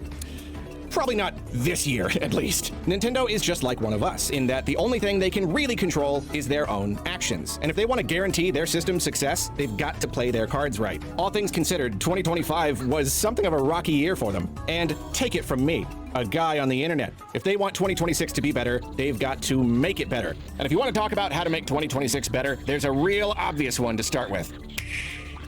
No more $80 games, okay? Like just don't. I really do believe that this whole That's thing easy. might not have turned out half as nasty if they hadn't charged $80 There hasn't for been Mario one Kart. since Like, really, Mario we were Kart. all happy with Switch 2, but the second we learned about that price, that felt like the precise moment things went south. I get it, the game is gonna sell like crazy for the next 8 years plus. Nintendo wanted to future-proof those sales, but being the first company to charge that much was not the right move. It just wasn't, because now they're the trendsetters. If the rest of the industry starts charging that much, then it'll be entirely Nintendo's fault for getting away with it. So, Nintendo, if you want to undo that damage, or at least start to undo it, keep offering the discounted Mario Kart bundle, and just don't slap that price tag on anything else for the time being. I have no doubt that $80 will become the new norm in the next couple of years, considering how things are going economically and all that, but just don't lead the charge. It's not worth it. It's too much of a sticking point. And even if you're smarting from all of those $10s you could have made, you're gonna make it up by selling DLC. Paid DLC is obviously going to be an even bigger part of Nintendo's strategy moving forward, and DLC tends to offer a much bigger return on investment, so just charge the already increased $70 and be happy in the knowledge that plenty of people are gonna shell out 20 or 30 more on top of that. On that note, though, if you're gonna lean this hard into DLC, you gotta be smarter about it. I've got a whole video on this topic if you missed it, but Nintendo was initially very wary of DLC. It took them quite a while to warm up to the idea, and they really wanted to make sure it didn't feel Well, they like said they were wouldn't do ripping it us during the off Wii or era, but withholding that's because the content from Wii their had games. the They wanted their Wii DLC to offer good couldn't really value. do DLC. This generation, the narrative has started to shift, and it's largely Due thanks to to how they smaller are file handling their sizes. announcements. Announcing DLC soon or even before the launch of a game is not new. However, in the past, these announcements have been made well in advance of the launch of the DLCs themselves. But in the September Direct, they shadow dropped DLC for DK Bonanza, which had launched only a few months prior, and announced DLC for Pokemon Legends ZA, which hadn't even launched at all yet, and the DLC ended up releasing within a few months of launch as well. In Nintendo's slight defense, we have had reports that both games were complete long before their respective launches, maybe as long as a year. If Nintendo spent that year making the DLC for DK Bonanza, then this is not necessarily a case of them withholding content. This would just be like any old DLC. But even if that's true, your average person doesn't know that. All Yeah, they the see is that perception, Nintendo is charging more than ever for their games, and also releasing DLC, which itself is quite expensive, so quickly that it absolutely feels like Nintendo withheld all of this just so they could sell it back to us later. Now, just a couple months after launch, these games cost $90 or $100 if you want all the content. So Nintendo needs to be smarter about how they develop and announce these things. DLC has always been kind of a tricky thing. Is it extra content just in case you want it? Is it a pseudo sequel, or is it just another way to bleed money from us? And a lot of it comes down to how it is presented, how it is timed. Don't give us any reason to be wary of this extra content. Poor timing can turn a fun new thing into yet another Nintendo bad story. And you know what? They also need to stop sheeping out. Like, if you're gonna remix your game into this like kind of new mode, that's cool. A new game for me at $80 would cost $128. It's not a price I would pay even for a Big Dream sequel to one of my favorite games that never got one. You gotta deliver. Well, such as the fate of the Aussie dollar. The future, I must remind you that this video That was is brought to you indeed by your currency. Squarespace. But What what if kind of it website wasn't? you need? Something for your business, like a landing page, Sponsor an information time. archive, a storefront for physical goods, or how about digital goods? How about just a place to host your own digital content, a portfolio, or even a simple blog? Whatever it is, Squarespace makes it easy. The intuitive builder lets anyone create a website practically however they want without any prior knowledge or experience or anything. Not a single line of code to be found anywhere. Thank goodness. Programming languages frighten me. And if you ever need some extra juice, Squarespace offers lots of powerful extensions. My site, Arlo Recommends, is a simple blog. I started with a template, messed around with it a bit, and before long, I had a super slick looking site. And even maintaining it is easy. I draft up a bunch of posts at once, schedule them all to publish, and even push to social media automatically, and boom, my work is done. Now I spend most of my time perusing the built-in analytics. To try out Squarespace for yourself, head to squarespace.com for a free trial. Then when you're ready to launch, head to squarespace.com/Arlo to save 10% off your first website or domain. And now for today's recommendation, Eleftherios. This artist does a lot of really lovely, really cozy ambient music, often in collaboration with other artists, and compiles it into these nice long videos. Perfect winter vibes, great stuff. Thanks again to Squarespace. Please enjoy the rest of the video. I would love that. And on the topic of being smarter about how things look to the customer, learn how to pick your battles. Prices are going to continue to go up. The powers that be are doing everything they can to make sure that happens. AI is going to dramatically disrupt the entire tech industry in 2026. And, well, the Wait, I didn't see what was the AI? Pick your Learn how to battles. pick your battles. Prices are going to continue to go up. The powers that be are doing everything they can to make sure that happens. AI is going to dramatically disrupt the entire tech industry in 2026. And, well, the oligarchy ain't gonna stop oligarching anytime soon. Nintendo raising prices even further is an inevitability. But it can't be too much, and it can't be everything. Again, I get it. Shareholders breathing down your neck. They expect greater, if not equal, returns in 2026, or they're gonna start pulling out. They're gonna be mad. No big company likes the idea of shrinking margins of their products simply making less than they used to. That's why prices keep going up, as all prices go up. No one wants to make less money. Well, I know Nintendo's stuck playing that stupid game for the most part, but man, find a way to strike a balance. Find areas where maybe you can ease up at least a bit. If you've absolutely got to raise prices in one area, figure out what can maybe stay the same for the time being. If I've got to pay a little bit more for a system that I know I'm going to be using for years, yeah, I don't like it, but I'll probably do it. $50 for an amiibo, though? For a chunk of plastic? No, just no. I don't know what amiibo sales are like right now, but that feels absolutely unsustainable to me. Especially if those prices go up even more. The goal is to make people grumble, but buy the thing anyway. If you pushed a huge percentage of your potential audience to just nope out entirely, you're probably losing more money in the long run. Preventing those margins from shrinking even one iota might not actually be the smartest financial move. But of course, what do I know? I'm no CEO, I'm just a schmuck. Similarly, though, he's a Muppet schmuck. We need more bones. And no, I don't mean bones to pick. We got plenty of those. I mean Nintendo needs to throw us as many bones as they reasonably can. If this whole hobby is getting really just exorbitantly expensive, we need to feel like at least some Nintendo products offer a good value. Value for money used to be a lot more important for Nintendo, but the Switch showed them that you can potentially sell everything for a premium, never ease up on anything at all, and still outsell the competition. Well, those days of easy wins might just be over. And if that's true, don't wait for another Wii U or 3DS situation. Just save the trouble, eat the humble pie right now. Give us some good deals, sometimes. They can even be strategic about it. Look for the products with the wide margins in the first place. Accessories that sell really well because they're so useful, even though they're really cheap to manufacture. Games that'll be plenty popular, but were produced with surprisingly small budgets. A good deal can go a long way. A big problem this generation is that people feel like they're being nickeled and dimed at every turn. All these increased prices, all these expensive games and DLCs and even accessories. It's like we're being attacked. That's why charging $10 for Welcome Tour was seen as this like unforgivable sin for some people. It's just like, give us a break, Nintendo. I get it. You spent money on the game. You want to make some money on the game, but how many people even bought it? And was that money worth the damage to your reputation? When pricing things, you've got to weigh the earned or lost money against the potential earned or lost. Like some historical and you know what? revision here, After being like he didn't burned do by all that. these expensive games and stuff, Animal Crossing New Horizons Switch 2 Edition being a $5 upgrade was like a little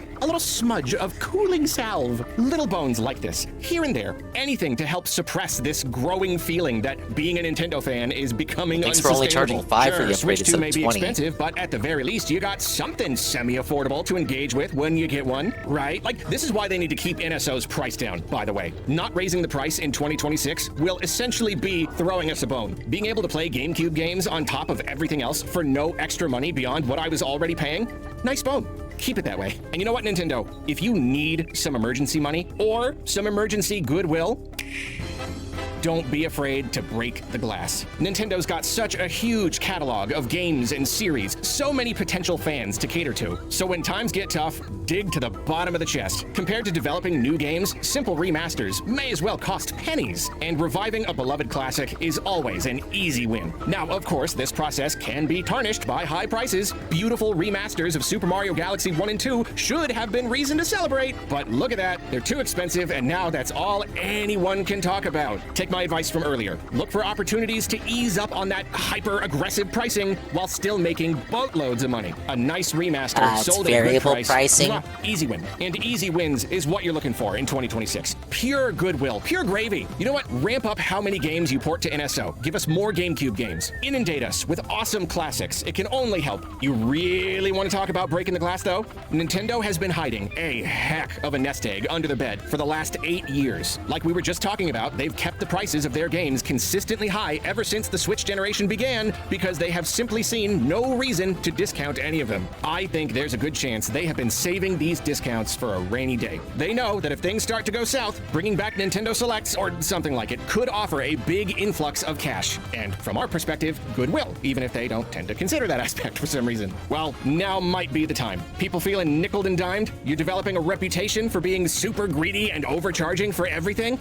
Dig out those easy wins. There are so many Switch games that have essentially sold all they're gonna sell. There are a lot more people who want these games, but not at that price. I am certainly one of them. This is especially true for smaller games, or ones that sold okay, but basically stopped selling after launch, like they just didn't have legs. The biggest games are getting Switch 2 editions, and clearly Nintendo's hope is that they'll just keep selling for the foreseeable future. I get that. But a lot of this other stuff, it's basically dead in the water. You're leaving money on the table, not discounting it. Introduce a new line of Nintendo Selects, make them $30, maybe 40, maybe it depends on the game, but 30 is gonna be a real good bargain. And suddenly, these games grow their legs back, they're selling again, even the lesser performing ones are racking up way more sales, you're making a whole bunch of extra money, and best of all, you accrue some semblance of something like goodwill. You heal that reputation a smidge. You bring actual value back into the equation. Switch 2 may be expensive, but at least you can pick up all these cheap games, right? And they even run better on Switch 2 thanks to these performance patches? Well, look at that. That's a pretty darn good value. They wanted to bring back right Nintendo Selects, they would have. At the very least, though, just give us better discounts. I feel like that would only make the Nintendo fans mad because they will have already paid for it at the full price, give us some $60 deals, or whatever. man. 60, Give us a 70, chance 80. to pick up a game for like 50% off every once in a while. Throw us a bone.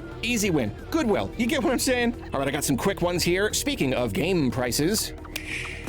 Yeah, we're gonna need those 16 and 32 gigabyte cartridges. The This was whole already game confirmed. keycard thing has certainly not helped Nintendo's reputation. And if it's true that literally the only option for publishers has been the expensive 64 gigabyte card, then I have no doubt that that has pushed many of them to opt for these game keycard releases instead of just eating a ton of profit. It's all but confirmed that smaller cards are on the way in 2026, which is great, but I figured it was still worth mentioning here. Please, Nintendo, do everything you can to keep those silly little proprietary cartridges Why some from random thinning ding those dong margins strings that and have encouraging tripping up my publishers who ditch streak? them entirely. Tired of Also, it. to quote John Green's brother, don't follow your dreams, follow your tools. The Switch 2 has a lot of strengths. Lean into them. So far, my online experiences with my Switch 2 have been leagues above anything on Switch. Keep delivering solid online, improve the online you already have, keep marketing the idea that Switch 2 is a perfect social system and not just because of game chat, and keep updating Mario Kart, which should have been your great big online game from day one, but that goes without saying, doesn't it? And the Switch 2 really is a highly capable system.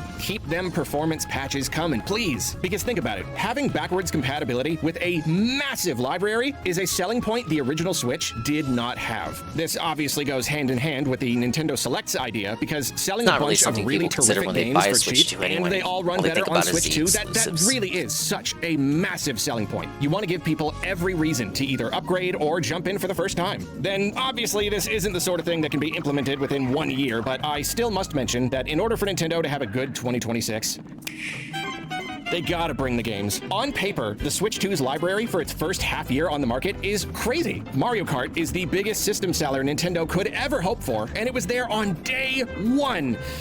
But it launched in kind of a bare bones state, and there's all this controversy surrounding it, which has kind of spoiled the experience for some people. Kirby Air Riders is awesome, but not exactly a big system seller. Age of Imprisonment is kind of cool, but has a very, very limited audience. Pokemon tends to sell systems, but this one is also very controversial, and it's a cross-gen title, so you can just get it on Switch and even save $10. Metroid Prime 4, reviews very mixed, and also available on Switch for cheaper. Kind of seems like the only solid win here is DK, though even that kind of does come with a caveat of its own. The entire game hinges on the idea of breaking stuff. And if that does not appeal to you, you are not going to like the game. But even if you ignore that and consider DK a perfect piece of Switch 2 software, it's just one game. And with the world the way it is right now, people are more careful with their spending than ever. It's probably gonna take more than one game. The 2026 lineup so far is looking fine, but pretty sparse. I have no doubt that Nintendo will reveal plenty of stuff in the first half of the year, but man, it's gotta be good. They need some really heavy hitters right now. Hold the caveats, please. They can't magically materialize a new Smash out of thin air if it's not already practically done, but let's hope that it's already practically done. And my final piece of advice for Nintendo goes along with a lot of what I've already been saying. This is Don't be a hard stupid. one for them. I think we're past that. Nintendo, they're absolute geniuses, but they are the stupidest geniuses you've ever seen in your life. At times, they seem entirely oblivious to public opinion, entirely unable to anticipate how their customers may react to anything. I mean, this is kind of a problem with any big company. Don't People tell me calling the this shots sphere way up at the top of the buildings. They're just so far removed from the end users buying their products, so they genuinely don't know what's going on in this world of normies that we live in. But Nintendo seems particularly bad about this sometimes, and I don't know how or why this would improve now, but if they want 2026 to go better, they need to figure out how to avoid at least the most obvious pitfalls. The 100% avoidable blunders. As I keep saying, so often it's not about what you do, it's about how you do it, how you present all of this to the customer. You got to take at least tiny steps around these highly visible landmines. You keep stepping on and it's sticking right out of the ground. Like, do you need better glasses or what? Like the Metroid amiibo thing. Forgive the rant, but this was probably the most stupidly predictable and avoidable thing all year. So the desert in Metroid Prime 4 features ambient music, but one of the amiibo unlocks the ability to play any music track you want while riding the bike. I've heard that you can unlock this in-game, but I genuinely can't find a straight answer online, so whatever.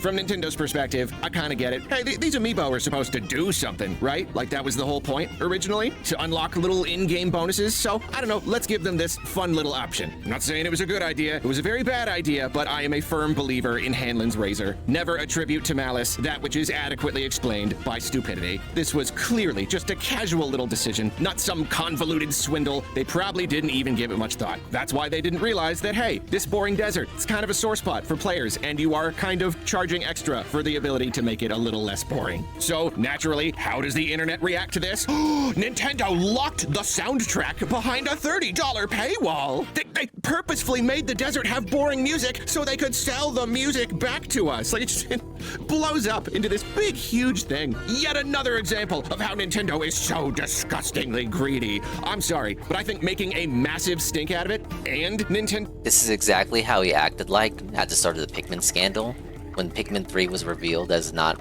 functioning properly on the Switch 2. he said something along the lines of, this is just another thing that the Nintendo haters will use to say, oh, Nintendo is bad. Oh, this is just another thing that they're gonna use to say that Nintendo sucks now. Blows up into this big, huge thing. Yet another example of how Nintendo is so disgustingly greedy. I'm sorry, but I think making a massive stink out of it and Nintendo doing it in the first place are equally silly. The entire thing is absolutely asinine. I don't know if you need to, like, actually start sitting down and polling real fans or what, but there's got to be a way to gain some small level of cognizance here. Some awareness of how these decisions are going to be interpreted and reacted to. I know I said I wasn't going to pick sides here, but in Nintendo's slight defense, maybe the intensity and suddenness of this new hyper-reactionary rage bait culture took everyone by surprise. The Switch generation spawned a whole industry of Nintendo-tubers, and the Switch 2 generation has spawned an industry of Nintendo hate-tubers. That's basically a career now. But again, wherever you stand, it is what it is. It's all a great big minefield now, and you gotta learn how to spot the mines if you don't want 2026 to be another endless parade of controversies and news stories about the controversies and YouTube videos about the controversies. That's the way I see it, at least. That's what I think Nintendo should do if they want to have a better And Nintendo thinks 2026, Arlo wants to which talk is a to lot him? easier to say than to have a better second half of Switch 2's first year plus first half of Switch 2's second year. Why did they release this thing in June? If you've got any ideas, please let us know down in the comments. And, Happy New Year. Happy New Year. I hope you had a good holiday season. I hope a lot of good things happen to you this year. I hope this is a great year. Thanks for watching. Really, really, really. Thank you for watching. You're awesome. Happy New Year, you wonderful people. I love you so much.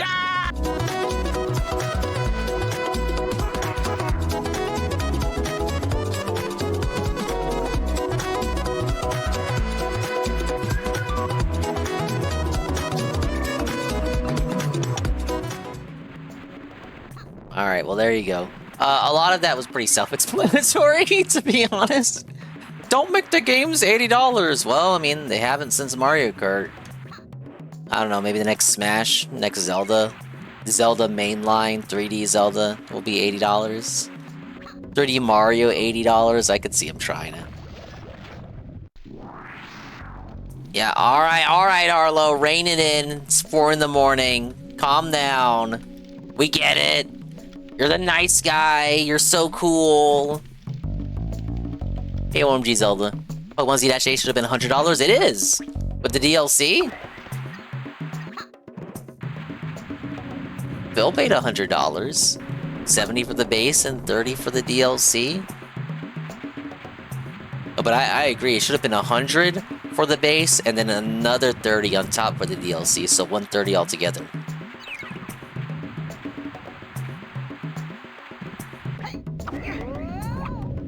Oh my god, I hit the underside of that.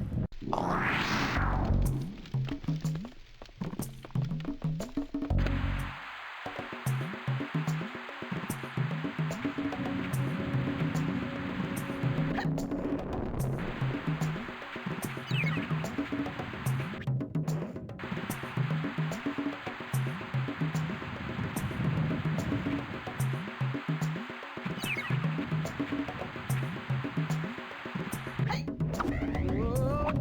Whoa, what's happening?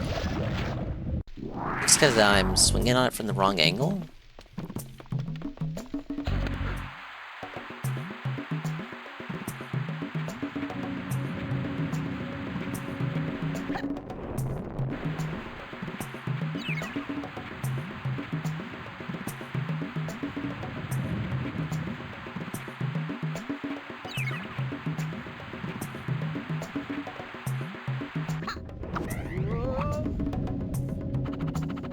Alright, we're fucking in.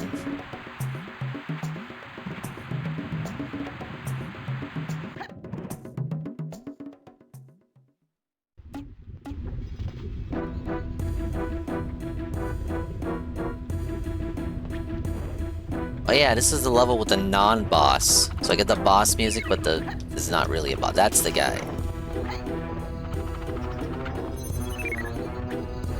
He's the one.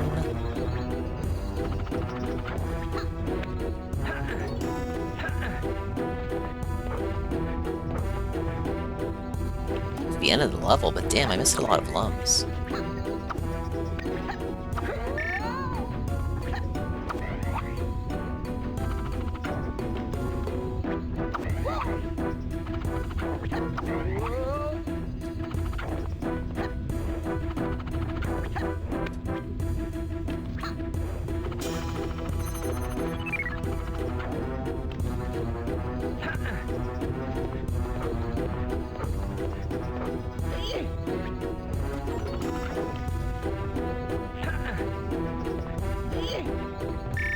Arise!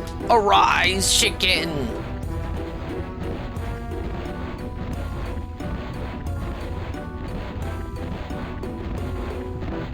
Apparently in the other versions, you guys said he talks.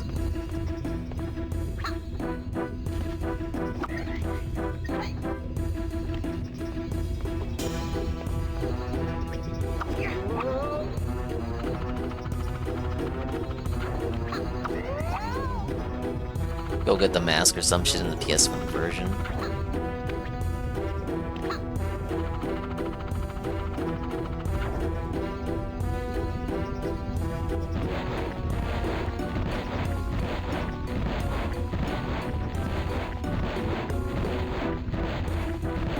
Speedrunner has to have gotten over here without summoning Statue Man.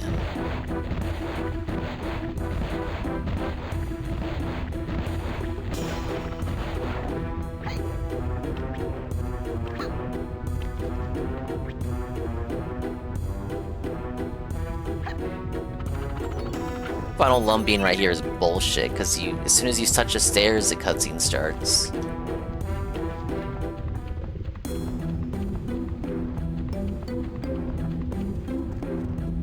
Seems like I missed a whole area. I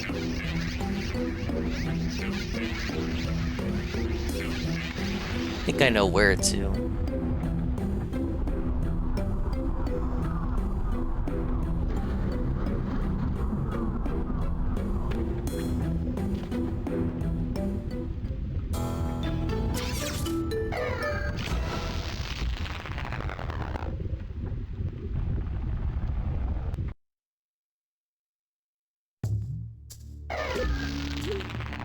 Then he talks to the guy again.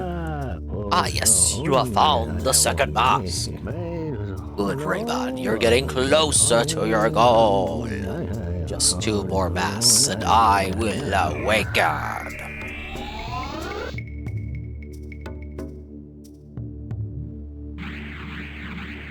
I like how he just like spins portals out of his palm.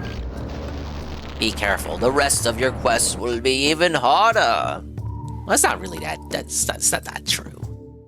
Isn't it like you get 3 gimmick levels and then you get to the next sanctuary? From this point onward, the next masks are just like, they just come at you one after another. Ironically, this is where I stopped the first session. It's gonna be where I stop for tonight too, because it's 4 in the morning. It'll be a lazy Ann raid. Big ups to everybody stopping by.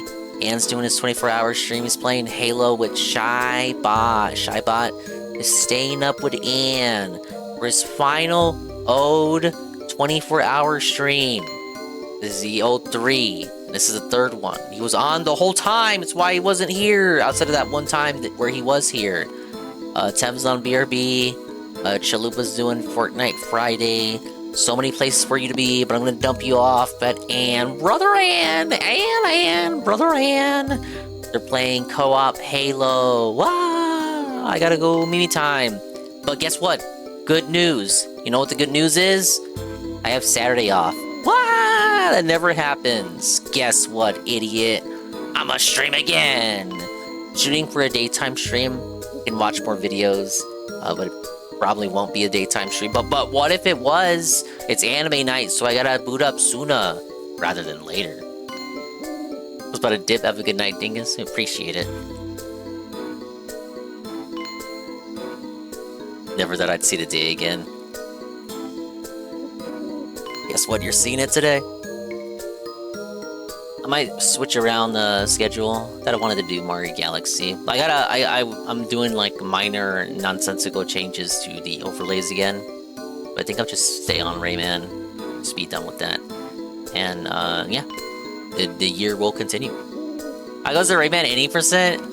Koizumers, how is the Rayman 80%? How do we do for 100%ing? So we're halfway through the game. I just got the second mask out of 4. Most levels 100%ed, with the exception of, let's see, we got 1, 2. See, I was off by 1 lum there. Okay, now we're getting some good shit. I was off by 1 there.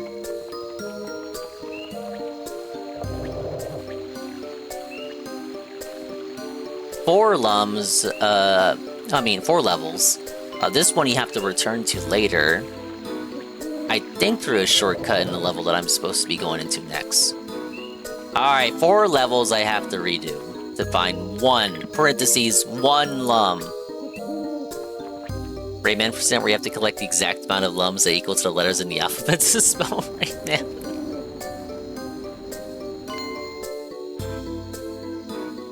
I only have to collect 6 then.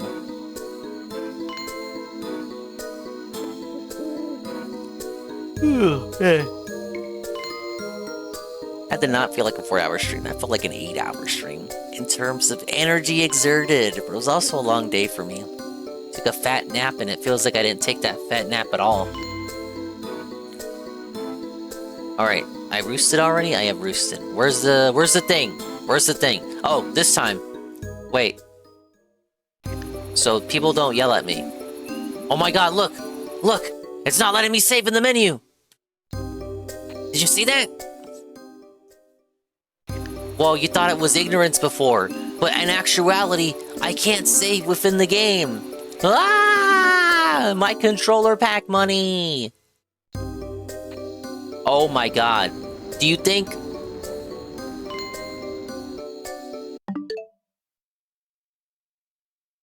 When you start the game at the beginning, it says it detects the rumble pack, but it doesn't say it detects the controller pack. So you can't save within the game because the emulator has the rumble pack loaded in, but not the controller pack. But the game requires the controller pack in order to save. So I do only have to save. I'm forced to save through the emulator then. That's interesting. Can I not swap that at all? Swap the control. Swap the controller pack.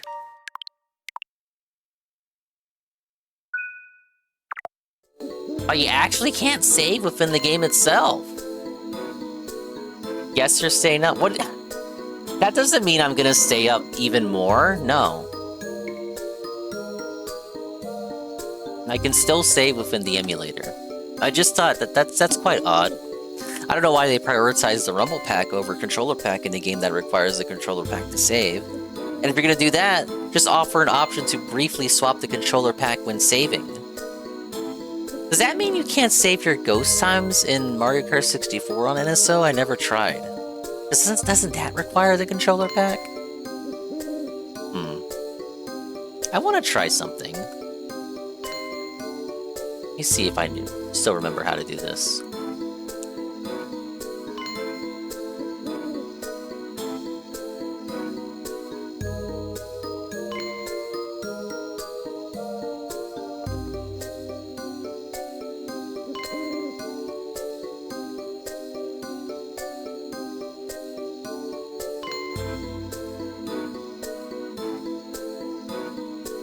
Okay.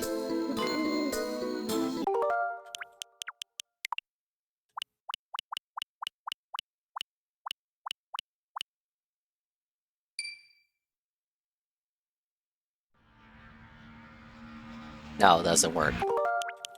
Mario Kart 64 has this thing where if you hold start when you're setting it up, when you're turning it on with the controller pack loaded on, you can use that as a way to manage your controller pack data. But it didn't work then, so that tells me that that has like the emulator just like always has the Rumble Pack loaded in.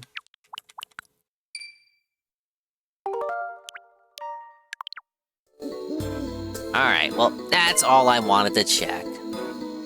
No more stalling. Save getting stolen again. No, it's not getting stolen. It's not. That's not. No, it's not true. Arias, that's enough. I'm out.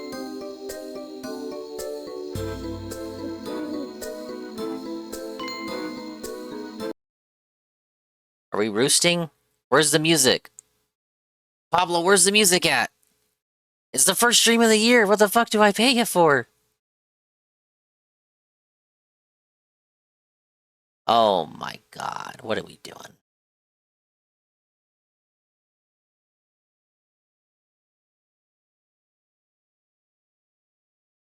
Alright, don't worry. I kicked him awake. Why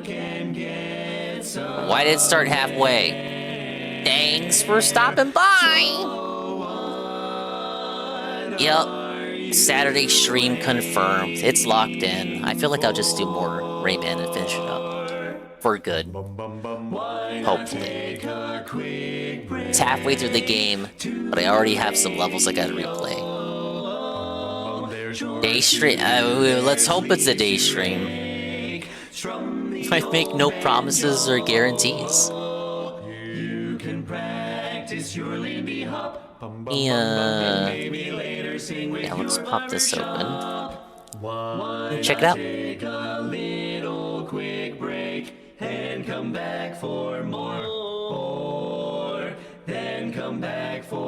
Thank you for the 10 cheer from Infamous Chaos. Crazy Zoomers, array with a party of 19. Infamous Chaos, another 10 cheer. Infamous Chaos, another 10 cheer. Astromech 88 with follow. Hi Wolf 160, the 10-bit cheer. And I think that catches us up. No, you can't do and check on this overlay. It doesn't work. Yeah, what a 10-bit bitch, am I right? No. Don't sell yourself short there, bud.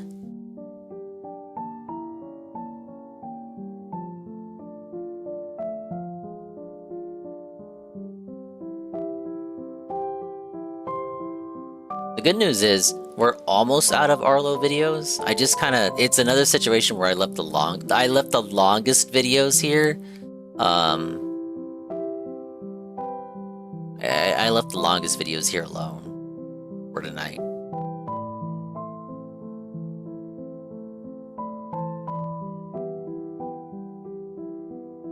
But yeah, it's gonna be an Ann raid. Ann's playing Halo.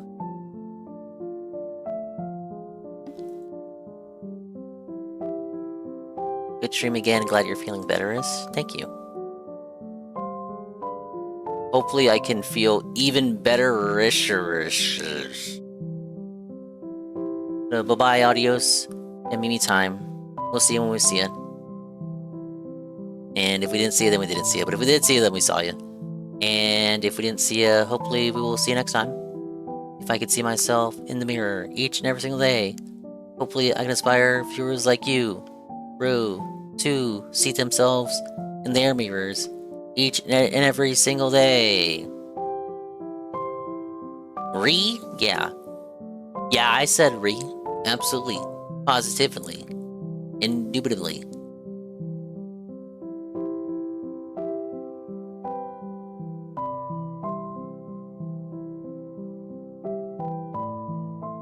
The right message is...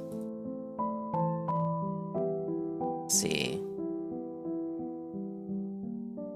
Tell Kino to come back too. Slacking. I don't have any DMs with either of them. Contrary to popular belief.